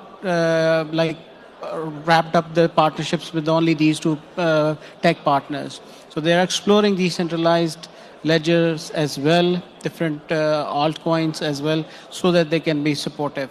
At the same time, they have partnered with the legal firms, not just based in UAE, globally as well. They have also partnered with other central banks, their regulatory bodies, their legal consultants around the CBDC rollout. Also, they have partnered with the digital euro to experience how in future they will be doing the cross-border settlements with these two independent CBDCs. So, having said that, you have to have an ecosystem around you. And when you talk about the ecosystem of CBDC, it is primarily coming from the tech and the new age economic side as well. So yes, there are partnerships here, and they will be continue growing further. This is the result. The result of these partnerships came up with the regulations around stable coins here, AED-backed stable coins. So this is a very unique strategy they have started to go for the CBDC launch.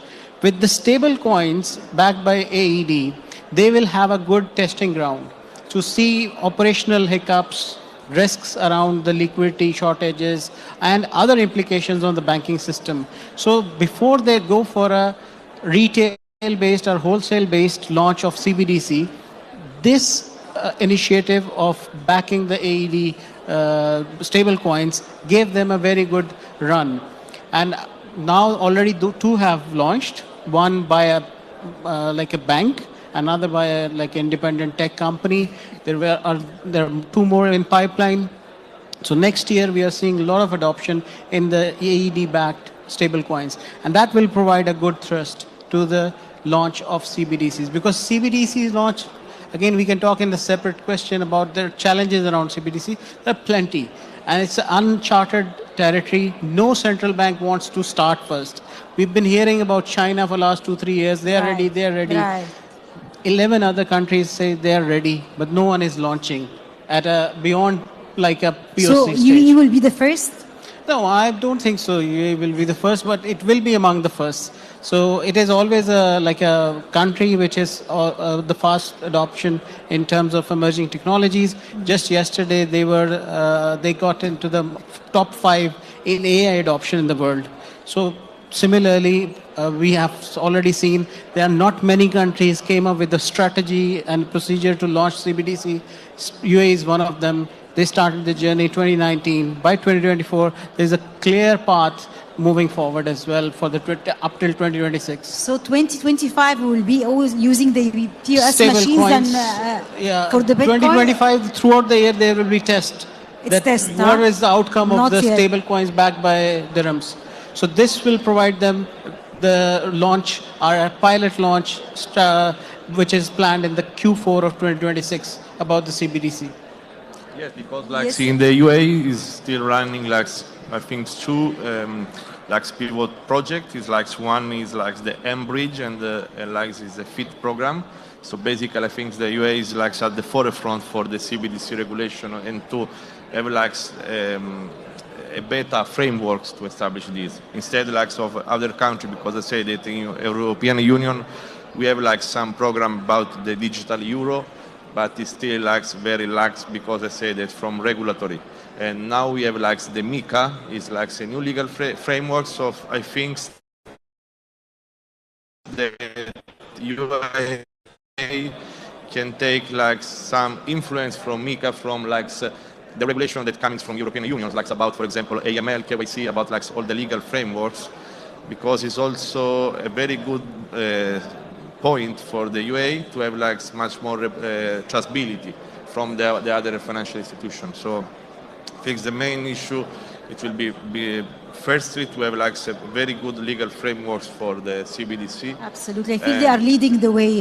This is what I feel, they are leading the way. Yes, because for example, before I was speaking about the DeFi, about we as a financial institution, we are stopped like from the regulators and the financial commission to provide liquidity to the DeFi protocols because like for the lack of AML, like for the lack of KYC. So I think that with for the CBDC that there are like a central like banks that can be like can do all the things about like the regulatory is a very good green flags. Also because like for example our investor, if they say that we provide liquidity to DeFi protocols, they are afraid because like for hacking, for like the risk related of course to lose the funds. Yes, absolutely. Instead, like for example, if we're using like a custodial, of course also the custodial can be hacked. There is a lot of risk in itself also, but it's at least a safe way also to say, okay, I put my money into the custodial, so if I will get like theft or I will be hacked, I can be like of course be repaid for these things. Instead, like of course, like if you have like your DeFi wallet and you lose the case or you lose the phone or you will be hacked, you have lose all the funds. So for like the common using like for the people, for the user to use the CBDC, one thing is that say, okay, I'm sure that my tokens are in a safe place and nobody likes, of course, can steal my tokens. So it will give much more comfort, of course. Yeah, absolutely, absolutely. Adam, last questions for you is what about the strategies which we can implement to immediately go for the CBDC and found that everyone is using the tokens or using the digital currencies in order to do their payments? So right now, implementing CBDC is not very challenging in terms of technology. Mm-hmm. It's more in terms of adoption. Right now, there is some resistance from the bank because they will have to adapt for sure. So that's the first part, like how to work conjointly with the banks to make sure that we can adopt CBDC in the right way. So also, except the bank, so it doesn't mean that the banks will disappear because this is what I hear every time, CBDC or crypto will make the bank useless. It's not really... They will lose revenue, absolutely. Sorry? The CBDC they will lose revenue, so it's a matter that they need to cover it from other things, but the revenue which they make through certain lines, of course, it will go once the CBDC will come. But I think this is how they think. I'm a banker, Ricardo. Sorry, repeat again? So this is how the banks is thinking. So, but for me, the way I see it is their role will evolve. So it will not be the bank as we know them today. So it will be more kind of a decentralized protocol, but in a centralized way. So their role will evolve. There is no need for them to be custodial because if you have CBDC, you don't need any custodian. Absolutely. You need only your smartphone. Absolutely. So that's also one of the best use case for the CBDC is that it will allow unbanked to be on board. So as long as you have an iPhone or Samsung also, you can any have phone. We don't want to.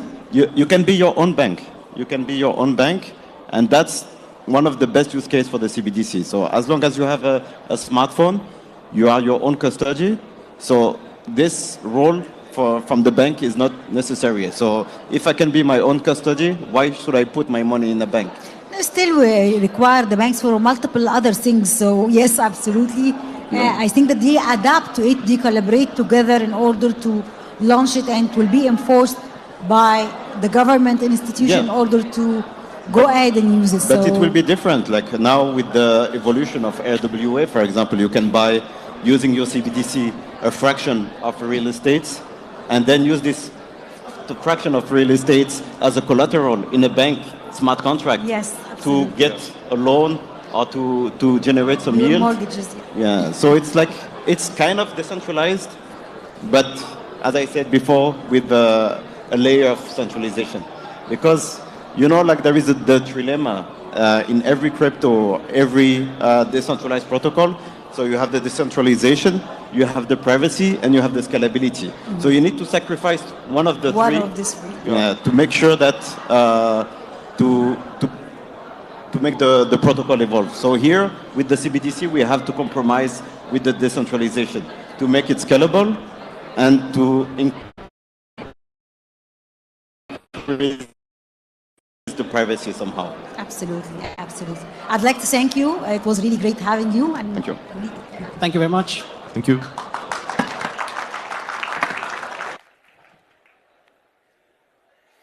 Amazing. Thank you all. Thank you.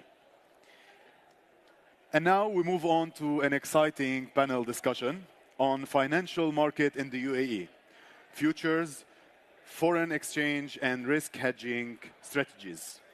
We will share these insights on the evolving landscapes of financial strategies, driving market growth, and the risk management in the UAE. Please welcome our panelists, Mr. Jindo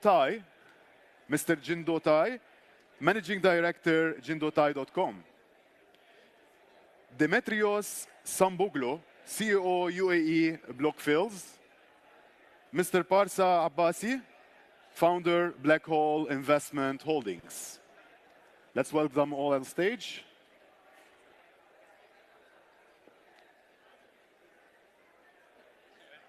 How are you? Good.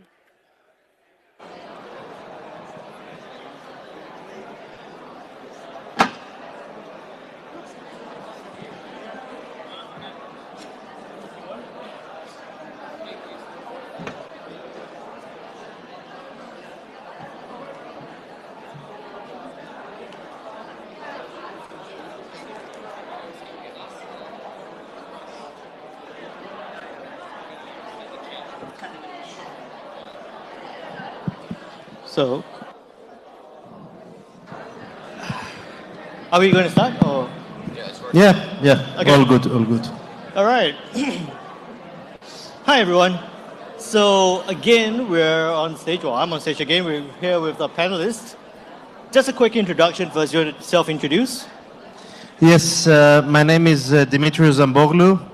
I am the CEO of UAE of Blockfills.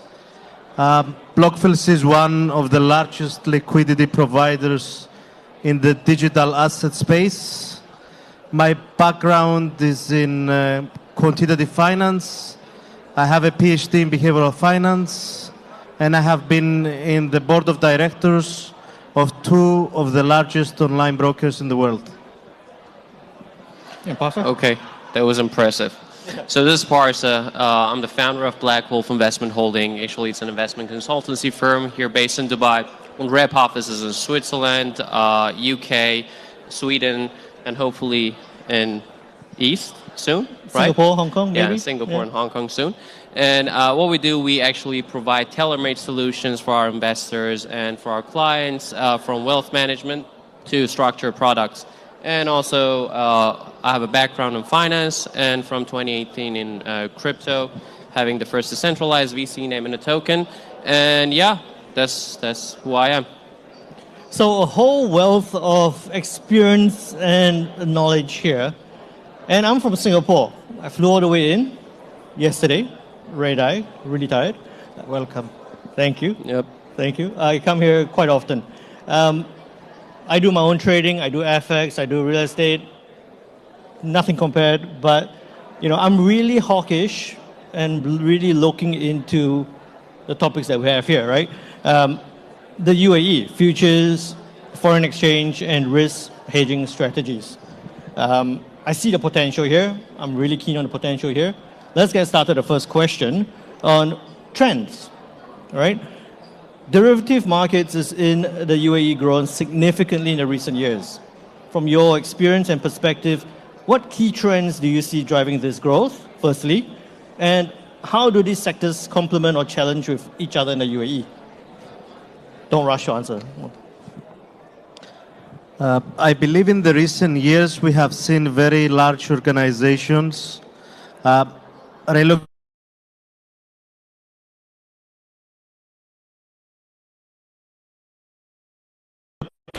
relocating or opening representative offices, especially in Abu Dhabi. Big organizations like Brewan Howard, big organizations like Citadel, they are looking in becoming integrated in the UAE environment here. There is many reasons why organizations want to move here. The frameworks are extremely established and they allow them to do clearing, especially on products like derivatives, which is not plain vanilla products. Apart from that, a lot of people have relocated in Dubai, Abu Dhabi, in the UAE area, and nowadays also in the GCC. We've seen much investment in technology and infrastructure, and the most important thing, you have a regulator here in this region that is very progressive. So if I will summarize it into some short points, this will be it. Interesting. Thanks for that. Yeah, so as Dimitri was mentioning, one of the things that separate UAE, actually, according to their plans, than the other countries, specifically in GCC region that we're talking about right now, is they are becoming a hub, and they're planning to become a financial hub according to their visions and their plans. So you want to become a financial hub, first of all, you need to have good regulatory frameworks. And after that, you need to be able to attract investors, which are doing a very good job, attracting investors from all around the world by having no tax on them, by just providing different features for them, and specifically talking about the IFC free zone, which is providing the FSA regulatory framework, and ADGM. They're doing a very, very good job. Specifically, let's talk about crypto assets. They are also involving crypto assets into derivatives, which gives a very, very good which provides a very good opportunity for other financial institutions to build new derivatives, to build new structured products, to build new financial tools. So this can actually differentiate UAE specifically from the other GCC region countries that we're talking about. So yeah, they're doing a very good job. But the key trends that we need to keep looking at, first is digital assets, and the second is absorbing more foreign investments. But what do you think would be one of the major challenges that would be a hurdle to these developments? It's a very, very interesting question. I mean, it can be answered in two different parts. The first main challenge will be to understand what kind of regulation you need as a company. So where you will set up, and this depends also on your offering and on your clientele. Because you have so many options, you need to make sure you're choosing the right option. So this is the first thing.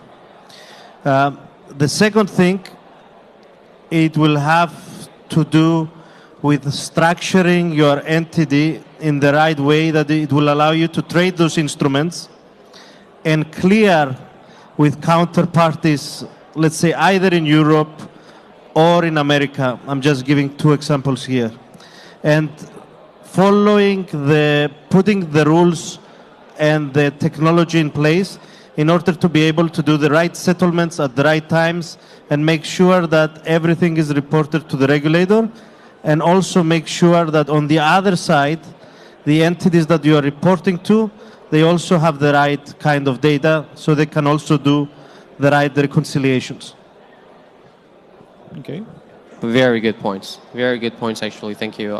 But in my opinion, the most important thing is you should know the regulatory frameworks very, very well.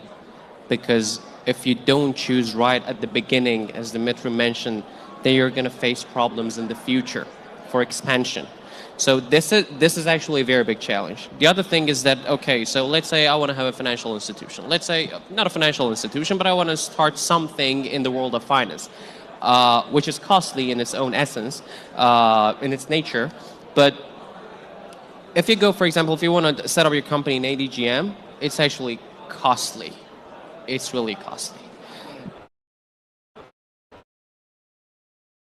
If you want to move to, for example, the IFC, then the IFC is not as complete as ADGM. The other thing is that, okay, so some big institutions are based in ADGM and some others are in the IFC. We don't have one jurisdiction to, all can be fit into. So this is one of the other challenges, at the regulator. Do you think there should be one? I don't think it should be one, but I think that, one should be here and one should be there at least. This is something that we need to think about. I think the other problem that it sounds very simple, companies are not asking the questions. So if you do not ask a question, you will not get the right answer. So companies should ask more. So if they are willing to apply to any of these licenses, they can start with an introductory email, and the people in these bodies are actually ready to help. They're ready to reply. It's not a regulator who doesn't have a face and the body. Is a regulator who is there for you. You just need to tell him that you need his help. So it's very approachable. Okay, really good points. I don't know about you guys, but it's really good points for me because I'm in Singapore and I'm having a lot of clients and network reaching out to expand into the UAE. So thanks for that. Thanks for sharing. Now the next question, let's think about asset management, right? Especially in the futures, what do we think of the derivative instruments that could be utilized to manage risk and create investment opportunities in the UAE? Again, this is not an investment advice. This is disclaimer applies. I need to put this disclaimer because we also have an asset manager in the group. There is many strategies you can use. It can be a market neutral strategy. Again, it depends on what kind of assets you are willing to offer to your clientele. But whoever your client is, he needs to understand also what kind of returns he's seeking, what is the level of risk he can take, and what is the time horizon he's taking. From my side of view, I am dealing a lot on digital assets because, as I said before, we are already an established player in this domain. But we are seeing a lot of trends. All the assets slowly will be digitized.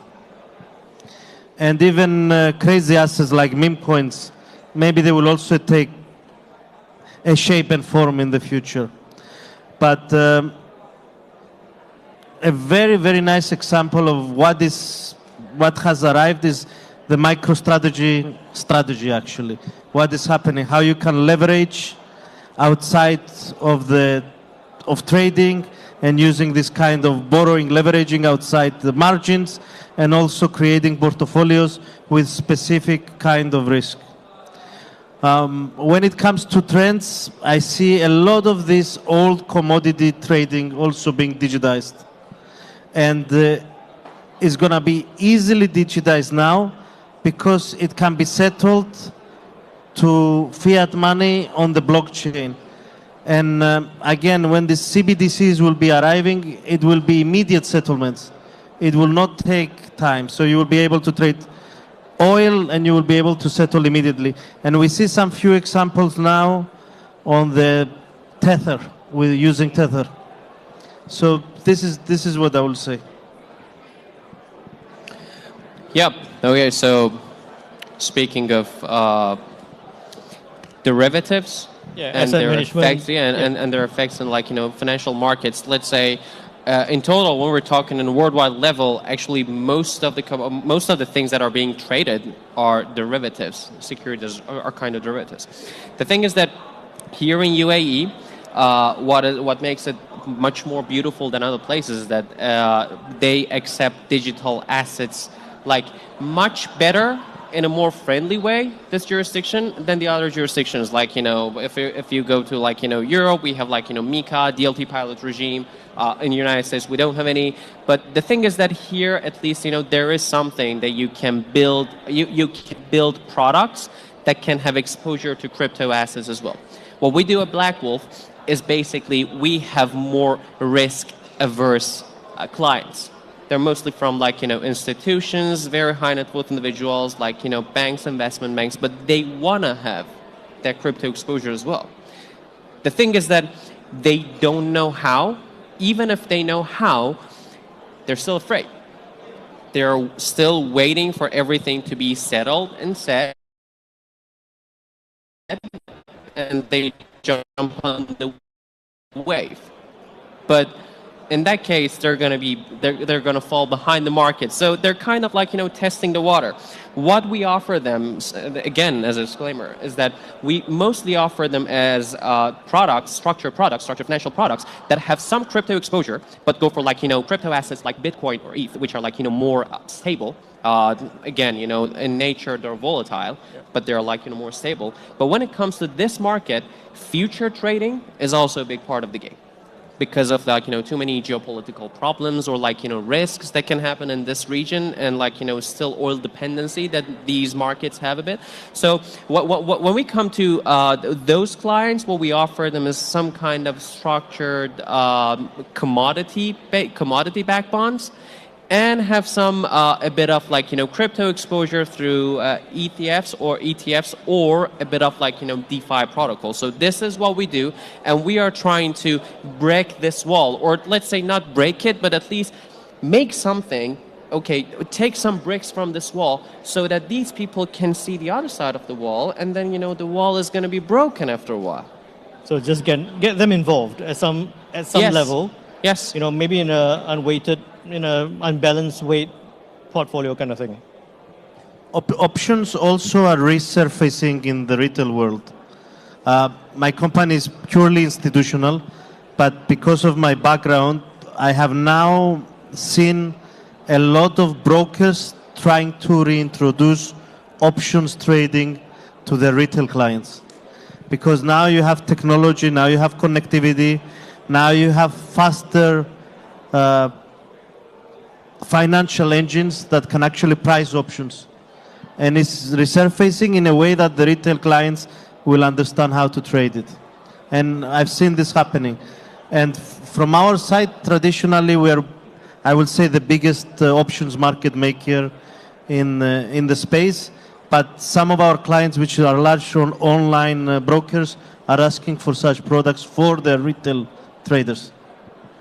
The options that you mentioned is the future of DeFi and let's say crypto world, because as we're seeing in the world right now in traditional finance world, options are playing the biggest role, and other financial instruments deriving from options, also swaps, credit default swaps, and all these things. So one of the things that we should move to, if we want to talk about the future, is options and more credit-based financial products, which is the biggest market when it comes to the United States, if you see it right now.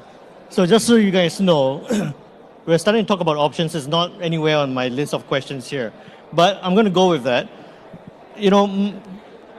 Up until now, up to right this moment, I've always held the belief that retail traders shouldn't trade options. If they don't understand spot, if they don't understand how the market works, basically, options should be one of the last things they touch. Would you still think that, or? I think a retail client, first of all, touching any margin-related product, he should first understand it. I'm just going to do an introduction before even going into derivative products, which are more complex, like options. But in the last 10 years, we have seen retail clients trading with ease margin-related products. And also, this training had allowed them actually to trade also future products. And now they're moving slowly in the options trading space. Option trading products are complex for sure. But again, I believe there should be some kind of UI, UX that allows them to understand the risks. And of course, they should read the terms and conditions. But retail traders are becoming more and more sophisticated. So this is the thing I would like to say. And of course, before trading anything, you should understand the risks. I believe in this 100%. Get educated. Yeah, anyways, trading with leverage is riskier, but on the other side, it has higher returns. And as also Dimitri was mentioning, also retailers are becoming more attracted to sophisticated financial products. If we're talking about options 10 years ago, I can assure that, not too many people even heard about options, or even if they heard, they didn't know what they are. But right now, if we talk, at least we can say like 4 out of 10 people, they know about options, even if they don't know about the details. But again, in their essence, they are considered as sophisticated and complicated financial products. Okay. So they need to learn. But if they learn how to trade options, then the world would change. I don't know if you trade options or not, but if they learn how to trade it, their vision about finance, it changed drastically, totally. And it's actually a very good opportunity, but they should learn, and it's a try and error procedure, because the easiest functions and the easiest maybe formulas that are used for option trading, like Black-Scholes, are still so complicated than any other formula that you see in any other parts of finance. But right now, by adding AI to it, adding too much brownie emotion, just anticipating the market like hedge funds do, it's just becoming very hot, but still needs education. Yeah, options are considered to be cool nowadays. Well, it's always been, hasn't it? I think that there was a lack of education and a lack of technology. And now we have both technology and education, because before, even to price the option, you should press the button, you should wait for a minute, and then the option price is Nowadays, you see prices on real time, fixed APIs, you don't need to do RFQs, everything is there, everything is charting. And then you have very nice, interactive, gamified courses that teach you and allow you to understand what you're doing. Awesome. I had a time limit thing go up just then. Quick question here is, we talk about cryptocurrencies, we talk about traditional derivatives. It's all about volatility. Obviously, crypto a little bit more volatile. How would you best advise, well, not advise, but best suggest a way to manage a balance and also the risk between these two?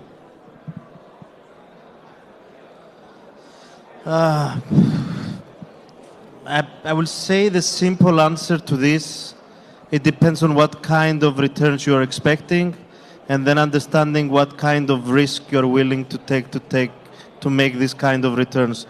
Because if you're trading a product that in the last 10, 20 years, like 2 or 4 market cycles, haven't developed those returns, most probably is not going to develop the returns. But with the ups, the downs are also coming, so you need to be careful. So you need to understand the return, you need to understand the risk, and then you need to understand how this product works before you start trading. So you need to educate and then also do your analysis. Yeah, so regarding risk, as Warren Buffett said, we only have 2 rules. Rule number 1, not to lose money. Rule number 2, never forget rule number 1.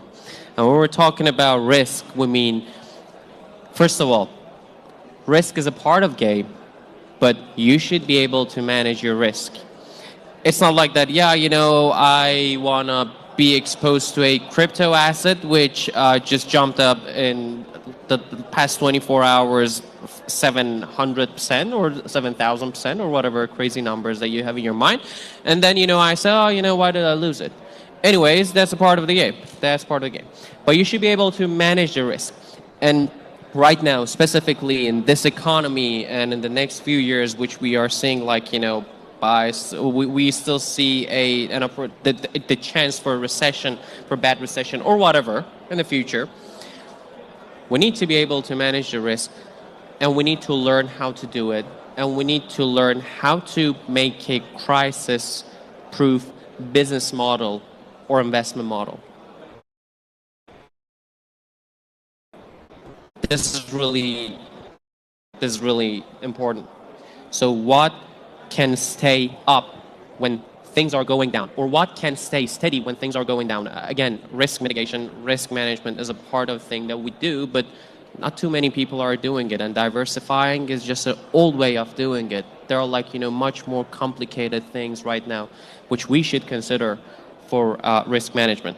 But just with all ups comes downs, right?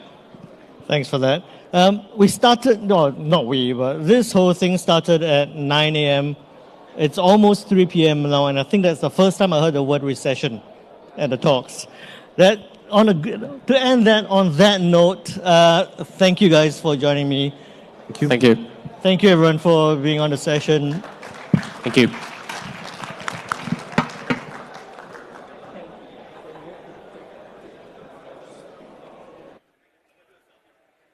Absolutely. Thank you, guys.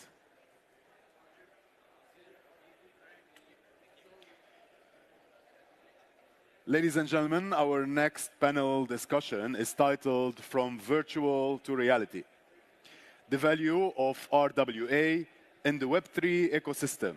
This section will explore the integration of real-world access RWA into the Web3 space and the opportunities it presents to reshape traditional financial system. We have an exceptional group of experts with us today. Ladies and gentlemen, let's welcome Mr. Hakim Wusba, co-founder of Step in Lab, will be moderating the discussion. Also, Asal Alizad, co-founder and CEO of Block Logica Labs. Ashish Kumar Singh, CEO of Loyal. And also Adnan Boujemas, co-founder of Solid Chain. Merci beaucoup, monsieur. Ladies and gentlemen, let's give them a round of applause.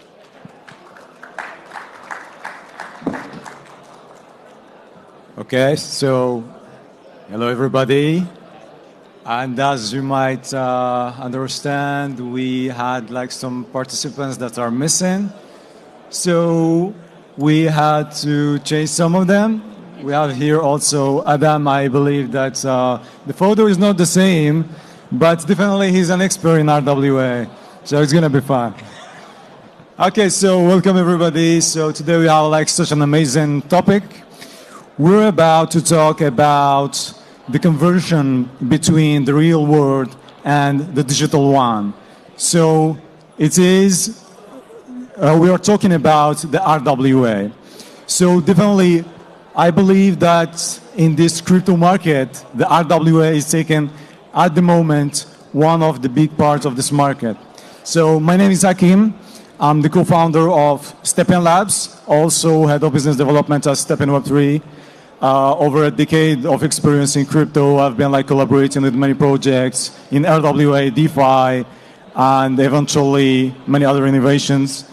And I believe that it's more than a technology, it's also a philosophy. So I would love to introduce you guys, but I believe that who's better than you to introduce yourself? So if you could give us like a small introduction about who you are and what you're doing, please. Hi everyone, I'm Asal, CEO and co-founder of Block Logica Labs. We are a Web3 accelerator here in Dubai, and we help a number of foundations and projects to grow. And yeah, that's almost it. Hi everyone. My name is Sarwa Benba. I'm head of partnership for XDC Network. We are layer 1 blockchain, EVM compatible, developing a ecosystem around trade finance and tokenization of real world assets. Hi everyone, my name is Ashish Kumar Singh. I'm the CEO of Loyal. Loyal is the first company in the world which has tokenized loyalty. We hold more than 5 patents, working with the likes of Emirates Airlines in this region, Enoch, which is like one of the success stories as well, and doing a lot of cool stuff. So we'll be talking about RWA very soon among the lot, but I just want to initiate one point here that still people think RWA as real world asset very limited to real estate, but I think it has gone beyond real estate now. So we'll speak soon. Yeah. Hi everyone, I'm Adam Bujama, so I'm not this guy. So I'm the CTO of Solid Chain, and I'm also the co-author of the ERC 3643 and ERC 6960. Both are widely used standard in the Ethereum ecosystem. At Solid Chain, we provide technical services. We have a strong specialization in RWA, so we can help any project to build their stack from the full stack dev, smart contract, DevOps, anything like tokenomics, like anything that touch Web3, we can do it. And I'm really glad to be here. Such an amazing lineup of panelists. So let's dive into it directly. So let's start by talking about the current situation of the market. At the moment, we see like a surge of like projects rushing the market. Like the market is like on such an all-time high. And definitely we are here to talk about the RWA and what's like the position of the real-world assets in the small market and what's going to be like next. So I will be definitely asking a question to Asal and Salwa. So how do RWA reshape the Web3 ecosystem and what role they will play in decentralized finance, especially in this current bull market? I think that has a wide answer because RWAs have a really wide range. It really depends which type of RWAs we're talking about. In the current situation, I think fantasizing about what our RWAs can bring to the market are a bit far from reality because of some regulation issues that we are still facing when it comes to some sorts of real-world assets like, for example, real estate or more traditional forms of it. But when it comes to other types of longer tokenized, like security tokens that are currently, they have frameworks already established in places like Singapore or Hong Kong. Obviously, we will see more use cases of them. I think it can bring more, institutional or less risk-taking investors to the market.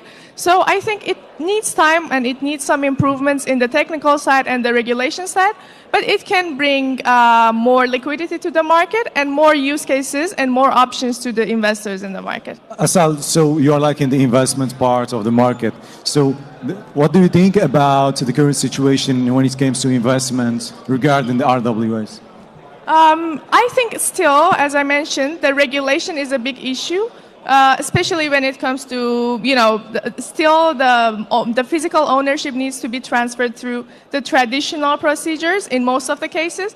But for specific types of real-world assets, which are now more regulated, there is a framework for it. I think the investors are more obviously likely to hedge their risks and, have a part of their on-chain assets in real-world assets. Why not? Obviously, it is a really good way of hedging your investments. But I think there are lots of challenges and different angles to it that I think we will discuss in next questions. As for me, with the recent elections in the US, we can see that there's some green lights. A lot of people who were actually a bit concerned about regulatory, the CFTC, the SEC, and so on, actually now are looking at more positive prospects. Just looking at here, the local market in the UAE, with the recent adoption of, the digital asset law in the IFC and VARA and so on, we have more regulatory clarity. And we've seen more and more interest, more and more people wanting to tokenize, real-world assets. Now the big question is everything worth being tokenized? I think it needs to have an economical model that makes sense. And one of the things Asal was mentioning is liquidity. It's the main interest we are seeing from our side as a layer one blockchain is bringing liquidity and getting illiquid assets more liquid. Which means if you have something that is not practically, you cannot mobilize in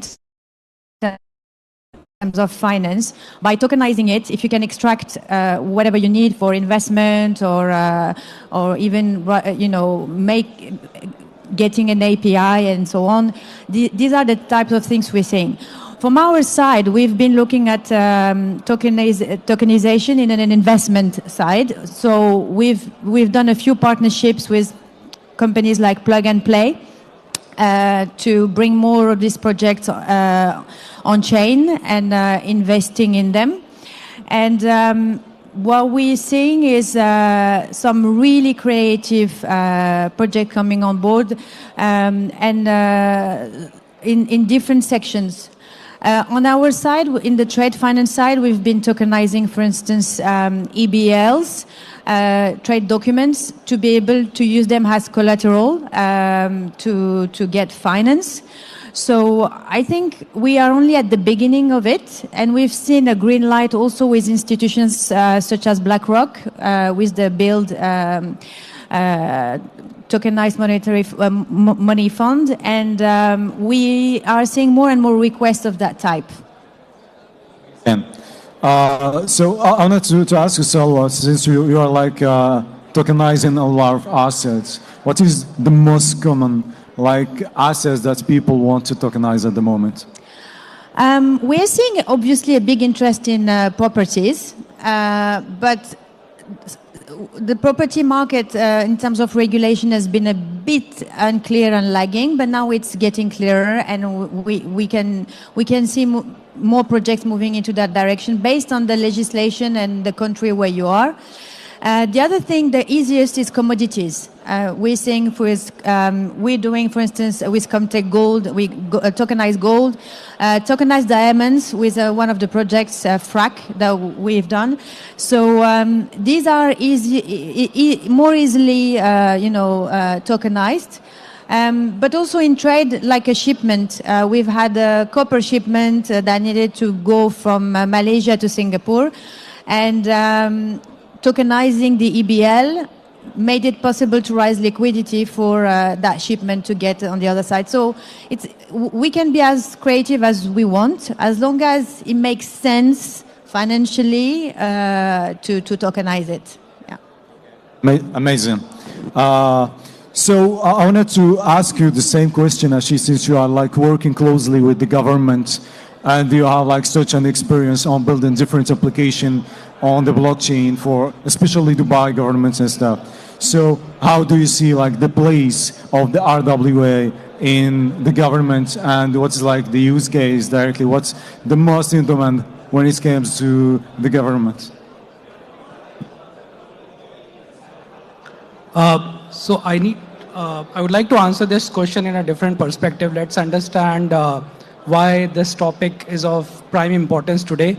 So I started my journey on the blockchain a while back when people just knew Bitcoin.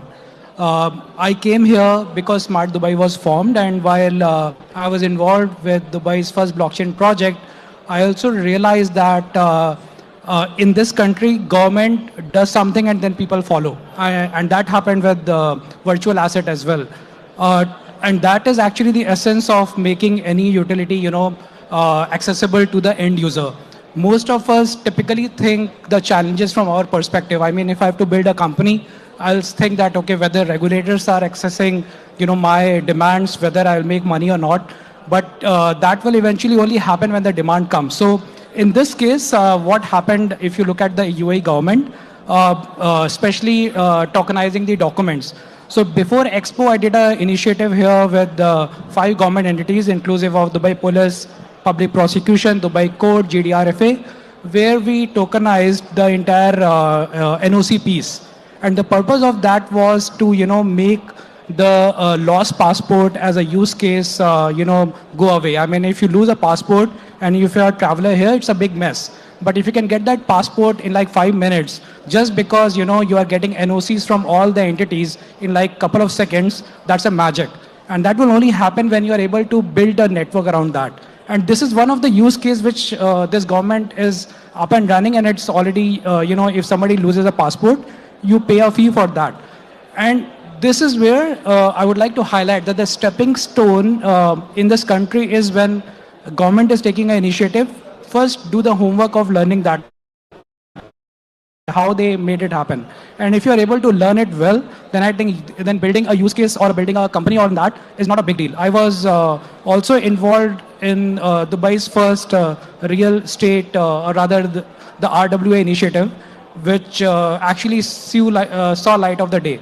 Now that also was not happened overnight. I mean, we had to spend days and nights with Dubai Land Department to understand how you can actually legalize the title deed process. So, like I said, it's beyond the tech, it's beyond the challenges as a company we may face. We need to actually turn the table and look from the other perspective. And that's what I think has worked quite well in this part of the world. So, actually, do you think that the government, especially here in Dubai that you're working with, they're mostly open to RWAs, or they are still like facing the problems when it comes to regulation? See, if any initiative here is not going to impact the prime, see, again, if you look at the risk appetite of any regulator or risk appetite of any organization, the fundamentals will not change. How you tokenize is the lingo of Web3. But end of the day, it's all about how you are defining your security asset. So if you're not, breaching the fundamentals of risk management of any asset, I mean, you can do that. Like I said, they have already tokenized digital finance. UAE Trade Connect is a consortium where I was involved. It has more than 11 banks, and they are already, doing invoice discounting fraud detection. So there are use cases which are up and running. That is championed by Etisalat. Interesting. Thank you. So, Adam, wanted to ask you like a little bit more technical questions since like you are a CTO in this. And eventually, when we were talking about RWA, we were talking about tokenizing like real world assets and stuff. So it's one of the most used application in blockchain, right? So what do you see? What are like the opportunities in tokenizing physical assets like real estate and commodities? So first of all, I think the election of Trump is a very good thing for the DeFi space and for the blockchain in general. So it will increase the adoption.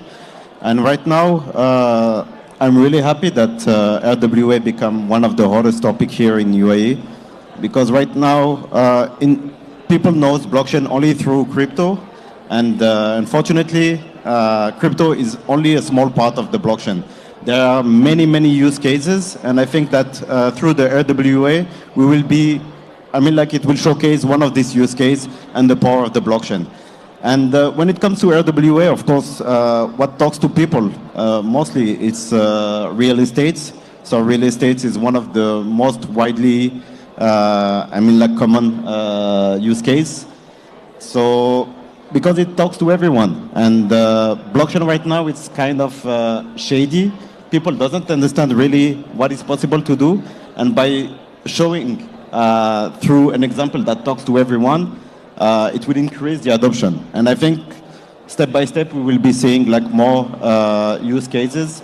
We will see more adoption. And so we start seeing like we have some of our customers that want to tokenize funds. Some other, they want to tokenize horses. We've seen like many different type of tokenization. But right now, like we are still in the experimental phase. So after a while, I think like we will see the thing being standardized, and we will see more adoption, and we will see more people using the blockchain in the day-to-day life, but probably like without knowing that they are using the blockchain. Interesting. So what do you see? What thought do you have about like the opportunities of tokenizing like real-world assets and commodities, real estate, and commodities? Sorry, repeat again. That was a question to Selwa. Okay, then, like, you are like in the front line of real-world assets and tokenization. So what do you see? What are like the opportunities on tokenizing real estate and commodities? I think the main advantage is going to be, first of all, financial, because you can get the liquidity where it's been difficult.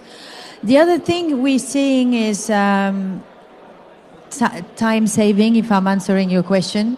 In the processes, you kind of reduce the processes, you make things faster,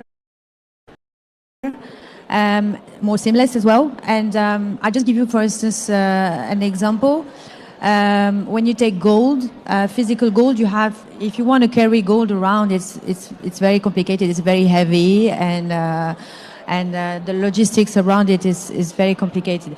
So by tokenizing it and having it as a token in your wallet, you can go and redeem against those tokens in a shop. directly and buy something or gift it to someone else directly by transferring the tokens. So what's the opportunity here is to make something in terms of the liquidity side and the practical side, storage and things like that. It's more convenient. Now, as a business, for I think, if I'm not mistaken, the forecast for 2035, the market is set to grow to something like 30 trillion from the last figures from Standard Chartered. So even if we grasp just 1% of that or 0.5% of that, as a business, this is a great opportunity in terms of investment, return on investment, and also a way to be part of the future economy, because I do believe that maybe not everything will be tokenized, but many, many things will be tokenized. Definitely. So that's really interesting. It's like you are likely dealing with those kinds of RWA scams, especially to gold, like what you told me previously. So that's interesting. So Asal, since we are talking about investment, I believe that tokenizing real-world assets can attract like more people, more investor to the landscape. Do you see this as an opportunity to grow the market, the global market, crypto market? I think if you are talking about the crypto market, I see it as a different asset class. I don't see RWAs and cryptocurrencies as same assets because both are using blockchain but are not same assets. I mean, yes, indirectly, I think it can bring more liquidity to the market of cryptocurrencies and basically crypto market.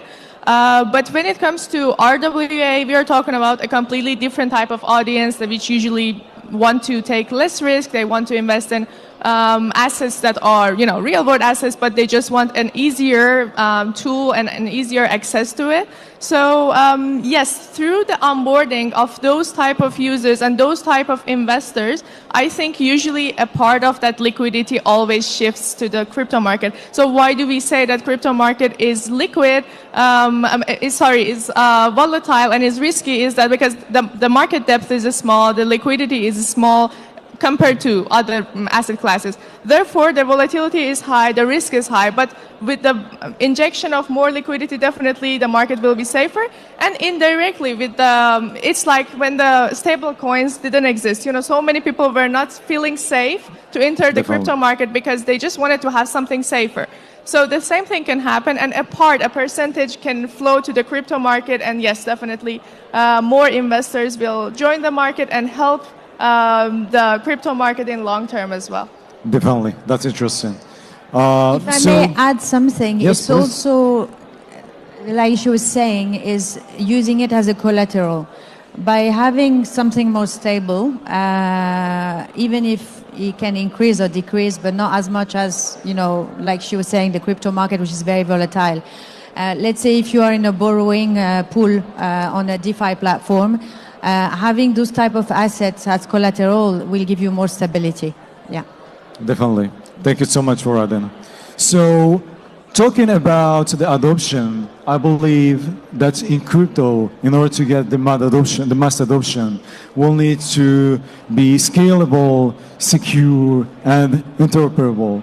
So, question to Ashish and Adam, since you are like most on the technical side. So, what are the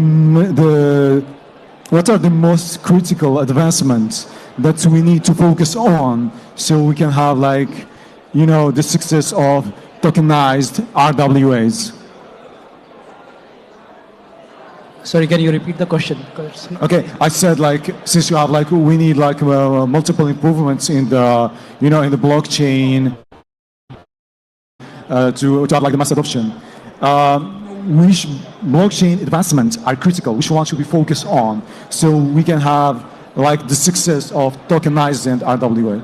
Got it. So one thing, by the way, on this aspect, one thing Loyal has been doing is, so we do have one patent which is bringing a commerce to the tokens. I mean, we have a tokenized commerce patent, and that is like embedding default universal reward to whatever transaction you're doing, agnostic to whether it is a crypto transaction or a RWA transaction or even a TradeFi transaction or even a gamified transaction. And this also eventually impacts the end user's interest. End of the day, we need to understand that who is the end user of RWA.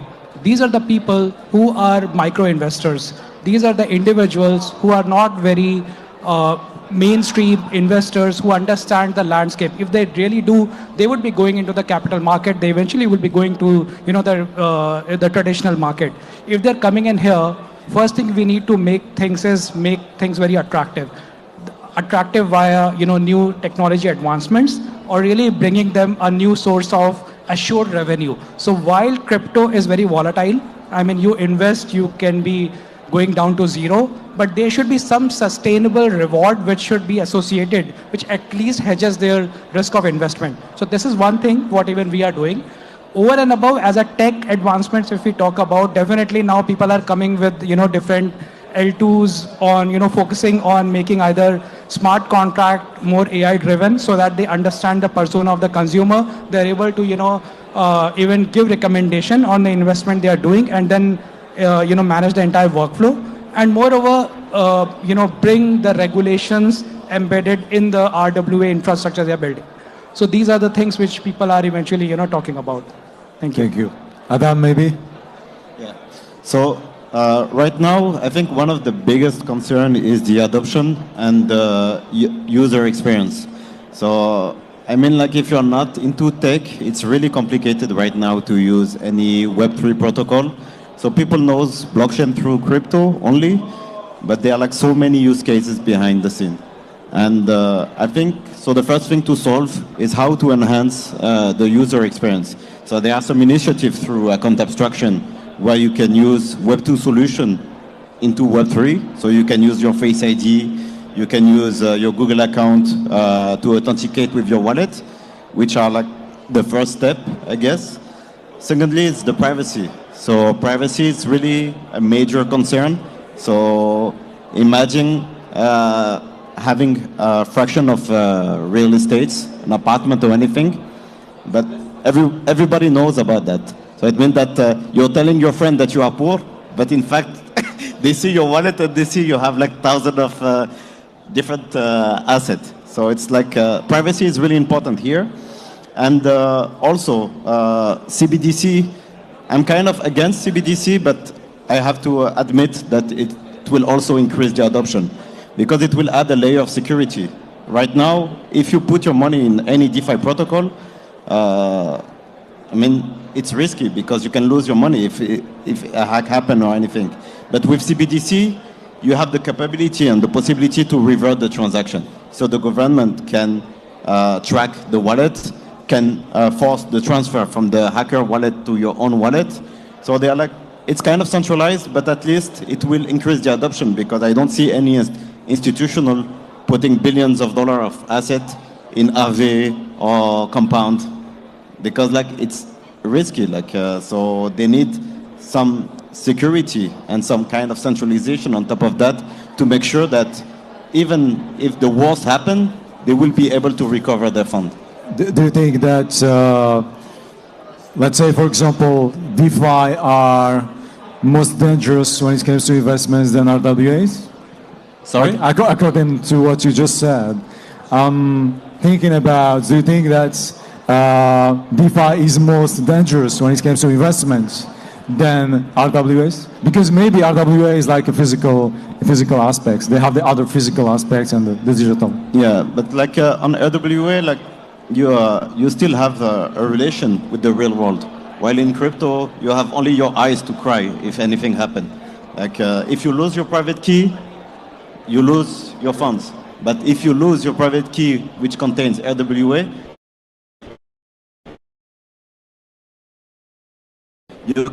you can still have some, process that can make you to recovering your asset underlying.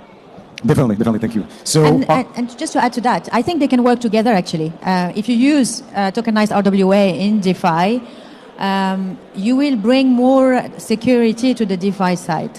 That's how I see it myself. But that's personal opinion.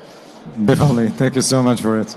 And definitely when we are talking about like the adoption and how we are bringing like the mass adoption to RWAs and stuff, we're talking now about the regulation, which is one of the major problems in the whole crypto industry. So we've seen that there's like many countries that start diving into the regulation of RWAs, starting like from Dubai here to Europe, but also Australia, and it's becoming like a worldwide phenomenon. So one question about like the regulation. So I want to ask you, what are the main regulatory hurdles for RWA, and how do you see the regulation evolving to address those challenges? Can you just repeat the end, because with the noise I can't Okay, hear I've seen like the end. what are the main regulatory hurdles for RWAs, and how do you see regulations evolving to address these challenges? What I'm seeing from my personal opinion and the discussions I had is you just need one big player or one big nation to go ahead, like we're seeing now, for instance, with the US, to get everyone following. We've seen it with BlackRock. In December, I was having a conversation with market makers who were telling me, oh, we can't talk about tokenization now, it's too early, it's literally even just a fad or whatever. 2 months later, the same guys were writing a paper about it after BlackRock made the announcement. So you just need some key players, market movers to literally step in. And we're seeing that even countries like China, Russia, or more recently Morocco, they're like, okay, let's go back into it. Why? Because they don't want to miss out. They see some central banks looking at having, for instance, BTC in their reserves, which is not RWA, but what about the goals they have? They could actually tokenize it and use it in a different way. So I think when it comes to regulation, the fact that some places like here, the UAE and small countries, like you said, are moving ahead and they're having a positive experience, which is not always the simplest, but I think that's the way we will have more adoption. The other thing is we should remember that tokenization is fractionalizing also the possibility of ownership of this asset. So let's say I cannot afford a big house, but I still can have a stake in that house in form of token and get maybe a percentage of the rent. That still makes that accessible to me. Let's say if I'm just having, middle or lower income, which before would have been just an utopic kind of idea. So I think that also making assets more accessible to retail is going to be a motivation. But like Adam was saying, is you need a product that is user-friendly. You need something that they feel safe using, where the QIC, everything is easy to do, where you can retrieve your asset if anything goes wrong. Let's say you get your phone stolen or anything like that. So I think there's still a little bit of work to be done there, but I see more and more, companies going there. So do you think that the account abstraction is important for RWAs? Yes, completely. Okay, thank you. So, Ansel, I was about to ask you the same. We already discussed about regulation, but well, let's go ahead, please. Actually, I wanted to add something on this point, because I feel like when all of us are talking about RWA, we are mainly talking about tokenizing real-world assets. But I mean, in my experience, RWA is broader than just the tokenizing. So apart from what RWA brings to Web3, we can say that what Web3 brings to RWA, so many new tools, so many new financial instruments, so many tools like financing or even different angles that we have in DeFi can really facilitate the RWA market. That's why now we see that more developers, real estate developers, are interested to use this new angle. You don't see more degen Web3 people asking you, how can I invest in a property through crypto? But you see all the developers coming and asking for it. So I think Web3 is adding more value to those markets rather than those markets adding value to Web3. And the good thing is that when it comes to that side, you just need the regulation on the crypto itself. And so many countries like UAE already have the regulations. And apart from the tokenizing side, I think there are so many parts that are currently regulated and can be utilized. Thank you so much. So also, do you think that tokenizing like real estate and other commodities will bring like liquidity to the market? Like some, we're talking about some like super hard markets where it's difficult to make something illiquid. You are going to bring it like on the liquid side. It does. That's why you see most of the VCs, even investors like us, we prefer to invest in tokens rather than getting equity because we have accepted that tokens are more liquid.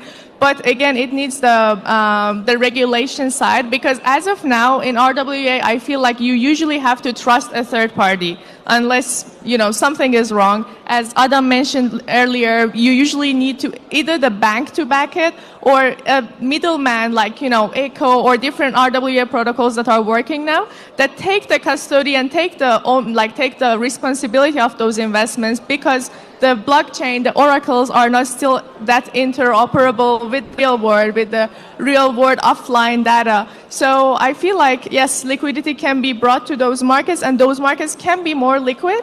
But as of now, it's dependent on a third party. As soon as we can remove those third parties, we can actually say that we have a more Web3 focused liquid market for RWAs. Thank you. Interesting.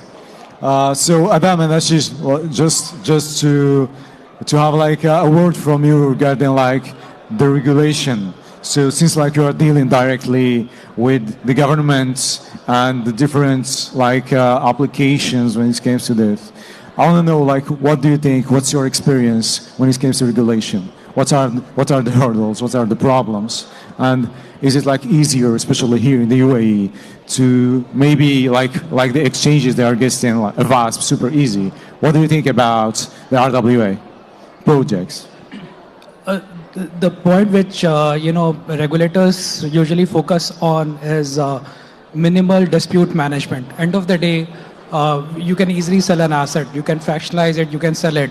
But if you look at the statistics, 60 to 70% disputes happens in real estate. For example, if that is the case, how would you build a trust of really buying a property at a fractional scale?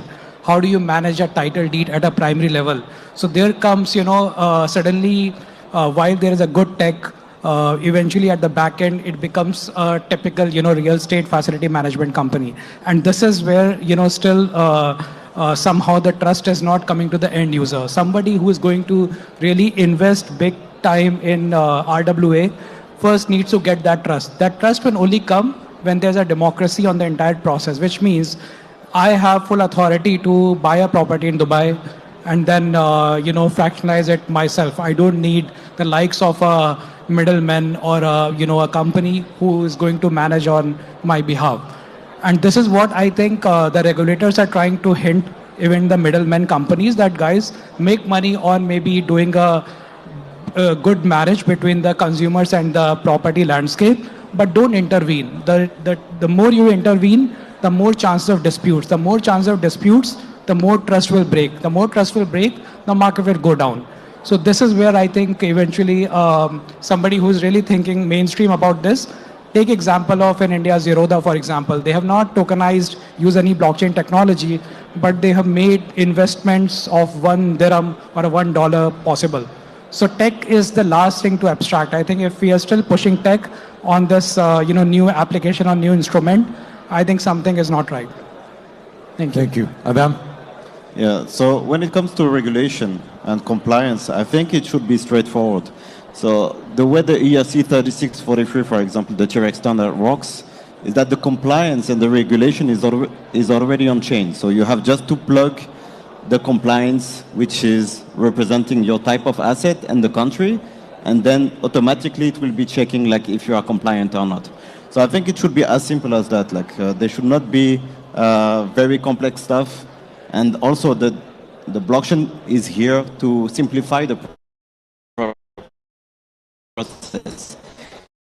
If we make it complex, if we make it the same way that it was like before, why adding blockchain on top of that? Even if it's tokenization, I mean, like at the end, if it's just to redo the same thing, there is no sense, right? Definitely, definitely. So we're running out of time, but I would love to have a last question, because it's so important to know, okay, this market is growing, everything is growing, but we want to know if we have if the RWAs have a place in this global market, but also what is the future of the RWAs, for example, in 3 to 4 to 5 years. So I would love to hear what's your experience and what's your thoughts. Assam. In my opinion, definitely more regulation is on the way. More improvements on the oracles and the technical side of blockchains to be more user-friendly, as we mentioned earlier, for these type of use cases is on the way. So I think definitely in 3 to 5 years, I feel like fractional ownership, and also apart from that, using DeFi tools in the real-world industries will be a really big part of those industries. As for me, I think the kind of crowdfunding idea of getting many players to invest in one asset by fractionalizing it definitely is going to solve some problems. For instance, we're looking at trade finance. We have a trade gap that is estimated between 2.5 trillion to 5 trillion, depending on the bank. And so if we can capture some of that and provide more access to MSMEs, but also to, like what we were saying earlier, retail that would usually not, get easily into these markets. We will actually democratize ownership of real-world assets.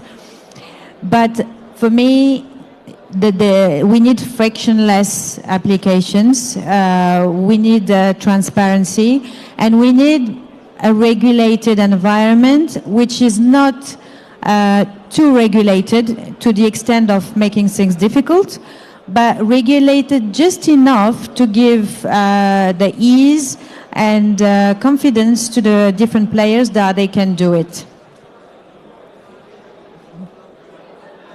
From my perspective, I would say that, already said and repeated many a times from all of us that we need to simplify the adoption, and that will only happen when we bring right education to the end users.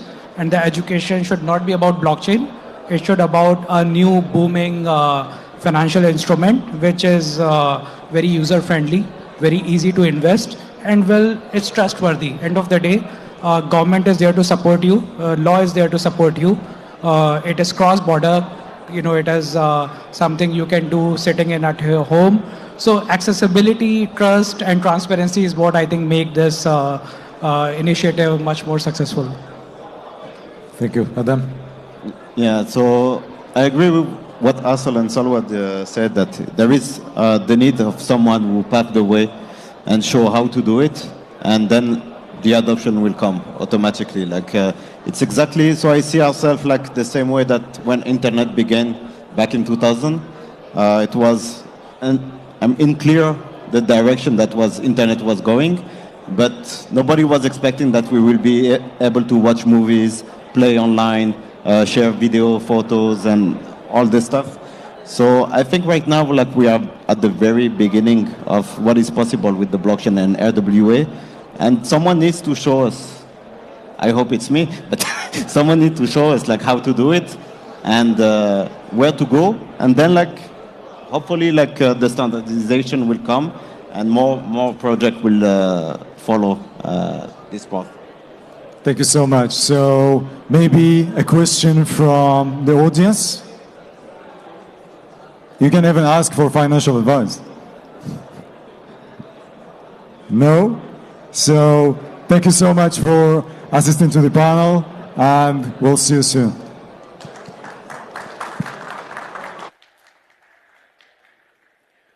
Thank you, guys. And now we have an exciting presentation on trading revolution. WTT, game-changing vision for the market. Ladies and gentlemen, let's welcome Mr. Arthur House in Veld.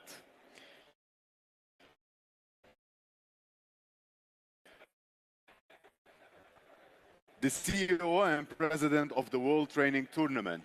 Everybody, let's give him a big round of applause. Thank you. 1, 2, 1, 2. So I've got my speaker's notes here, and wonderful afternoon to you all, but I'll just put them down here. Okay, so this is forward, and that's back. Okay, these are my instructions. Who says time is money? All right.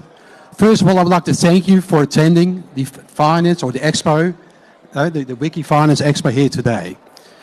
Incidentally, I want to thank Wiki FX as well as being a partner of the World Trading Tournament. So today, we've got the opportunity to share the World Trading Tournament, why we're here, what we're going to be delivering, and how you can potentially join us along our journey. The trading, maybe your hands. Who's a trader here? Who trades the markets? If I may ask your hands, who trades the markets here today? Right, there's one gentleman trader over there, there's another gentleman over there. Who would like to trade the markets? Who would like to know when the markets go up and down? I mean, if we all knew how the markets went up and down, we wouldn't be needed sitting here. All right? Okay. The current challenges of the global trading industry. The 9.5 million traders. 6% of those traders are retail traders. It's probably the majority of you. I've met many of you as well, I understand. But only 1.8% of the retail traders trade a profitable year. So what does that mean? They don't make the money they aspire. And that may be for different and various reasons, but it's often the wrong reasons. So we believe there's change needed in the industry.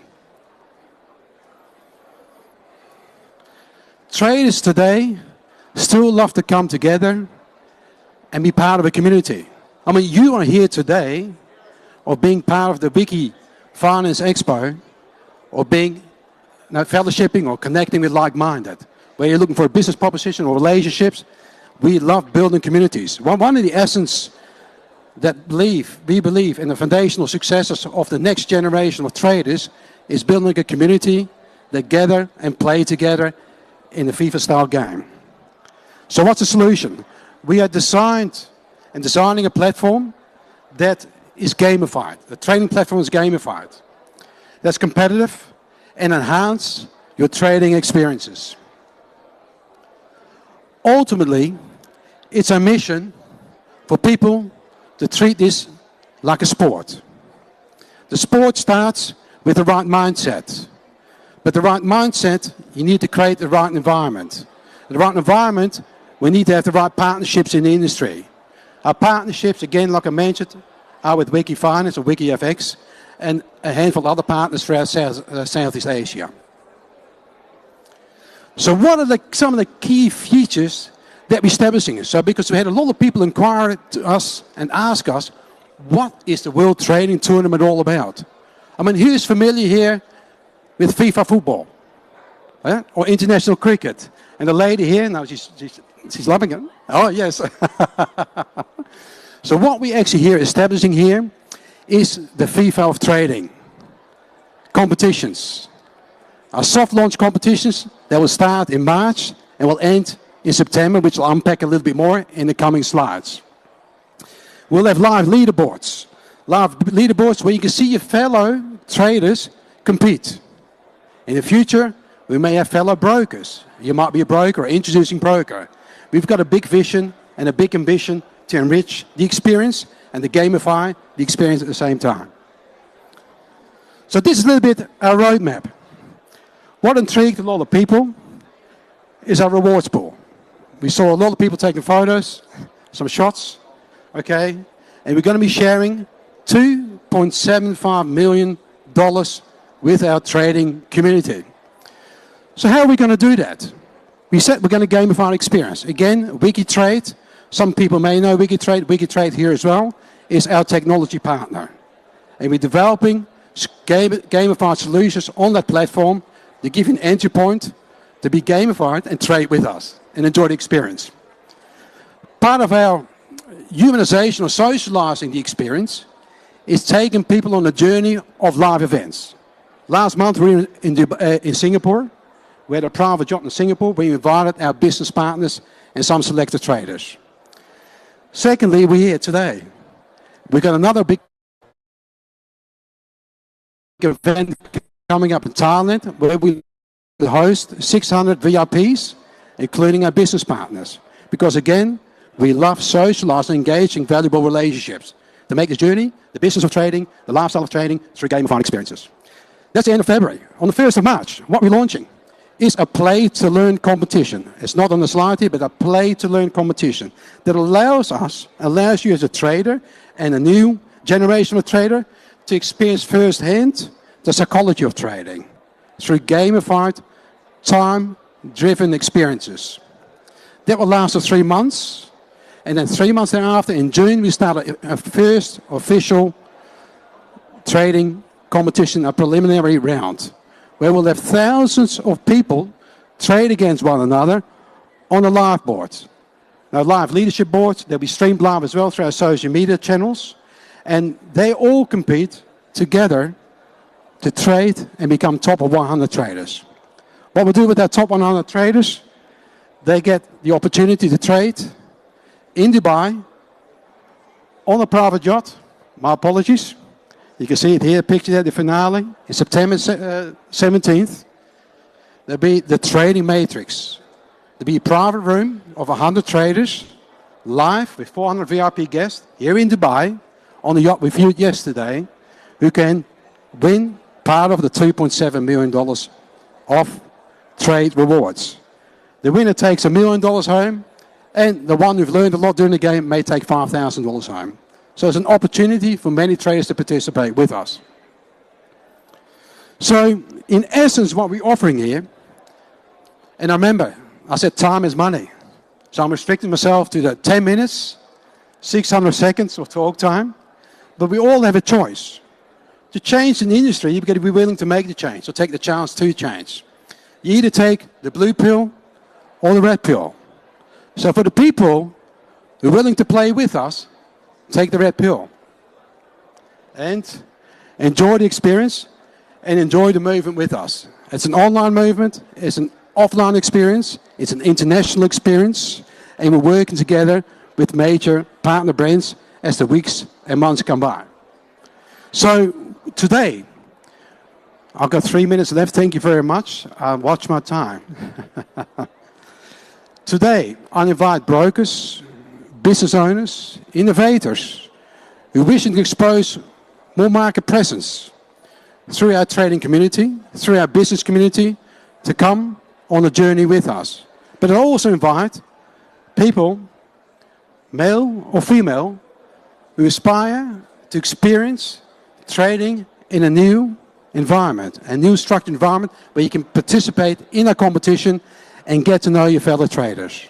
So again, I want to thank you for spending 600 seconds with me today, and I invite you all to come and meet us at the World Trading Tournament and explore potential trading and partnership opportunities. Ladies and gentlemen, thank you very much. That was my 10 minutes. Blessings. Thank you. Well, it looks like it's a bit slower. I can take another 5 minutes if you like. Good timing, right? Like exactly 10 minutes. Thank you so much for this.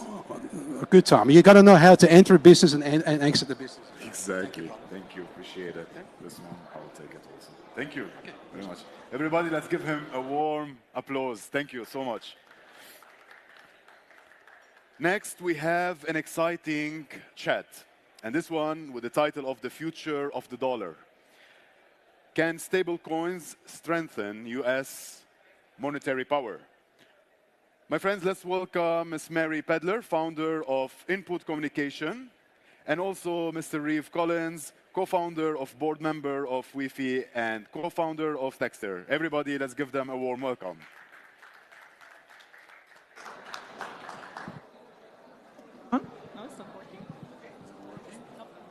Hey everyone. Oh, nice.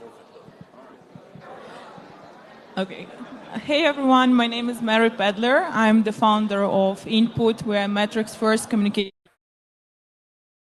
agency based in Dubai, providing services for emerging tech companies. And here with me, Riff Collins, I think crypto OG and co-founder of Tether, and now he's the co-founder of Wi-Fi and board member.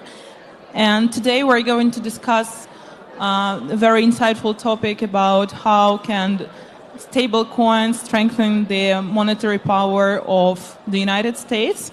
So first of all, Riff, could you please give a short introduction about yourself? What is your background? What are your recent achievements? And what have you been doing so far? Sure. First of all, it's great to be here. Hello, hello. It's great to be here, and I appreciate everyone coming out. It's been an interesting show. It's great to see all the booths and kind of the excitement. Everyone's trading right now, so I think there's a lot of frothiness in the market, so can't be more exciting than that. And I'm happy to be here and chat a little bit about stablecoins and their impact both over the last 10 years and their impact on the future. My background, as we've shared, was really the first person out there to really start thinking about stablecoins, and this was long, long before there was a term stablecoins. But the concept was straightforward at the time. You got to rewind back to 2013 when Bitcoin just came out. And so there's a handful of tokens, maybe 4 or 5, Bitcoin, Litecoin, Dogecoin. But no one really understood it nor appreciated it back then. And no one really wanted to move around Bitcoin. But the two things that happened was there was Bitcoin, the Bitcoin blockchain, a new way to move money. And so that was the concept. Format the dollar, euros, yen, put them on a blockchain, make them move globally, instantly and for free. It's taken a decade for the entire market to evolve and to mature and to become as massive as it is. And, you know, thinking back 10 years ago, ever envisioning that it would be this large, on one hand, we did, because when you start a company, the most important thing to have is passion and belief and optimism that what you're doing is going to have a massive impact. And so there was always that thought, oh, this truly could change the world. But, you know, it's amazing to see it come true and to see how big of an impact both Tether and stablecoins, but more importantly, cryptocurrency and blockchain technology have had on the world. So that's really amazing that like 10 years ago you have created the most popular crypto technology nowadays. But what were your expectations back in the days? Do you remember this feeling? Like, could you even imagine that after 10 years you will be sitting here in Dubai, okay, maybe not in Dubai, but discussing how your technology that you created will influence the monetary policy of the United States? Like, what were your expectations? Well, kind of, you know, as I shared it a bit, yeah, we had that optimism that it really could have a massive impact, but no one can foretell the future. I'm just very proud to see how big of an impact it's had. The team at Tether has done just an absolutely extraordinary job over these years, and to see where it's at today is mind-blowing. But one of the most interesting things, I just saw a news article the other day that says Tether is in talks with Donald Trump, you know, and so to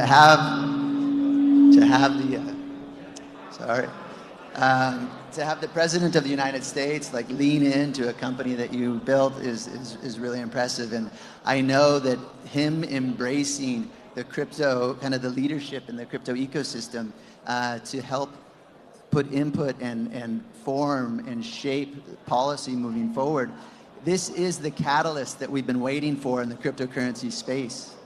Because the uncertainty of regulation over time, what that really does is it obviously slows innovation, it slows adoption.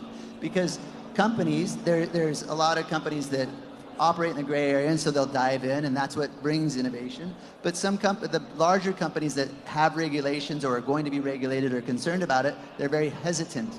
But now the fact that the regulatory landscape, the feeling is shifting to be very pro-crypto, more and more people will dive in, and those that were on the sidelines before are actually going to lean in and launch companies, because while the regulation isn't quite there yet, they know now and have a feeling that it's going to go in their favor versus being negative.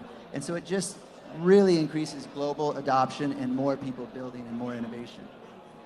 Yeah, that's. I completely agree with what you just said, and it's really exciting that the regulators all over the world are shifting towards like a very positive, a very positive agenda in terms of stable coins as well. But let's go to the basics. Let's talk more about stable coins nature. So as I said before, it is like the most popular product, crypto product that we have now on the market, and it is, I think, most widely discussed in terms of regulation. And now dollar is losing its status as the global reserve currency. And at the same time, we see that 99% of stable coins are dollar stable coins. And this is like a significant dominance. So the first question is, why is this happening? Like, why are everybody creating dollar-patched stable coins right now? Sure. It's a great question. And the answer is fairly straightforward. If you stack rank all of the currencies in the world, there's about 180 of them. The dollar has always pretty much been number one. And why is it number one? Two main things. Trust. People believe that it's going to hold its value. And then demand and acceptability and usability. People want it. They'll accept it. So those are the two real fundamental things to make a currency important and people to want it. So what happens with blockchain technology and cryptocurrencies? Blockchain comes about, and what blockchain really was, it's a new way to move money. So which money are you going to move on this new way to move money? You're going to pick the best currency in the world, which has been the dollar historically. This dollar is the global reserve currency, meaning everyone in most all countries will like to accept it. Therefore, that's why that has been the dominant backing for stablecoins in this space. So it's that, and then number two is, look at the use cases right now. The main use case is, for a lack of better word, when you bundle all the things that happen in crypto, it's gambling. Most people call it trading. But it's truly just speculation and hoping things go up and down in value. And so Tether, being very first to market, became the trading pair for every single exchange out there and for every cryptocurrency that came to market. And so if the big use case is people trading and some people moving money, but mainly over the years it was trading, they need something that's stable, obviously, and so it's the dollar, and that's why it has dominated. And then when you look at the new use cases that have driven more and more people into the blockchain ecosystem, they have also been around gambling and speculation. So the next big innovation was the ICO.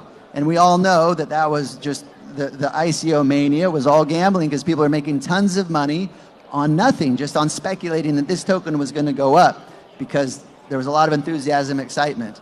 And then DeFi. DeFi brought a little more sophistication than just the ICOs because DeFi actually brings traditional financial services on chain. And the way they did it enabled people to make tons of money by these new innovative ways of trading coins and farming yield, etc. But people were diving in because of the speculative nature. But it's good because it attracts lots and lots of innovation in the space and people coming in the space. And then after that came NFTs. Again, NFTs was speculation. People are buying images and trading images to make more money. And stable coins are the fuel or the foundation for all this, so you can do it in something non-speculative itself. You don't need to use Bitcoin to speculate on ICOs, DeFi, and NFTs. And one thing as an aside on NFTs, I always like to say this in my talks because a lot of people feel that NFTs are dead. I also had a very big role in the rollout of NFTs. We were the first ever platform to contemplate what an NFT was and to deliver it to the world with BlockV back in 2017. But anyway, NFTs are not dead. I can't stress the importance enough of NFTs because these non-fungible tokens are very important parts of our digital lives. Web3, what Web3 really means is you have a wallet and tokens. A lot of people equate tokens to just currencies. However, tokens are also going to be NFTs, so now everyone has a wallet. They will have currencies, but all of your digital transactions that are just non-financial in nature, but all of the interactions that you do online will revolve around NFTs. So while the speculation in artwork and images and collectibles and trading, that has died out because there's no real value. That was just speculation hype. But the utility of NFTs is just coming onto the scene. That's just an important thing to convey. But back to the stablecoin and what you asked, which is why is the dollar dominance the main thing backing stablecoins? It's because as I said, it's the #1 currency out there, and it has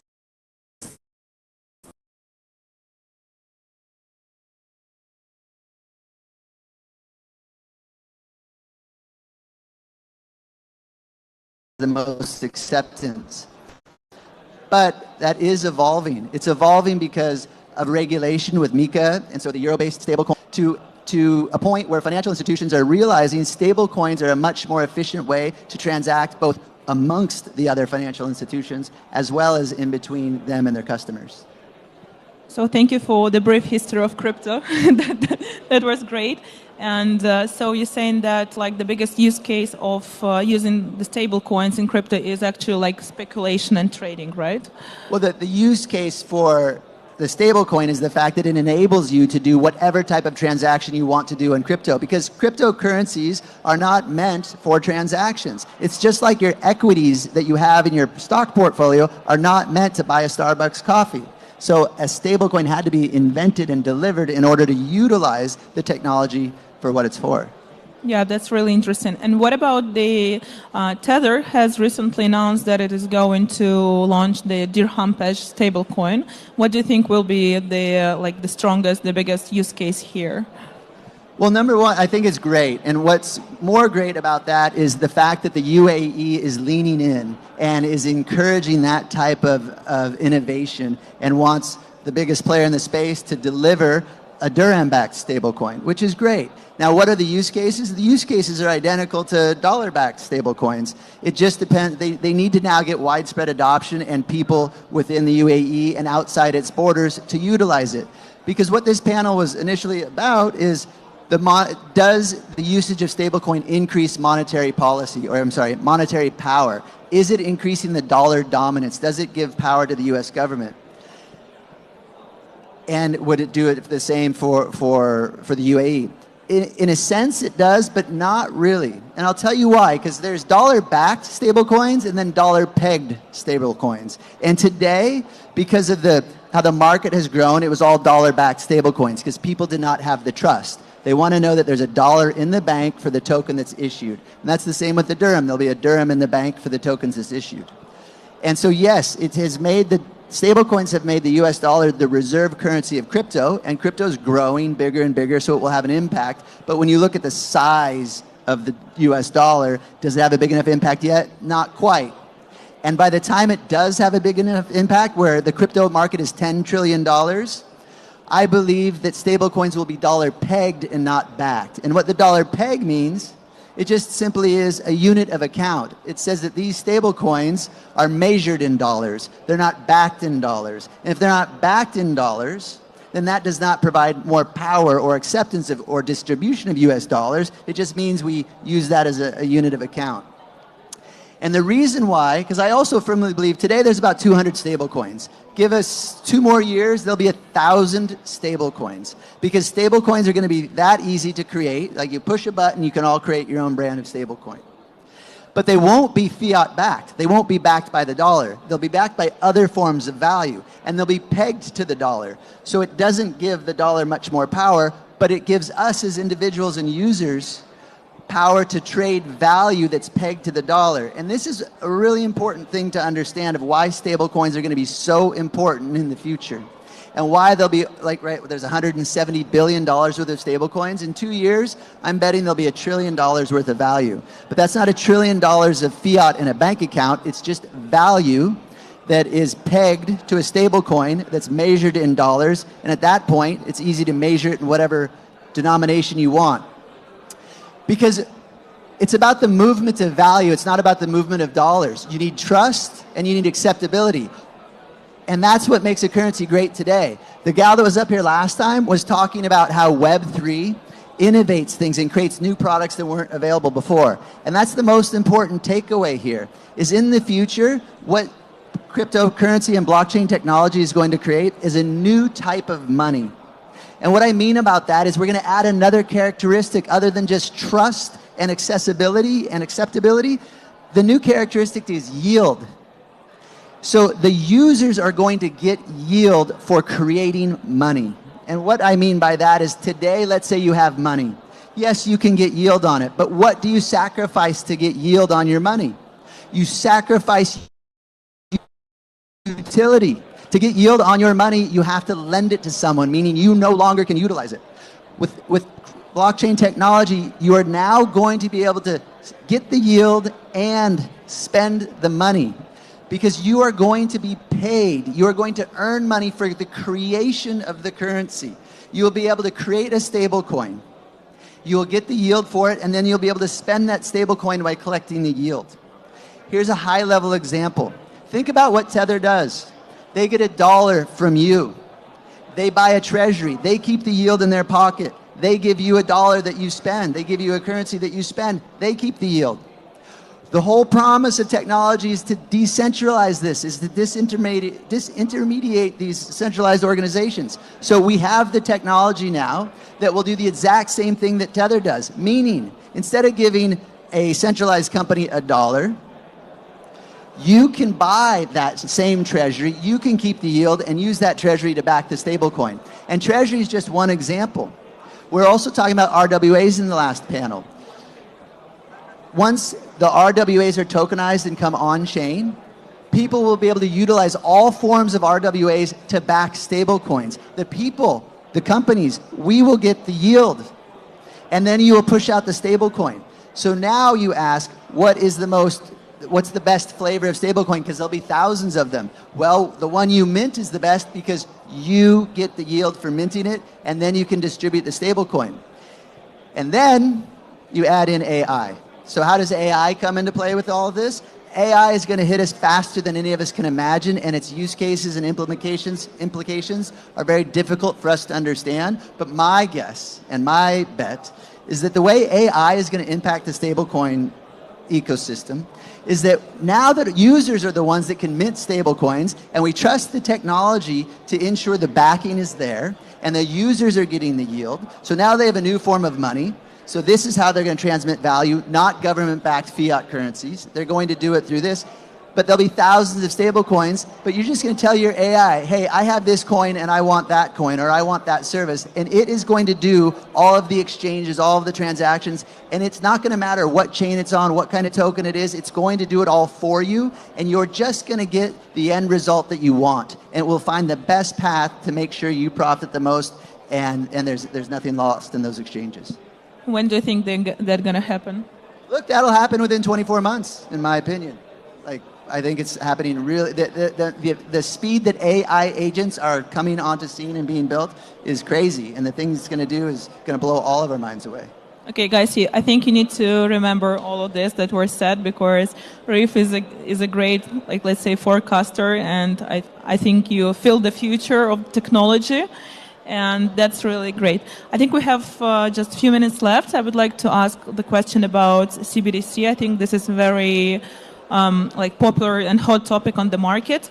So my main question here is, why do you think the end user will choose CBDC over stable coins, and what is the necessity of the government to create its own stable coin than just to use, for example, the regulated stable coin circle? Yeah, no, it's a great question, and CBDCs is a hot topic, but they're very distinctly different. Think about the public sector and the private sector. They're distinctly different for a lot of reasons. So stable coins is the private sector. The public sector will be CBDCs. So yes, every government in the world will roll out a stable coin. Is it a good thing or a bad thing? It's great for the government, not so great for the people, because it gives ultimate control and a level of control never seen before. It gives that to the government. Now, when you ask, do people choose a stable coin or the CBDC? It depends on how they're regulated. Governments, when they roll out the CBDC, will do their best to ensure people use the CBDC. So you're going to be forced to use it for a lot of things. But by that time, there'll be thousands of stable coins, and they'll be so niche that the things that you can do that are not required to do with the CBDC, you'll do them with other stable coins, and you'll get more value, more independence, more privacy, and more control. And so CBDCs will never eliminate stable coins. It'll just increase the need and demand for them, because a lot of times you don't want 100% of the things go through in a government that has ultimate visibility and control and can freeze your money. So yes, it's happening, but it will not eliminate the demand for stablecoins. Okay, nice. And the last question is about the last project that you're working on right now, the Wi-Fi. It's, as far as I know, it's first non-custodial neobank that is banking unbanked people. And how are you planning to leverage the power stablecoin within this project? Absolutely. So one thing I've been passionate about, right? We rolled out a new currency, Tether, and so that really laid the foundation for what cryptocurrencies can do. However, we have still yet to realize the promise of what blockchain can do for financial inclusion around the world. Like, how do we service the underbanked and the unbanked? Because we know all of us in developed nations have pretty decent financial services, but the underbanked don't, and this is where the cryptocurrencies, but these neobanks, like a bank on your phone that has blockchain technology, so it can service you at very, very, very low costs, because that's why the underbanked aren't serviced. It's too expensive. And so providing this type of infrastructure, developing a really user-friendly brand and pushing it out there, it's finally time. The regulation's there, the education's there, the adoption is there. And so now you'll see these services come on where now millions of people now can have financial inclusion and banks in their pocket. And so I'm really excited to see the promise of blockchain technology being delivered in this way. Nice. Sounds amazing. Do we have any questions from the audience? Yep.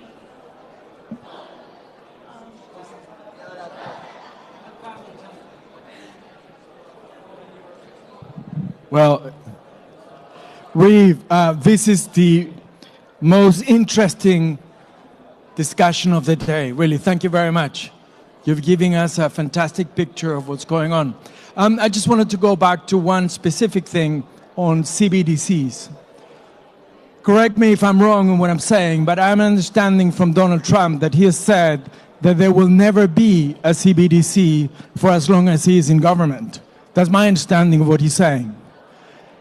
If the US, which, as you correctly said, has the most powerful currency in the world, the US dollar, and it will continue to be for many years, I think so, does not rule out, come up with a CBDC, what do you think that will do to other countries trying to put a CBDC out? Yeah, it's a great question, but as there's a lot of countries in this world, and the US would be the last country I would assume to roll out a CBDC because the people won't stand for it, and plus it's a collection of all the states, and the states' governments have already passed, some of them, that they'll never do it, and it's good to hear Donald Trump state that he won't, because the US government isn't set up to have that level of control, whereas some other countries, it's a little more accepted and understood and taken for granted that the governments have that control over the people. So I do feel that every government that can will roll one out, and it's great that Donald Trump isn't leaning into it. And the reason being, mainly in my opinion, is because he is talking to a lot of people in the crypto space, and they're all dead set against it because of how much of the rights it takes away. However, the US government also has a lot of control and insight just into the movement of its own currency, so it'll be just fine. Yeah. Hi. All right. Hi. Hello. Hi. Arif? Hello. You invented the first trading platform for stablecoins and for NFT. Now the main invention is AI. Do you think about inventing some trading platform for AI assets? It would be a great space to be involved in, and I'm more involved from the investment side, but no, I'm not really actively building anything in the AI space. But I'm doing my best to utilize it in the best as much as possible. But no, that one is over my head. Yeah. Okay. Okay.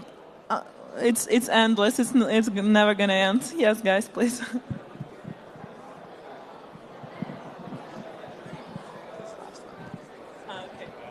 Sorry, very good. And I have a question, because in Europe there's the stablecoin USDC is regulated. How are you dealing with the regulations there in Europe? So is that a question for Tether? Is it Tether dealing with Yes. Right now they've taken the stance that they're not going to roll out.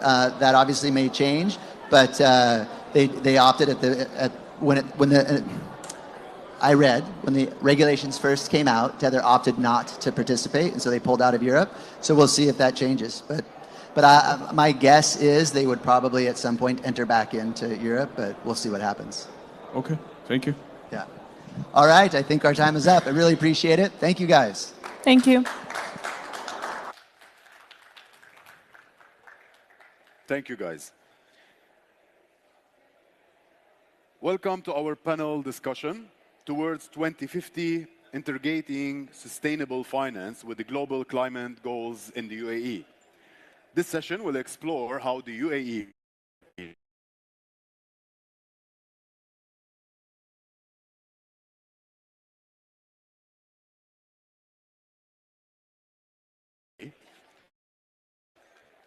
is the aligning sustainable finance with the climate objective for 2050.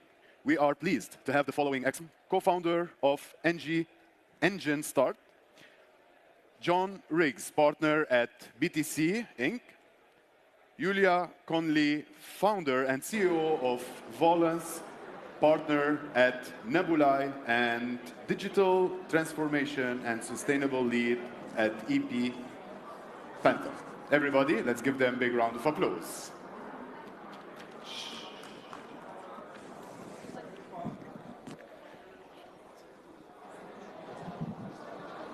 Hello. Hi, good afternoon, everyone. My name is Prakash, CEO and co-founder of Engine Starter. We also recently launched a launchpad here in the UAE. It's called Aya, which is primarily focused on climate finance. So I just got to find out that I was going to moderate this panel about 10 minutes back. So bear with me. Let me start with a quick round of introductions, and then we'll fire away with some questions, and I will make this panel as exciting as we can. I'm sure you're going to do well. My name is Dr. Mazak Rafati. I'm a specialist on sustainable foreign direct investment, but also active in the tech area. I co-founded Wismas.io, an AI-based auto trader for digital assets in 2021, and now basically acting as a mentor and basically angel investor in different tech companies. Thank you very much. Good afternoon, everyone. My name is Julia Conley. I'm a founder and CEO of Valuance, a platform that helps amplify human potential so we can actually tackle all the challenges that we're speaking about at this conference today. I also lead sustainability efforts at EY Parthenon here in Dubai and come from Environmental Change Institute at Oxford back in the day. Yeah, John Riggins. I'm a partner at BTC Inc., where we kind of educate the world about Bitcoin via Bitcoin Magazine and the Bitcoin Conference, and invest in the Bitcoin ecosystem at UTXO Management. Right. So I'll start the first question with Dr. Mazdak. I think, you know, the main topic today is kind of looking into the future to see what we expect to see in 25 years to come. We're sitting here in Dubai where the regulatory framework is very, very positive. That's primarily the reason why we chose to headquarter Aya here and get a license with VARA. So what kind of innovations do you see happening in this climate space in the next 25 years? And what do you think will be required to actually help us achieve these net zero targets? I think foreseeing 25 years when somebody like the speaker before us who co-founded Tether says that AI is above his head I think is a very, very long way. I wouldn't dare to actually foresee the next 5 years if we see what happened in the past 5 years in our lives, right?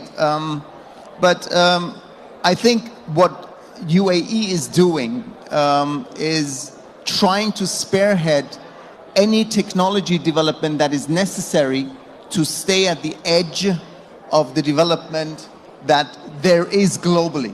And if anything taught us in the last 25 years is that they've actually succeeded very well. 25 years ago, Sheikh Mohammed actually initiated Dubai Internet City, and today it is one of the core areas and most successful free zones when it comes to e-commerce, as he predicted. So we are blessed with basically a government that is doing all it can to stay at the edge and enable ecosystems, talents from all around the world, and invites them to participate in that development in order to develop the socioeconomic situation of the country itself. Yulia, would you like to add on? Yeah, absolutely. I would love to add to that. Obviously, achieving net zero targets by 2050 is quite an undertaking. I think ever since I left ECI at Oxford, it's been 8 years, and things are only exacerbating, which is not promising. But I do think that this region can be a cornerstone for growth and really opportunity to scale. I think DeFi specifically has a role to play, hence this conference with tokenized carbon credits, for example. I think it can be an excellent way of introducing the public to this space, to the carbon credit understanding even, because companies are doing it to fulfill a certain regulation at the moment. We want people to be incentivized to do it. We want it to become a common sense to invest in carbon positive assets. But what I wanted to highlight as well is that this government is very conducive to aligning people and matching them with the right technology. So I really see great potential for us to converge here and create positive change. So I guess to summarize what the both of you guys shared, I think regulatory frameworks here are very, very positive. The ability for the government to see into the future and to encourage innovation is clearly here. I think what we're really excited to also see is the potential of Shire compliant to actually come in to solve some of these gaps that we actually see in the climate space. And more importantly, kind of being able to tokenize carbon, introduce carbon as a new asset class that's going to be part of this energy transformation that we're in. And fractionalization will kind of bring in a lot more participation with retail, and everyone now kind of plays a part with achieving some of these net zero targets, right?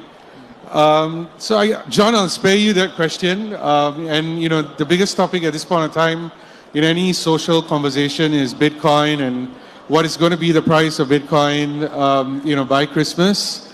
But staying in topic with what we're talking about with impact and sustainability, Bitcoin has always had a very challenge. When people think that it's harmful for the environment, what are some of your thoughts in that, and where do you see Bitcoin playing a key role when supporting governments with their race towards net zero? I think with Trump being inaugurated, we're going to start seeing the Bitcoin reserve being implemented, and we're definitely going to start seeing a lot of that in other countries. How do you kind of see that being part of the topic today around climate and climate change? Certainly. Well, you really framed the question well with a lot of context for where we are now.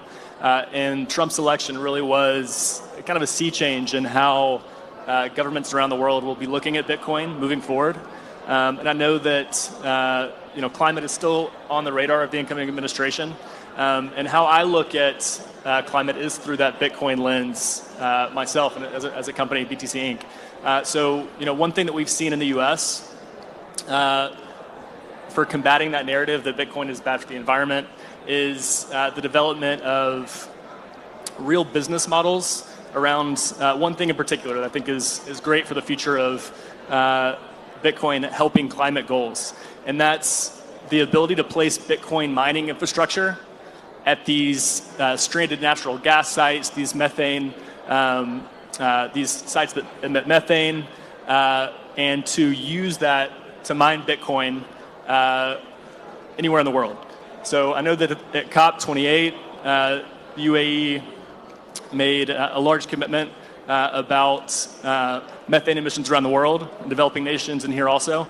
And I think this is the one thing that Bitcoin can really target specifically right away and in a very, very productive way to help with those climate goals long term. We can set up Bitcoin mining infrastructure at all these sites, generate revenue, public-private partnerships, aligning different parts of the infrastructure here, as you mentioned. So I think that's the one thing I'm excited about moving forward with Bitcoin and climate.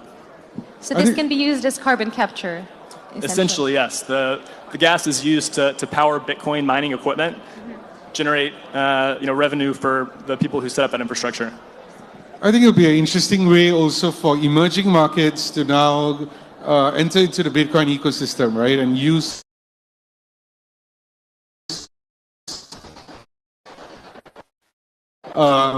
the value of Bitcoin to actually help their GDP. I think we've seen that in Mongolia, we've seen that with El Salvador. And do you think that this is going to be something that more emerging markets will see? Because when it comes to climate, we always look to the global south. We're always looking at innovation that can support the global south, right? Where this is where a lot of impact is going to be. So do you see a lot of emerging markets now coming in to participate? Some of them may have excess energy that they can convert into Bitcoin mining. I think we've seen that in Kenya, right, with Marathon Digital. Yeah, hey, more great context here, setting me up well. So it was a big deal when El Salvador announced they would be embracing Bitcoin as legal tender. They did that at our conference in Miami a few years ago, and have since set up mining infrastructure around even their volcano, some of their large volcano natural resources there. Kenya is a place where publicly traded companies in the U.S. have invested. And then really one of the bigger stories this year that is a little bit underreported is the country of Bhutan, which has set up mining infrastructure around its natural energy resources and now holds a Bitcoin balance of over $1 billion.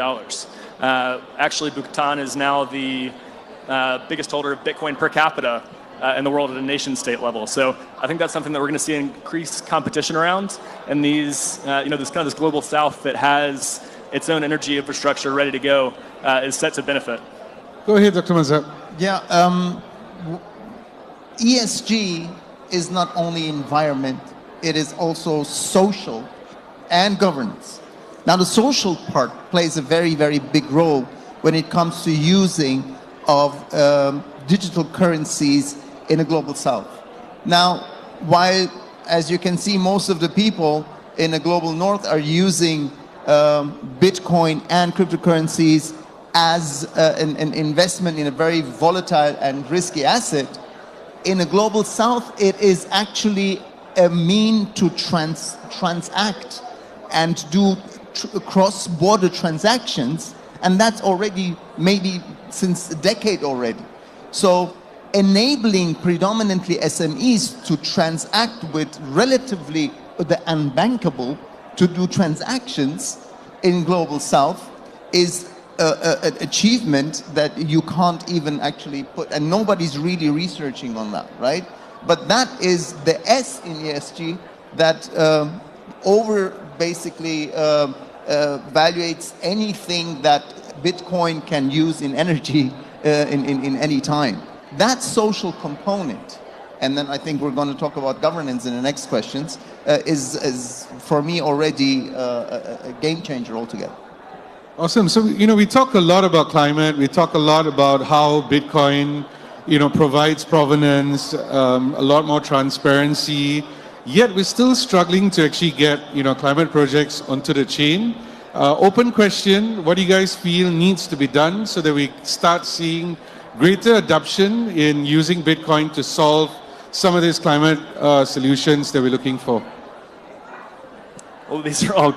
I love the direction of this panel. So, well, I guess I'd point to back to that kind of sea change that we saw with Trump's election. So, at our conference in Nashville this past summer, Trump came out in support of a global Bitcoin strategic reserve, a U.S. strategic reserve for Bitcoin, and kind of underreported also were another kind of set of policy proposals around things that he can do by executive order in his first 100 days in office. And I think one thing that's exciting on that front is a focus on public-private partnerships to set up Bitcoin mining operations around the U.S.'s energy infrastructure. And I think once that happens, once the U.S. Provably starts to acquire Bitcoin for strategic reserve once Trump takes office, that, to your point, Bitcoin is totally de-risked for the rest of the world. For the global south, for other countries that want to be able to utilize their natural resources in the same way. And as a part of our Abu Dhabi conference coming up here in a couple weeks. We have Trump's incoming trade minister for the Middle East joining us specifically to talk to other countries in the region about Bitcoin and their plans for Bitcoin moving forward. So cannot really say enough about how Trump's election is a total game changer for Bitcoin as not just an asset, but as an asset to promote energy independence using countries' energy resources in a productive way, now that Bitcoin is going to be seen as a productive and lasting asset. Thank you, John.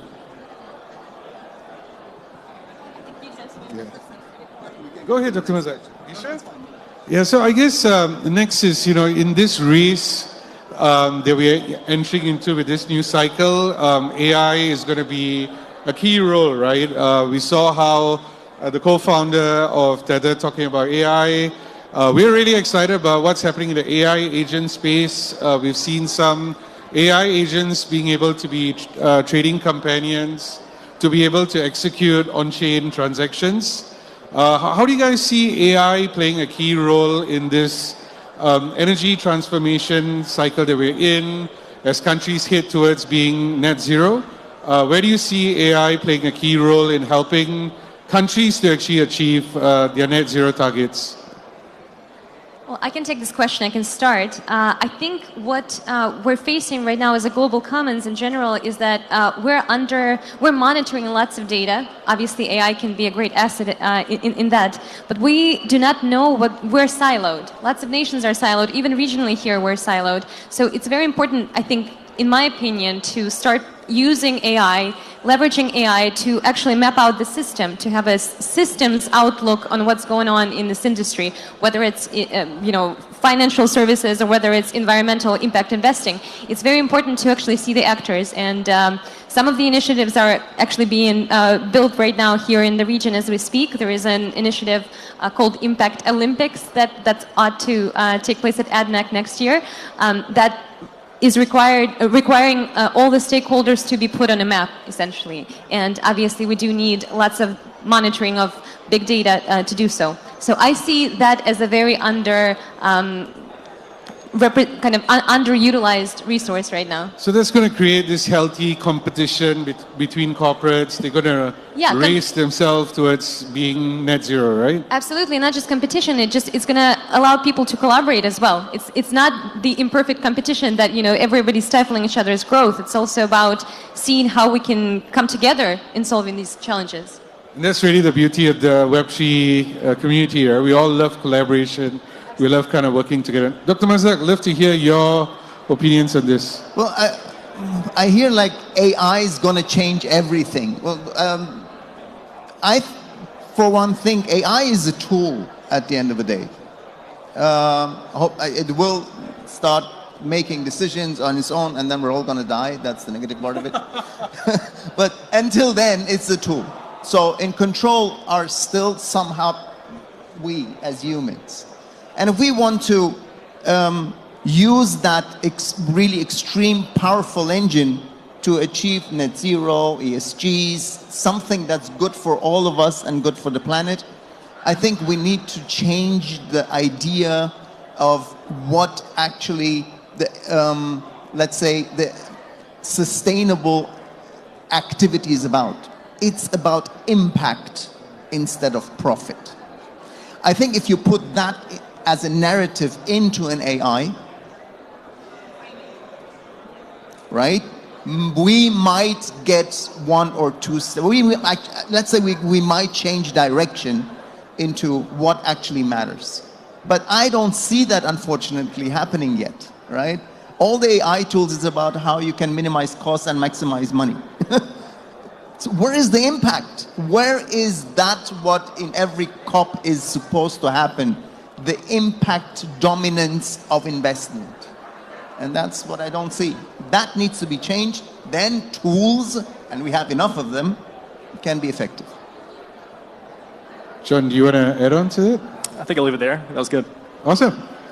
So I guess let's kind of move forward a bit. I think one of the key things is, the impact that, climate and climate change solutions are going to have on the economy here in the UAE. And I think what's very remarkable is the UAE is now a leading place for digital assets with very favorable regulations. They've also moved very, very quickly in the private wealth space, in philanthropic. Abu Dhabi is now one of the top places in the world where family offices are being set up. And this is where now they're also leading from an AI perspective. With all these forces coming together with smart money, smart technology, as well as very, very proactive regulations, where do you see this impacting the economy? Do you see new form of companies being formed? Do you see new forms of capital being formed here in the UAE? Okay, if I may again. Yeah, I mean, living here since 20 years and being active in a foreign investment field, that's obviously exactly what I'm doing. And the answer is obviously. What I didn't hear many people talk about here is that the key advantage of Dubai and UAE is that we are run like a lab. Since I live here, we are a lab. Anything that somehow is at the really top-notch technology edge is being implemented here immediately. Immediately, a zone, an authority, money, investment is there for you to start. Some succeed, some don't. The same, like when biotech was a big thing, biotech started here, you don't see it anymore, right? So some things don't really work. But on the AI level, on digital technologies and blockchain, this country has always been the first to react, the first to set the infrastructure, the first to attract talent and put the needful money. What Abu Dhabi has put into the digital world in the last 2 to 3 years is remarkable, right? And that, yes, they have the means and they're running it. And why are they running it? Is simply because UAE is going a path that all oil-dependent countries have to go at some point. Just that we are spearheading it, and that, I think, is the right way, and it's eventually going to be successful. Yulia and John, maybe is this something that you guys have seen in other markets that perhaps the UAE could also explore to accelerate some of this innovation? I know, Yulia, you're involved with a lot of digital transformation. Dr. Mazdak just said, the UAE is like a startup, right? Always innovating, moving very quickly. Where do you see things can actually accelerate a lot quicker and faster? I wanted to kind of make a point of how we need to, because I'm also local in UAE as of recent, and I also want to see this country move forward without repeating certain mistakes of different other regions in the world. And in kind of our typology of the world, there are certain nations that are more innovative, and there are certain nations that are much more conservative when it comes to innovation because they're overly regulated. I'm not going to point fingers, but I think we all know that. What UAE has a chance to do is to merge the two and to marry the two and to be ultimately successful. Because in order to enable this, we do need governance. It's not just going to be laissez-faire, DAO, completely decentralized world. We do need governance. What I like to say, we don't know what we don't know. So we need to vocalize this to the people, to the government. We do need public-private partnerships to enable this change. But we also do not want to stifle innovation with over-regulation. So UAE does have good foundation to become that nation that marries the two to become ultimately successful in this endeavor. It is not framed yet, so it's not here yet. I'm yet to see green finance initiatives and regulatory bodies popping up.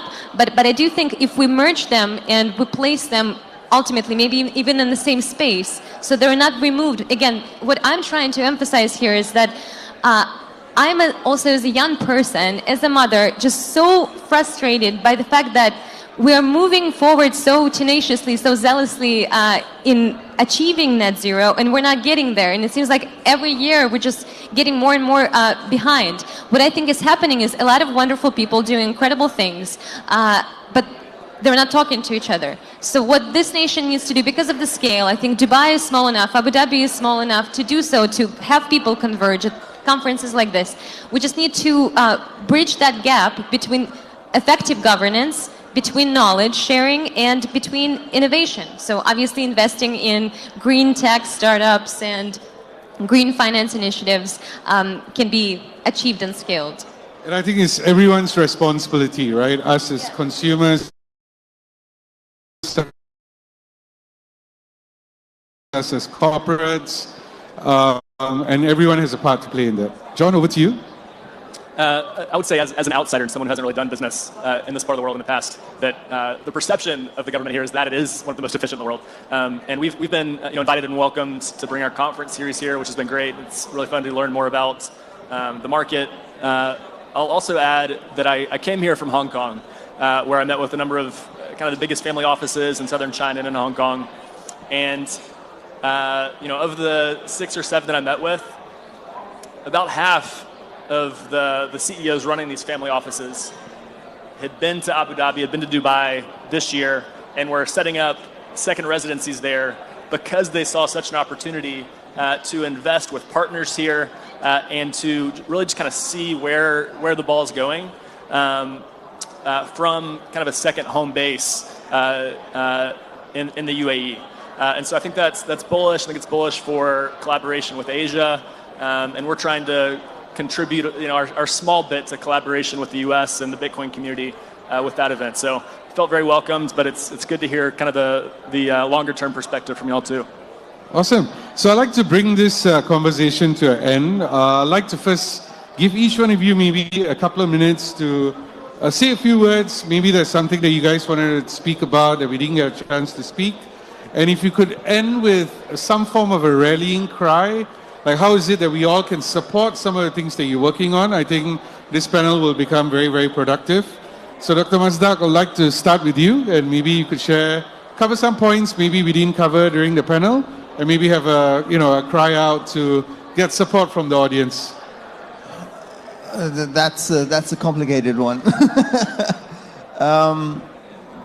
Well, we're talking about ESGs, and I think we skipped the question about the SMEs and what can actually needs to be done for them, which have a lot of struggle, as we all know, to be participating a little bit more effectively into the digital path that the world is taking. Now, SMEs need a lot of education and inclusion when it comes to digitalization. The further south you go, the more that's the case. And as everybody knows, they are the pillars to every economy. One of the biggest troubles I have is that through AI and through this fast development, the SMEs might be left out. And I don't see enough startups focusing on the troubles that SMEs daily have in order to pick them up or utilize all these tools that are still so complicated to understand. This is what we still want to hear in every conference, that setting up a wallet is complicated, understanding blockchain transaction is blockchain as technology, blockchain as the development of all these tokens, tokenization as a tool. All of this is so far away in the minds of SMEs, which makes it a huge threat, but also a huge opportunity. So if anyone is here who is in the field of startup or is an entrepreneur and thinking about engaging in something new, please focus on that. Digitalization of SMEs is the next best thing you can do, from the social, but also from profitable component. That's great, Alpha. I think that's $1 billion idea there, sitting, waiting for anyone to pick it up.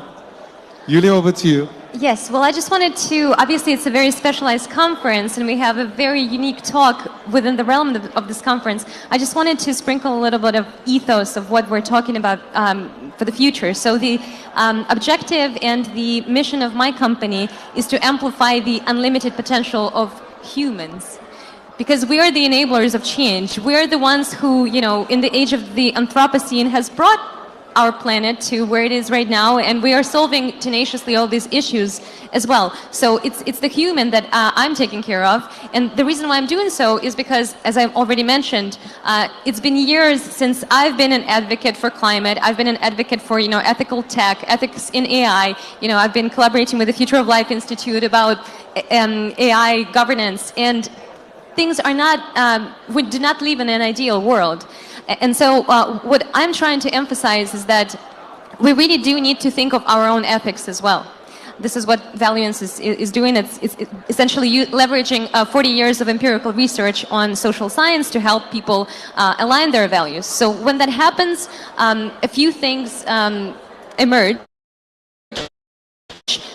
One, for companies, it's unrestricted productivity of human capital within companies, and people as well. People become much more alert to the problems around them. It's something, when you do have this ethical standard, when you do have this alignment, you are much more attuned not just to the planet, but to the other. I mean, we have lots of, not just environmental, but socio-political challenges, obviously. This region is not void of them. So we need to start with ourselves. So my motto is the sustainable change comes from you. So you should be the enabler. And I think everybody, every once in a while, should be reminded of this. Thank you, Yulia. That's great. Love a pro-human approach. Love a pro-small business approach. I guess I would just leave you with the Bitcoin kind of vision for a better climate moving forward. It really targets just this one area of the stranded gas and methane emissions. And so Bitcoin can play a role in that initiative. And I hope you just join us in Abu Dhabi if you're curious to learn more about the Bitcoin ecosystem and what's happening.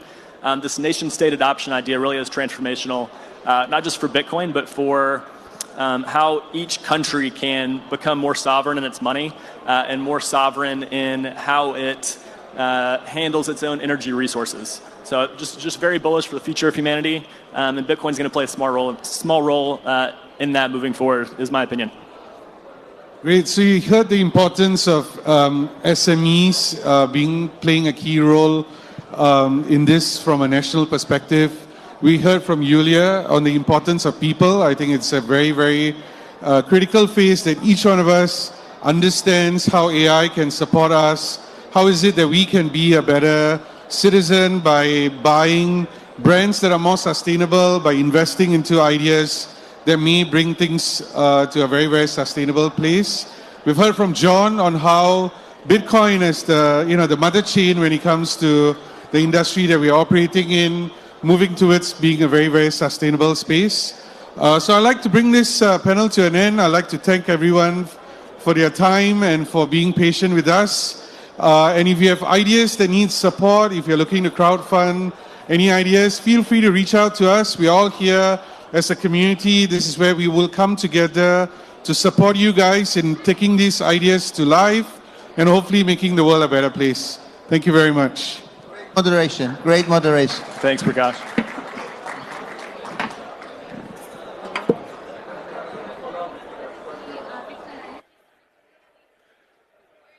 Thank you, guys.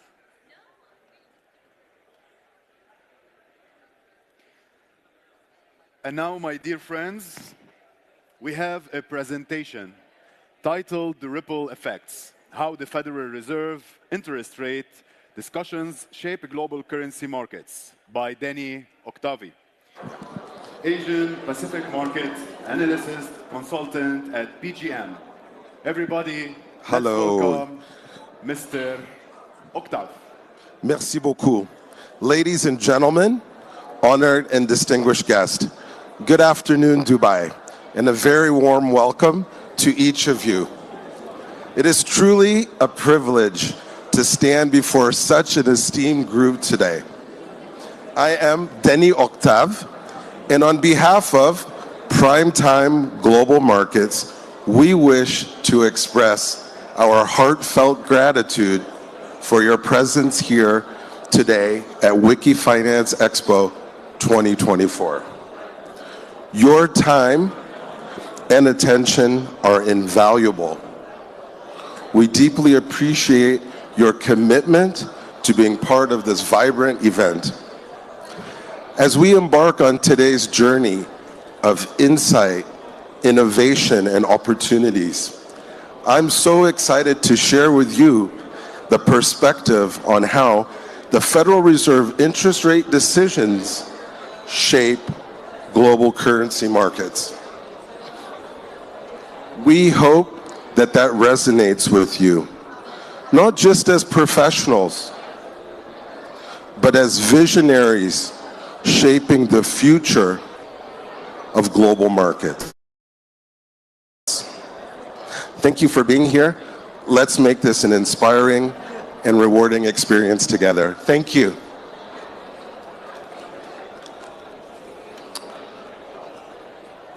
Let us begin. The ripple effects. How the Federal Reserve interest rate decisions shape global currency markets. As we all know, the Federal Reserve, as the central bank of the United States, plays a pivotal role in the global economic landscape. Its decisions regarding interest rates not only affect the American economy, but also send ripples across international borders. And this impacts currencies around the world. So when the Federal Reserve raises or lowers interest rates, it sends signals to investors, affecting their expectations concerning economic growth, inflation, and overall market stability. So what are the impact of interest rate changes? Well, firstly, rate hikes strengthen the US dollar by attracting foreign capital, while rate cuts weaken the dollar. That means the depreciating currencies tied to the US economy. So, as investors and policymakers, we must be vigilant about the Federal Reserve's announcements. Why? Because higher rates offer better returns on investment, denominated in the US dollars, so attracting foreign capital inflows. Consequently, currencies of emerging markets can experience depreciation as capital moves toward what is perceived as a safer investment in the US. Now, let's dive deep into the current dynamics of the foreign exchange market. This really warrants our attention. As we navigate through this landscape, there are several key factors to consider. Geopolitical developments. These are key. Trade negotiation, political instability, and conflicts impact currencies. As we know, tensions in the Middle East, US-China relations can trigger volatility. It's essential for us to stay informed about these global events as they are intertwined with monetary policy decisions. Now, what is the role of the other central banks? The actions of other central banks, such as European Central Bank, Bank of Japan, others, they also shape Forex through their decisions. Their reactions create a domino effect, and this domino effect basically influences currency flow. Understanding how these institutions react to economic stimuli can provide us the insight into potential market movements. Market sentiment and speculation. Traders are human. We react to both fundamentals and speculation. So sentiment toward the Federal Reserve's action or geopolitical events can also drive volatility. Now, what are key economic indicators? Indicators such as employment rates, unemployment rates, GDP growth, and inflation figures are crucial in shaping market sentiments. When the Federal Reserve analyzes these indicators, it adjusts its monetary policies accordingly. Investors should closely monitor those indicators as they can lead to shifts in currency strength.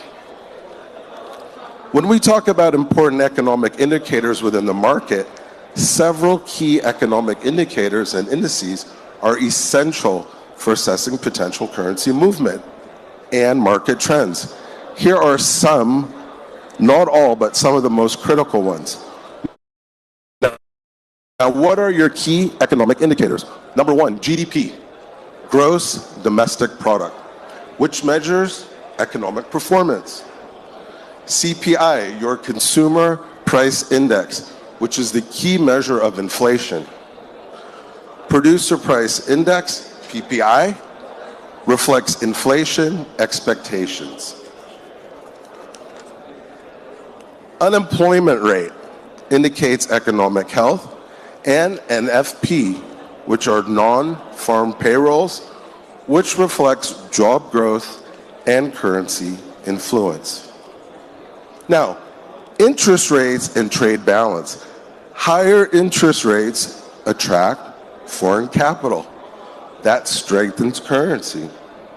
Trade balance. Surpluses strengthen currencies and deficits weaken them. The CCI, Consumer Confidence Index. This is what measures optimism about the economy's future. Higher confidence leads to more spending, boosting economic growth. Housing market indicators, very key. Housing starts, sales, permits, these all provide insight into economic trends. And these metrics not only reflect consumer confidence, also their activity. Central bank reports and statements. This provides us the insight into the future monetary policy. Statements from officials, as you know, can significantly influence currency valuation. Before we conclude, I'd like to spend a few more minutes discussing the broader implication of the Federal Reserve's interest rate decisions, particularly for emerging markets and global trade flows. Emerging markets, the vulnerabilities and the opportunities.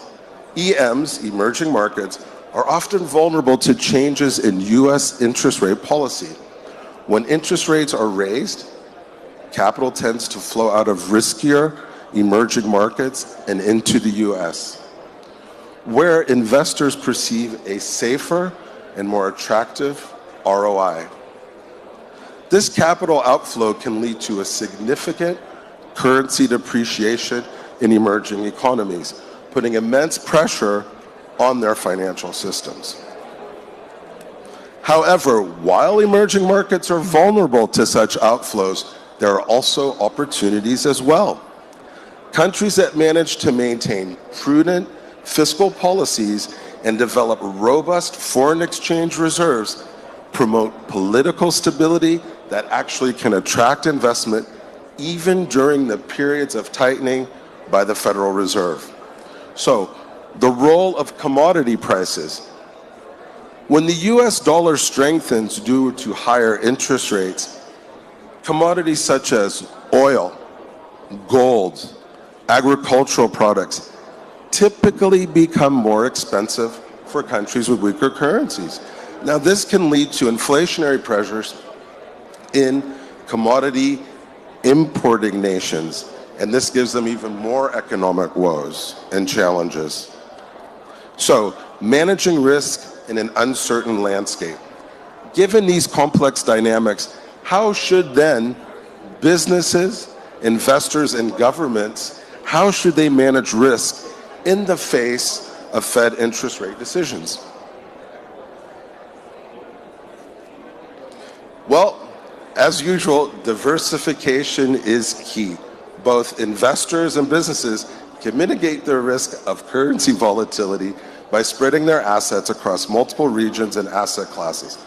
Second, hedging strategies, including the use of currency derivatives, allow businesses to protect themselves from the unexpected swings in exchange rates. Lastly, the collaboration between the global central banks is critical. During times of market turbulence, coordinated actions such as swap lines between the Fed and other central banks can provide the essential liquidity to ensure stability in the global financial system. In summary, while the Federal Reserve interest rate changes are paramount, the foreign exchange market is influenced by a multitude of factors. To navigate this complex landscape successfully, it's crucial to not only be observant, but also proactive in analyzing how these elements interact. So, the recommendation today: stay informed and adaptable to succeed in the dynamic Forex landscape. No single factor dictates the future of currency markets. Rather, it is the intricate dance between these dynamics that chart the course for tomorrow's financial landscape. Merci beaucoup. Thank you very much.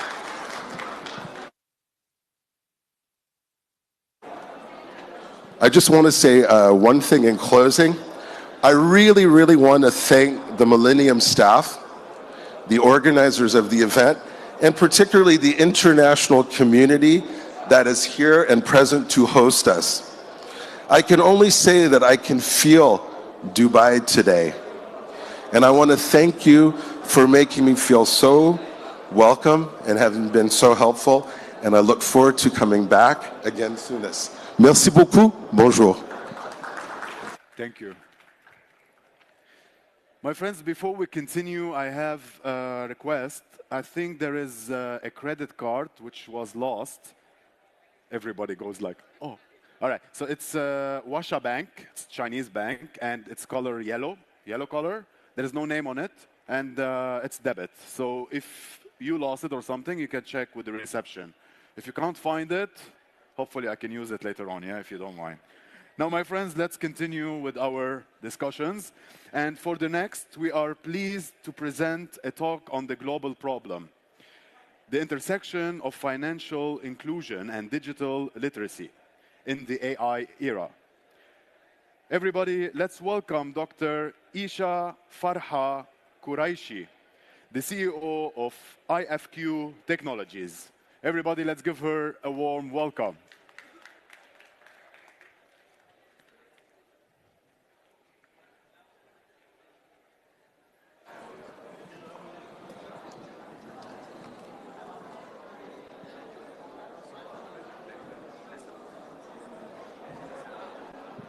All right.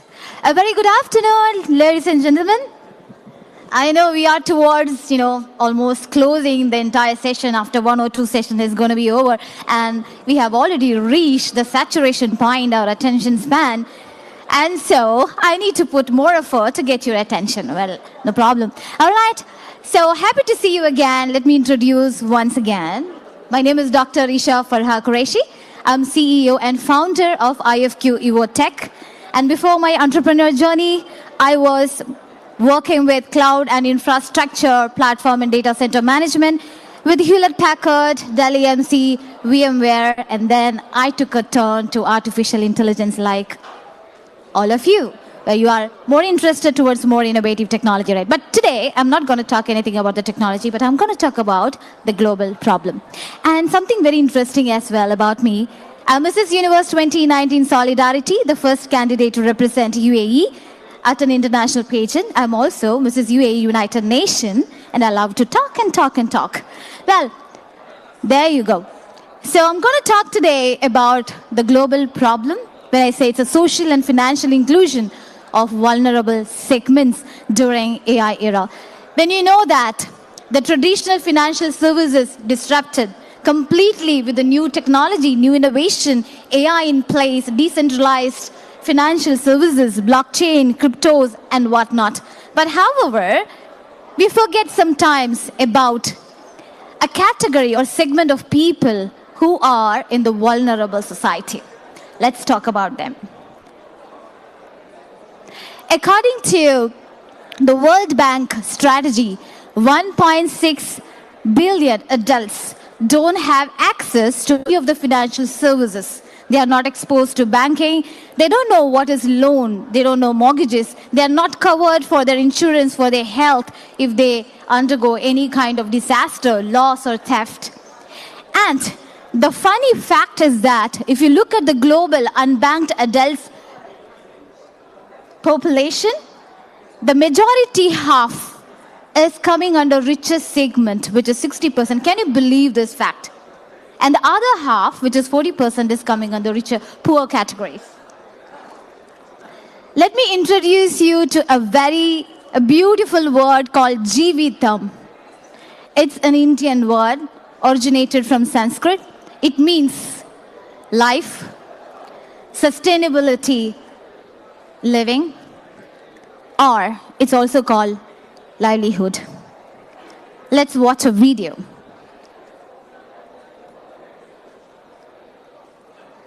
Money. It connects complete strangers. Through money, we build and we break.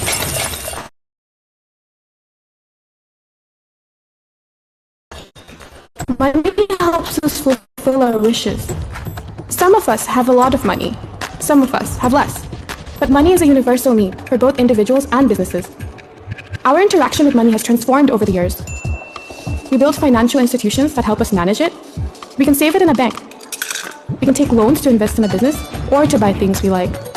Technology has made money simpler for us. Money is now digital, and our lives have never been so convenient.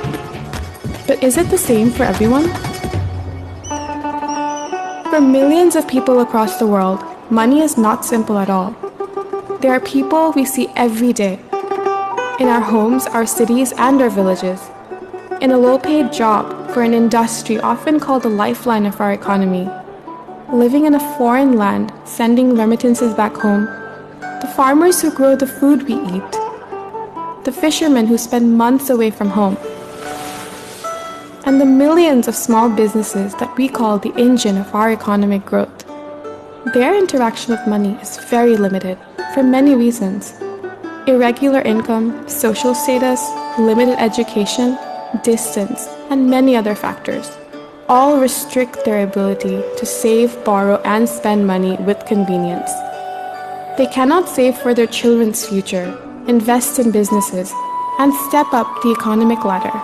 This basic necessity is even more crucial for people who are vulnerable to shocks, such as natural disasters, medical emergencies, and economic crises. Access to financial services would help to solve some of the world's most persistent problems, such as poverty and inequality. Around 1.7 billion people in this world do not have access to financial services. In Bangladesh, half of all working-age adults remain unbanked. More than 50% of them are women. Financial inclusion means that individuals and businesses have access to useful, affordable financial products and services that meet their needs. Transactions, payments, savings, credit, and insurance delivered in a responsible and sustainable way. And in order to build an equitable world, we must focus our efforts to reach those who are left out. We must. So, without me telling anything, you understood what I'm trying to say. So, instead of me talking from the emotional angle, let me now talk from a business aspect. Now, we all are number guys. We may drive more with the numbers and the dollars. Look at the market opportunity. So, we have taken samples from countries of Africa, India, Pakistan, Bhutan, Bangladesh, Sri Lanka, and specifically, I have real numbers of the real living families from India I was closely working with a friend of mine called Munish, who had dedicated his life day in and day out for helping the blue-collared and underprivileged. So look at this market opportunity which I'm talking here. 2 billion plus. We have bottom of pyramid population. BOPs are 2 billion plus. And India alone is 800 million. And 800 billion plus is a global remittance market. When I say that, the global remittance, the cross-border transactions are heavily coming from the blue-collar workers as well as small, micro entrepreneurs. 4.4 billion global unbanked population, and that was 2022, and now it's 2 billion plus again. 250 million plus blue-collared job demand is being expected. And this is an untapped market for all of us. When I talk about livelihood, there is a synergy between livelihood and the financial inclusion. And I'm not just talking about the jobs, I'm talking about regular and reliable income generation. I'm talking about opportunities for growth and advancement. I'm talking about economic shock resilience, and then sustainability of the environmental disasters, dignity and security, and long-term financial stability. This is called Garib. When I say this is vulnerable segment, this data is a sample from Indian population, where you can see 200 million plus is a market size of vulnerable community. And you can see 100 million plus is a micro entrepreneurs, 50 million plus gig workers, migrant workers 40 million, and blue collar 80 million, and construction workers 60 million plus. And youth, the dropped out students, 3 minutes left. Okay, thank you. So we have 40 million plus dropped out, as well as Tier 1 and Tier 2 and Tier 3 students, 60 million plus. Farmers, 120 million plus market size. Naris, which is women, which is 150 million plus market size. And now why this is so very important? Because the underprivileged population or vulnerable segment act as our economic engine for the local economy, which in turn contributes to the national economy and contributes to the global economy. And this is a screenshot which also says it's not just the poverty, it's not just the income that factors from exclusion from the financial services, but also the trust factor. This is exactly where I need your help, the stakeholder ecosystem. And we together work for financial inclusion is what I'm trying to say over here. So there are two things that I wanted to talk about, social inclusion and financial inclusion, where social inclusion is more about empowering them and listening to their voice and giving them the rights to take a decision, whereas financial inclusion is more about getting access to the financial services, mortgages, loan, and affordable tools and facilities for them to be actively participate in the global economy. And if you look at it, livelihood and inclusion, it's a synergy of earning and saving. When they have a livelihood, they make earning. However, financial participation to save is very important. Many businesses which is happening in the urban areas are not accountable. I can say my own maid who is there at home, she sends money to Uganda through another channel. And right now, she uses mobile pay as one of the platform. So that is the kind of potential market that we are talking about. If you're looking at the minimum income that requires $300 for a vulnerable society to transition into a lower middle class family. Financial and digital literacy, of course, these are very important. We as educated population to bring them into digital aspects and to use the financial inclusion. This is my Sophie. You remember we did discuss about agents.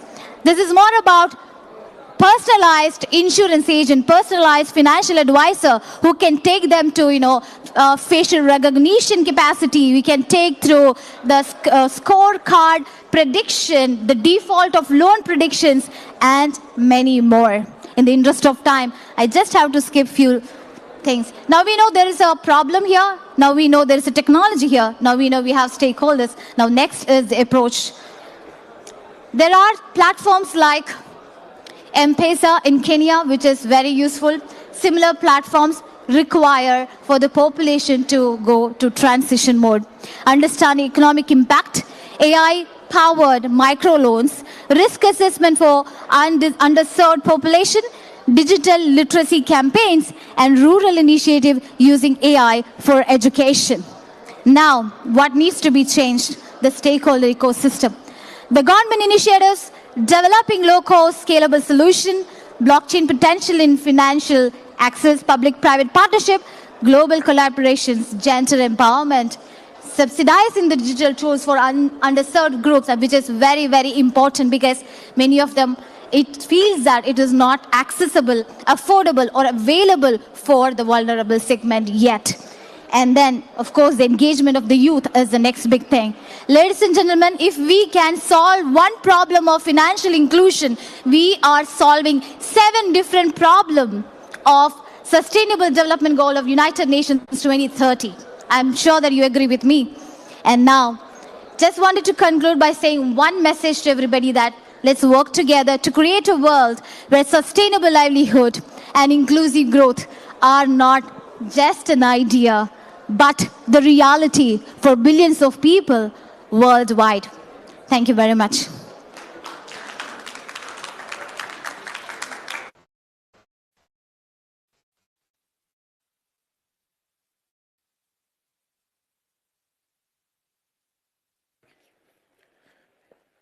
Thank you so much. And now, as we come to our final presentation for today, we are pleased to welcome Mr. Arash Asroush, Head of Product at 4+ Ventures. Ladies and gentlemen, let's give him a warm welcome.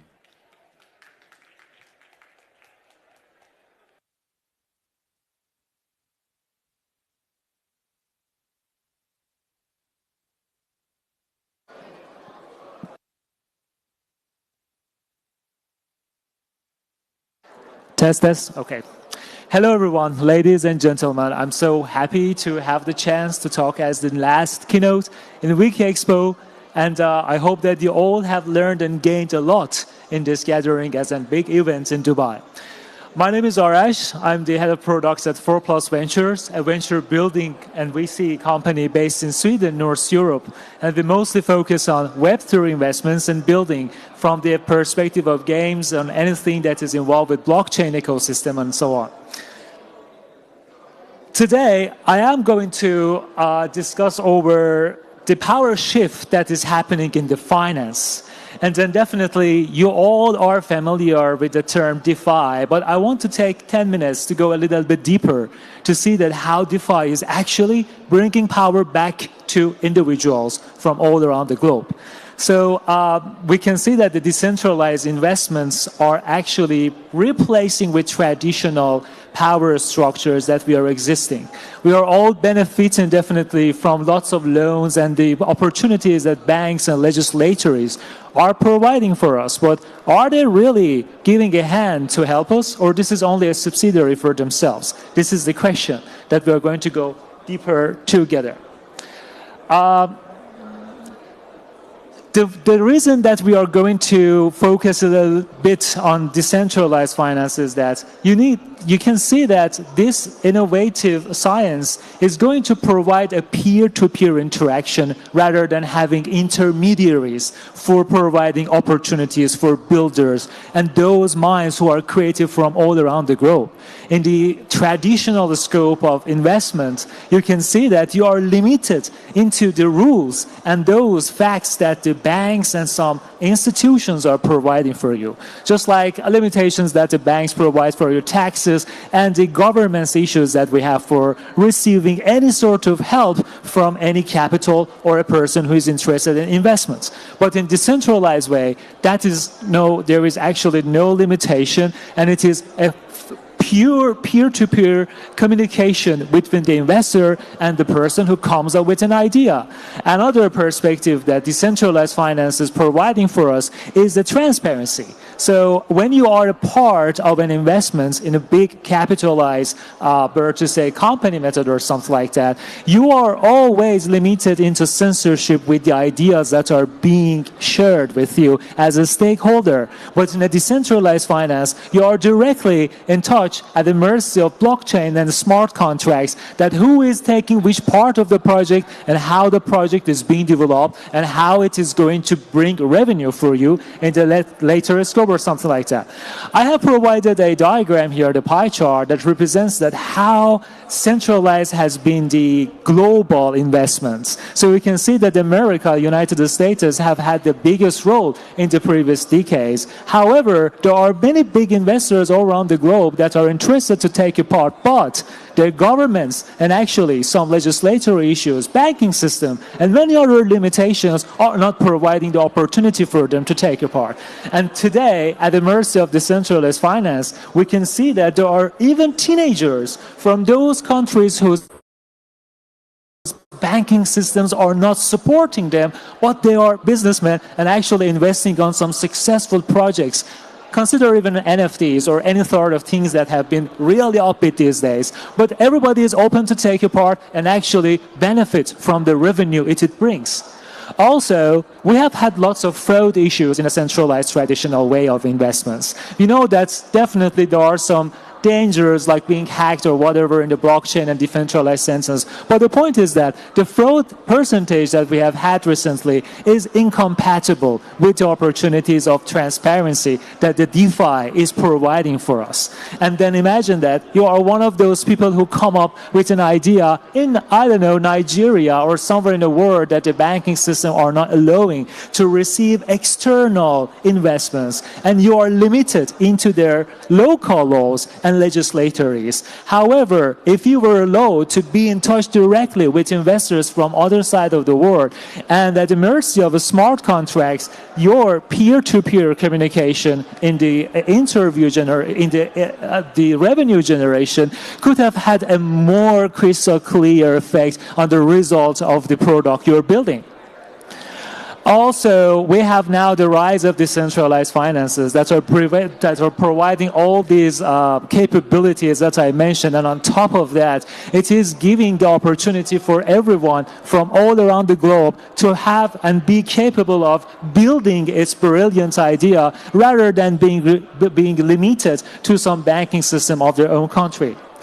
There are some examples that this powership is providing for us. In the blockchain, we have some concepts like decentralized autonomous organizations, or recently, if you have heard about it or not, we have node sales that are providing a very, very crystal interaction between investors and the producers of the products. And then a user who comes up with an idea can launch the product easily themselves, regardless of being limited by some other companies.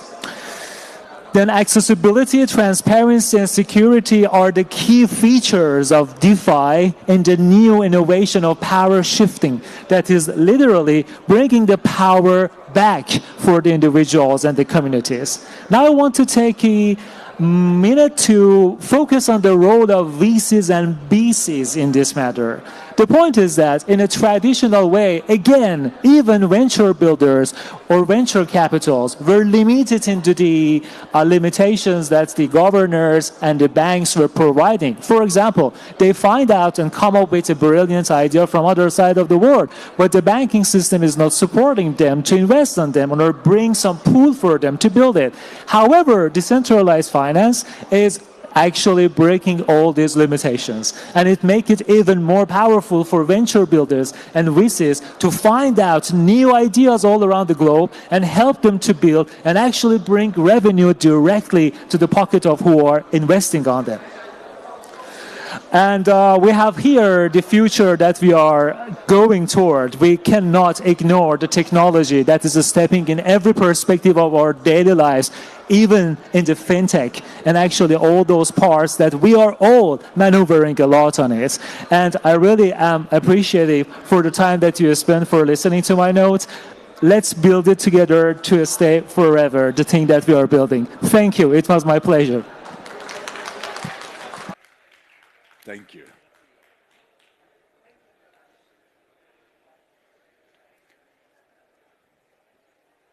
Thank you, everybody, for being here and being part of this amazing expo.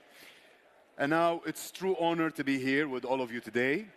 We'd like to extend our deepest thanks to all our attendees.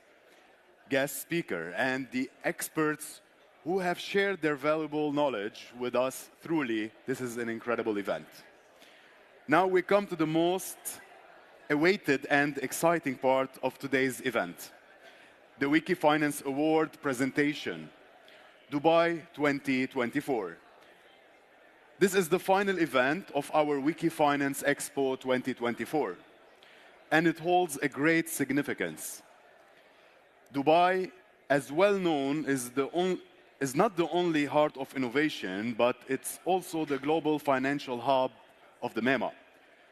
This makes the location of our award ceremony even more meaningful as Dubai continues to lead and shape the future of finance and international scale. These awards represent excellence, leadership, and vision, and they honor those who dedicated themselves to ensure the growth and the integrity of the global financial community. So without further ado, let's begin the moment we've all been waiting for. We would like to continue from here by inviting the Vice President at Sales at Wiki Global, Mr. Kyle, on stage to present the awards.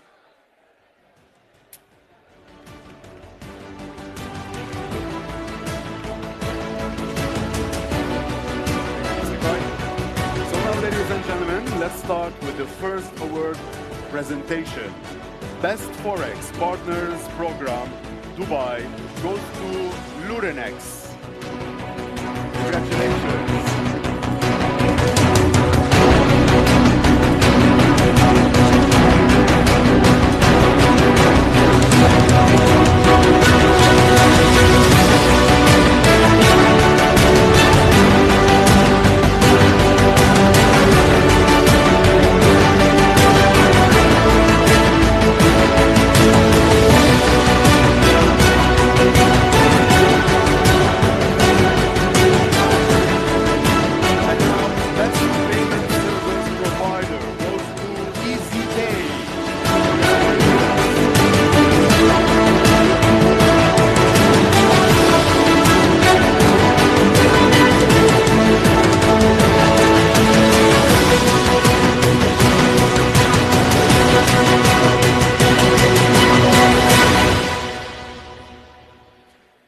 Everybody, let's give them a big round of applause.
associates, everybody. Let's give them a big round of applause. Congratulations.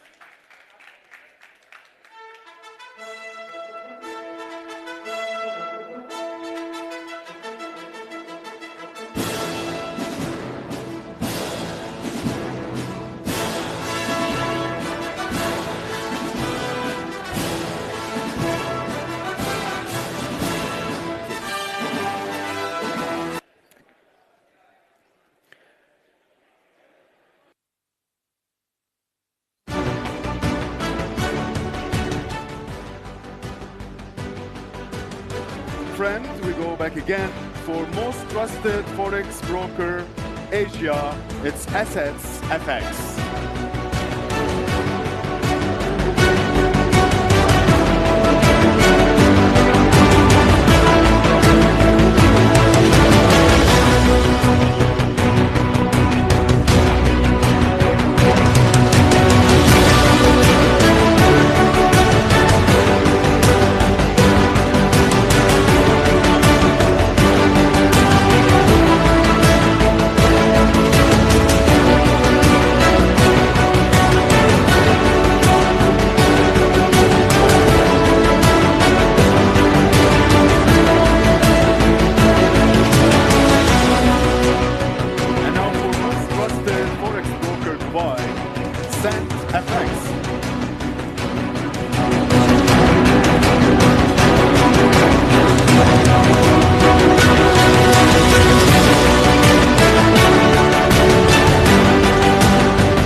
Service provider, it's Premium.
for best high-frequency trading technology, global Bitstone Technology Co. Ltd.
Thank you. And now for best Forex trading platform Dubai, it's Power Trading.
Congratulations once again to all our awardees. Our outstanding achievements are truly inspiring.